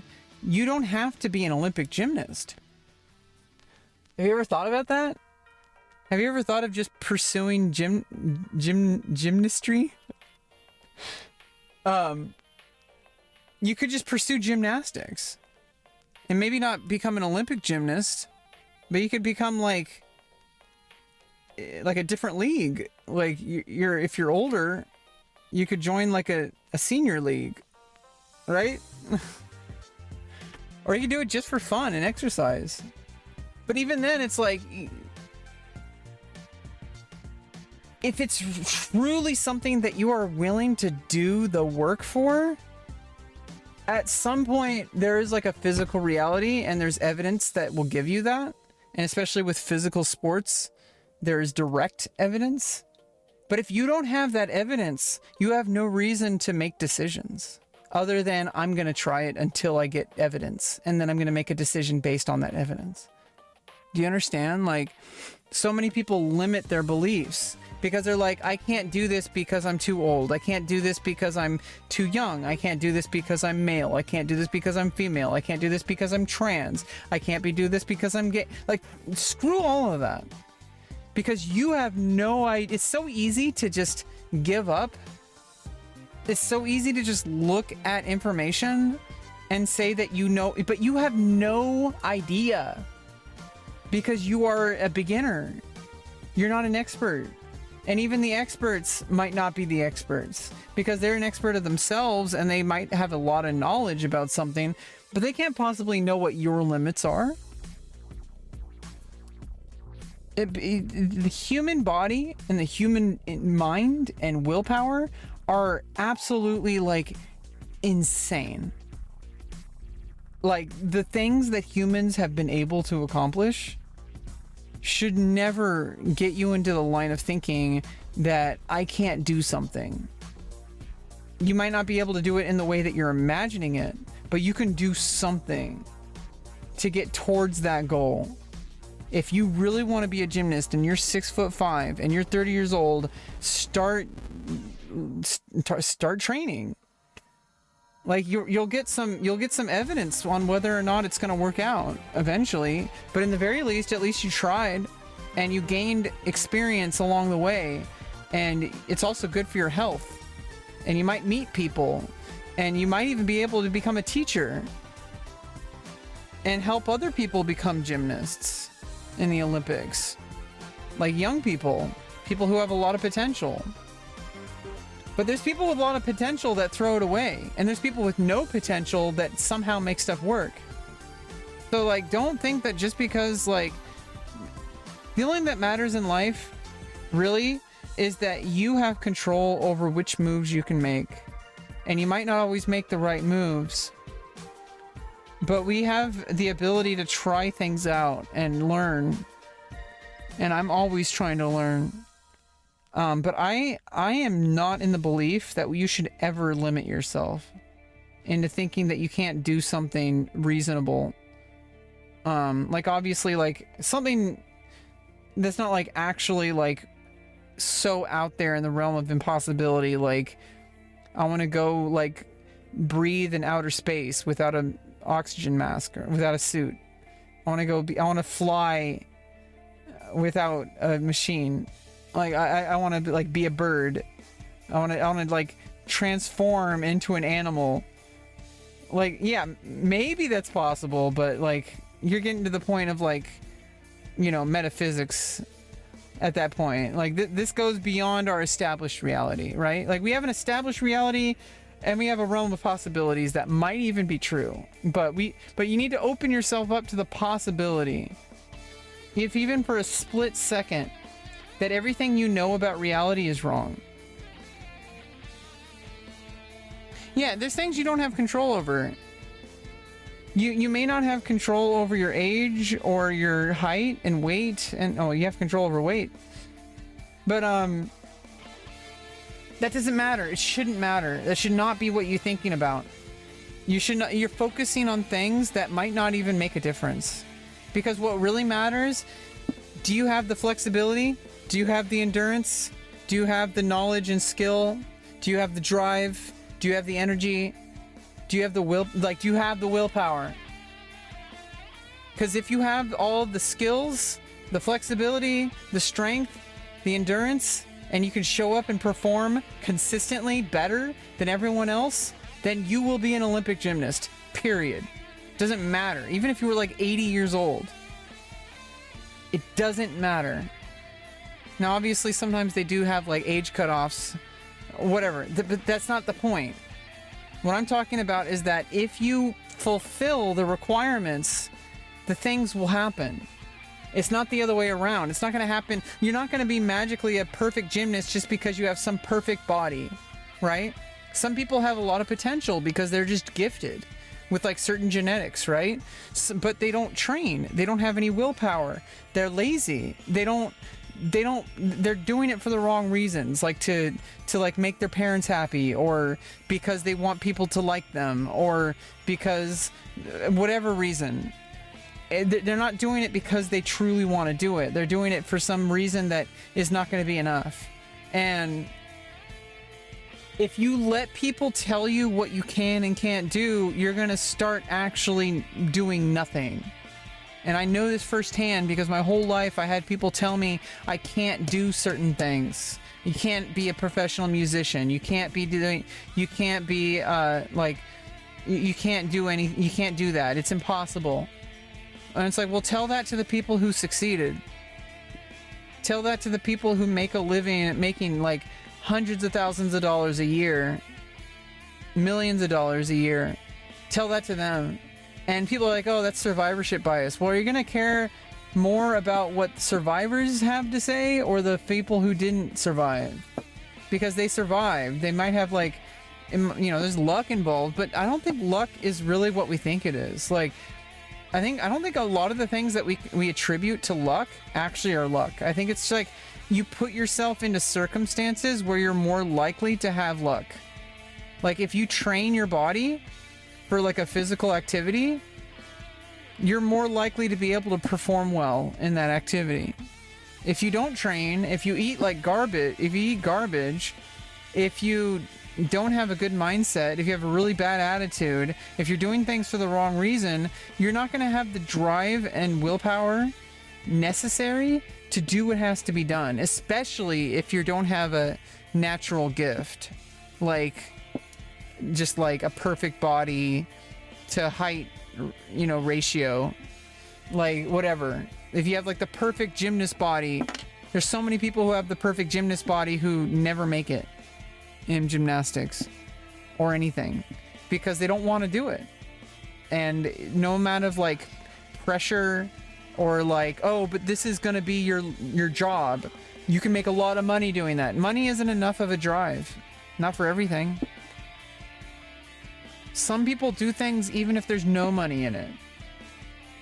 And it's like, there's so many things in this life where obviously money drives our decisions. But I feel like the closer that we get away from, the more that we get away from that way of thinking, ironically, the more likely we're gonna make that money happen.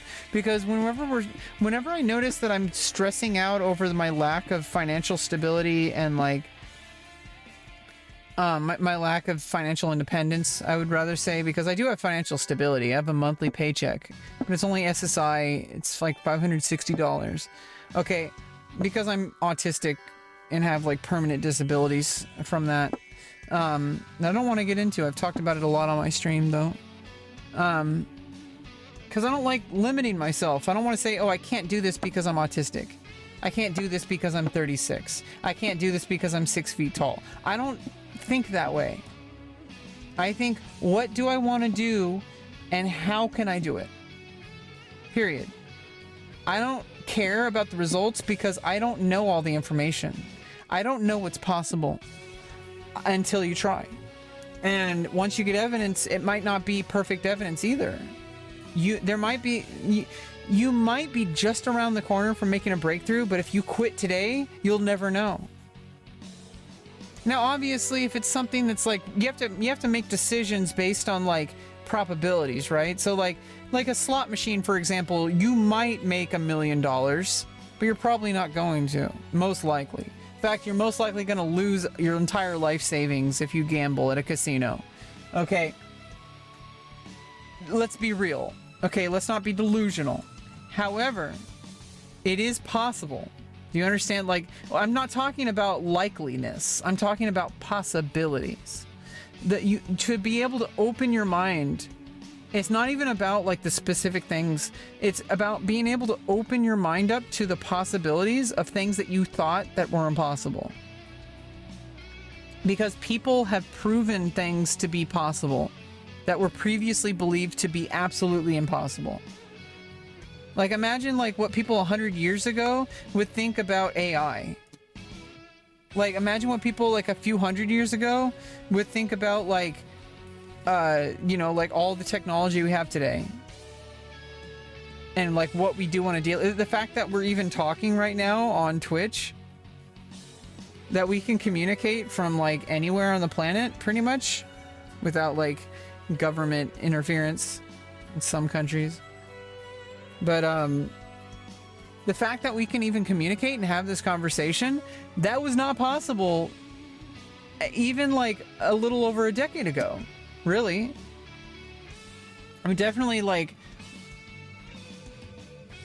it's just like there are things that were not possible that people never even thought of because it was never in their realm of thinking. They didn't think outside the box. There's always been people that challenge the preconceived beliefs that we hold, and we hold them very dearly. Like, there are things that I believe that are probably holding me back, and all I have to do is just open myself up to the possibility that I could do something impossible. For example, I thought it was impossible to ever get transgender medicine 18 years ago. 18 years ago, I thought I would never be able to transition. I thought I would always have to be a man. I thought I would never be able to get my surgeries. Just 6 months ago, I got my vaginoplasty. a year and 6 months ago, I had my facial surgery. I've been on estrogen therapy for 5 years. Okay, I met my goals. What I thought was impossible became possible. And, you know, if that can happen, what else can happen? And obviously there's going to be things that are going to be like either a lot more challenging or maybe not even possible. And the decision process should not be on whether or not you think it's possible or not. It should be based on whether or not you're willing to do what it takes. Because if you're not willing to do what it takes, well, it doesn't mean you shouldn't try it, but like at the same time, like you have to like make these decisions. Like, am I willing to sacrifice 8 hours a day of my life dedicated to like building a skill of some sort? Maybe not 8 hours a day, but like 3 to 4 hours a day, right? If I can dedicate 4 hours a day, like if you want to become a chess champion, right? You want to be like a titled chess player, a professional chess player. It's very, very, very difficult to do. It's not an easy thing. Okay, there's only like I think 3,000 grandmasters alive today. Okay, it's not easy. But if you're and you have to ask yourself, if you want it, are you willing to work for it? And the thing about chess is that even though most people who aren't grandmasters by the time they're like 12 will probably never be grandmasters, but there's multiple reasons why that is. And if you have the willpower, there have been people who have become grandmasters at the age of 60 or 70. They're very rare. But you have to think like grandmasters are already rare. Do you understand? Like, you have to be able to put yourself into a lifestyle where you're going to have access to chess tournaments, where you're going to have access to chess coaches, where you're going to have the financial resources to do that. You have to be able to put in like 3 to 4 hours of dedicated hard work every single day. Maybe even more. But like, I think 4 hours of dedicated practice a day is probably the max for any skill that you want to learn. And I learned this from music. A lot of people want to just keep practicing, but like less is more. It's better to practice for an hour a day than it is to practice for like 5 hours once a week.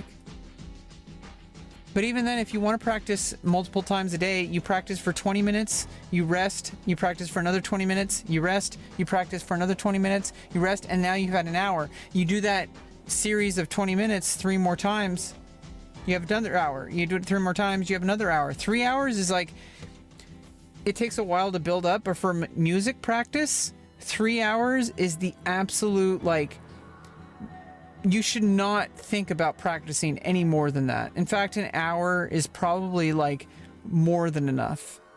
But 3 hours of dedicated practice a day, if this is your entire life, if your life is like you are a professional clarinetist and you like teach people for a living, you play in like orchestras, like then you're gonna be needing to like go the extra mile. Okay, like you know, this is your life. And so like, you know, an hour a day is not going to cut it if you're at that level. Like you've leveled up. And so like, you know, but any more than that is like scientifically kind of proven to just have so many diminished returns that 4 hours is even stretching it. Like that's if like you're really, really pushing to like in a very short term goal, trying to get something prepared for a performance, and you're like you have to push yourself harder because it's like extra difficult or something. But like any more than 3 hours is just like it's like wasted effort, wasted energy. You'd be better off resting and coming back the next day. You would have so much better results.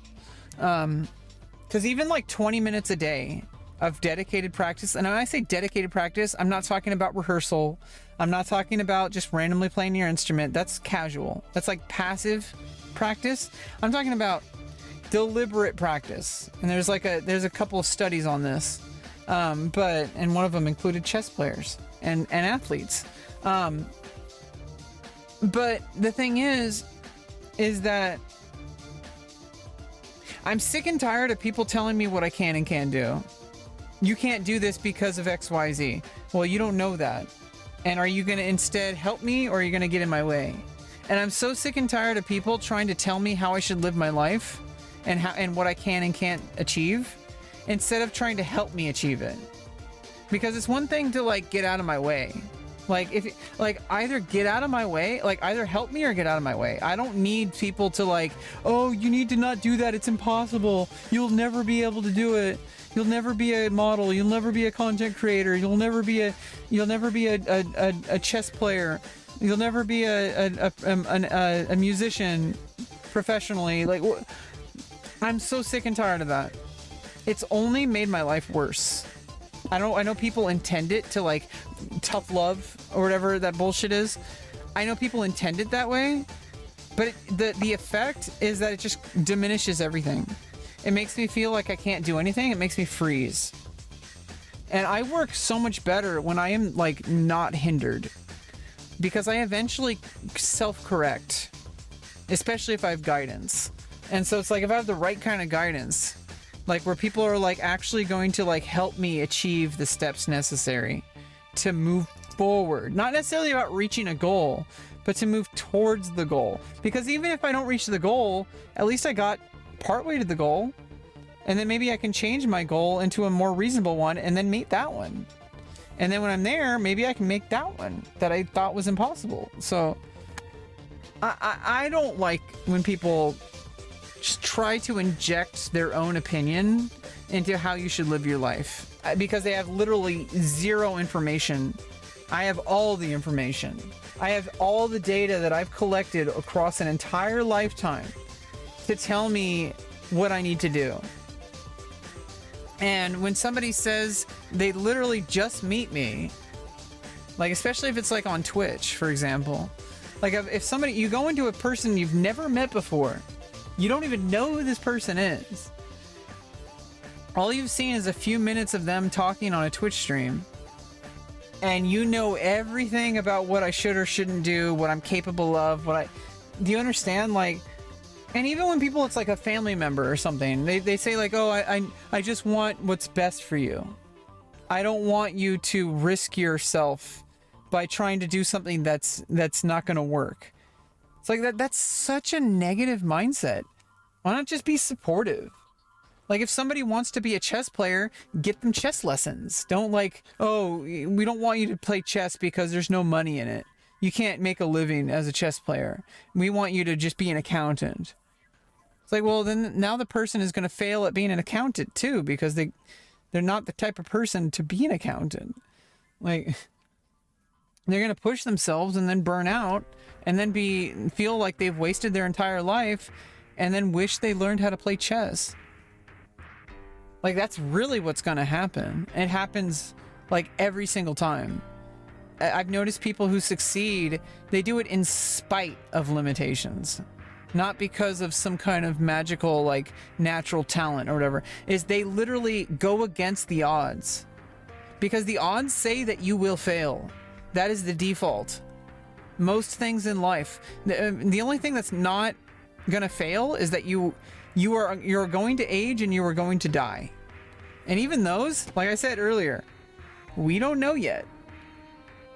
It might be in the realm of scientific possibility to make us immortal. Okay, we don't know that. Okay, so don't discount it. But like pretty much like it's like 99.99998% true. Nothing is ever 100%. But it's like mostly true that like eventually we're all gonna die. That's the only thing that's not going to fail in our life. Death and taxes, right?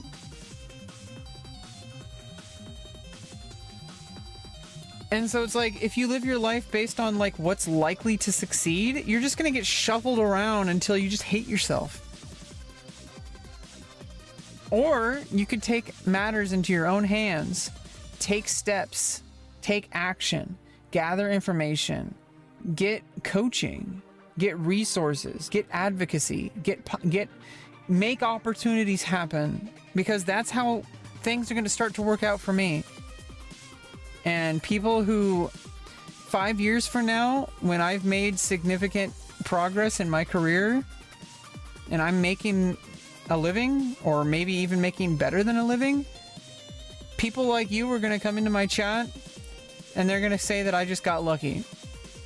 While you've done nothing with your life, you haven't changed anything because you have these limiting beliefs about yourself. I don't want you to come back 5 years later and not understand why I succeeded. I want you to come back 5 years later and have grown with me. That's my goal for my community. I don't want to just milk my community. Well, but you know what I mean? Like, I don't want to just milk my community for content and for clicks and whatever. I want to create a platform where my efforts can directly benefit humanity. Period. In whatever way that is. It's big or small. It's all important to me. Even if it's just somebody comes into my stream and because they watched my stream, they feel empowered. And instead of staying inside and playing League of Legends for the 18 millionth time, they decide to turn off their computer and go out for a walk. When they're out of shape, they haven't gone out in walks in like forever. They're so out of shape they can barely even. Just getting up the stairs is challenging, right? But if they come into my stream and they hear me talking about something and they see changes I've made to my life, and they're like, "Wait a minute, she did all that. I only have to do this. She did all this crazy stuff. If she could do all that, maybe I could just stop playing League of Legends."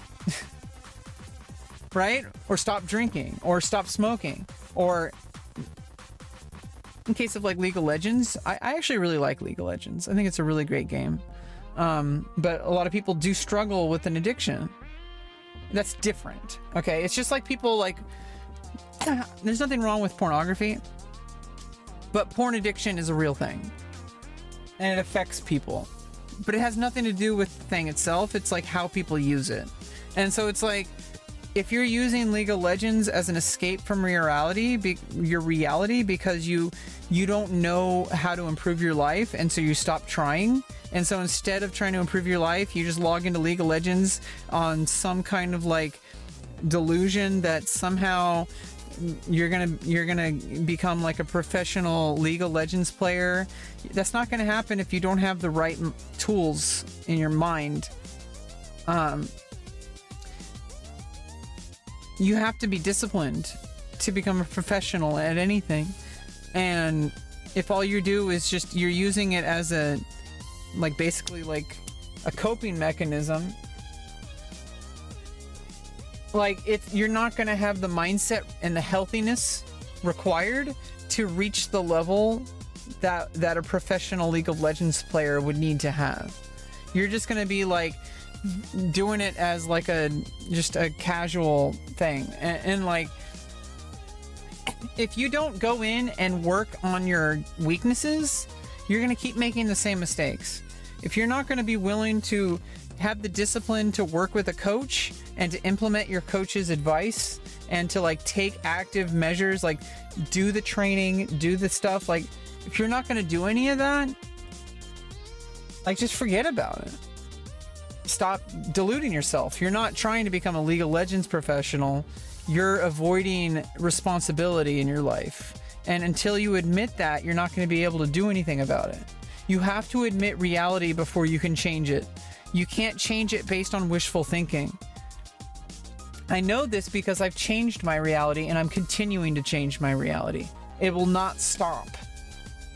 I have had so much proof that I know how to make my life better.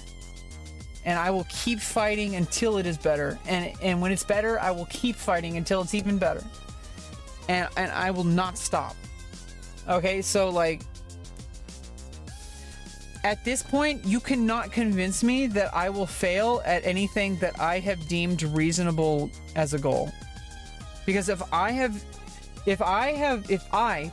literally me, if I, Rebecca Lauren, have decided that something is possible, it's because I've done my due diligence to research it, because I've tried it, because I've seen evidence that says that I can succeed. It's not because I just want it to happen because I'm like wishing it's gonna happen. No, it happens because I have an absolute savant-like ability to take in information because I happen to be autistic. And I am so tired of that ability that is absolutely superhuman going to waste. And I want to find a way to make this finally work for me instead of against me. Do you understand? Like, I've been looking my whole life for a way to turn this curse into a gift. Because my whole entire life, I've had this, it's been wasted on nonsense. And I want it to go to good use. But one thing I know how to do is I know how to look at information and like connect it in ways that other people normally don't. And use it to make decisions. And those decisions aren't always the best, but I make the decisions. And then it gives me more data. And then I make a new decision. And that decision makes me more data. And then I make a new decision. And I keep making better and better and better decisions. And I've learned how to trust that. I made the impossible happen. And it didn't happen by accident. And unless I am very critical about the reality of how I made these things happen, I will not be able to replicate it.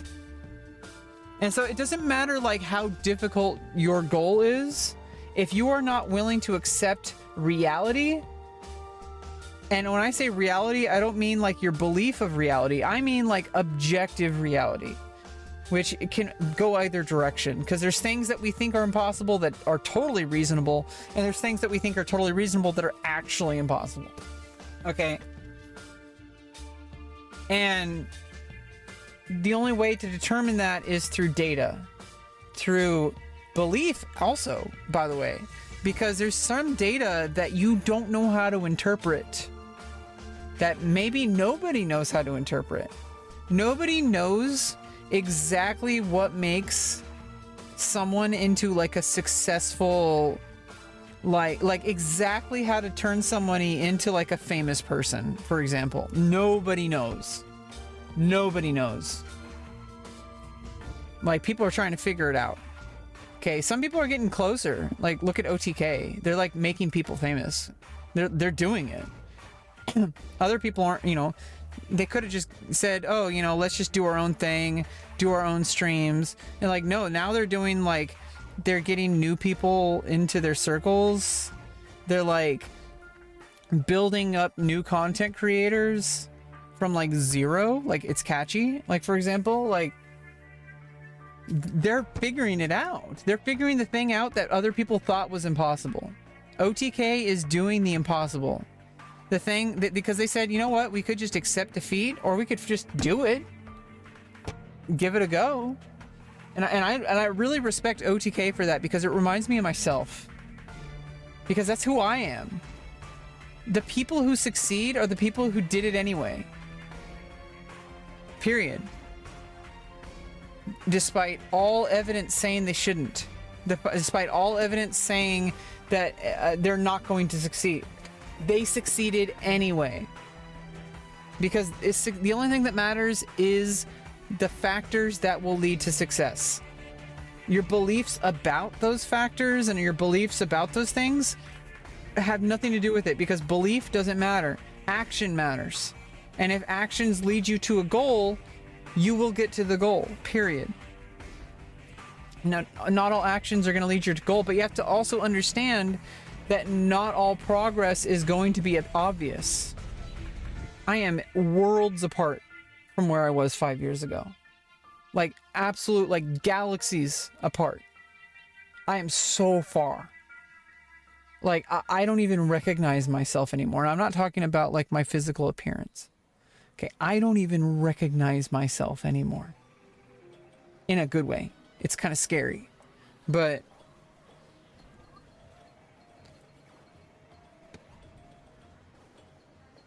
we don't see the progress until it starts becoming obvious. And so you could spend years doing something, not see any, like, you can see signs of progress. Like, even if it's the smallest, tiniest step towards it. I have seen those steps in the form of money, in the form of feedback, viewers, whatever. I have gotten that data that says this is working. And nobody will ever be able to convince me that I'm not going to succeed. And that's all there is to it. Anyway, bye-bye.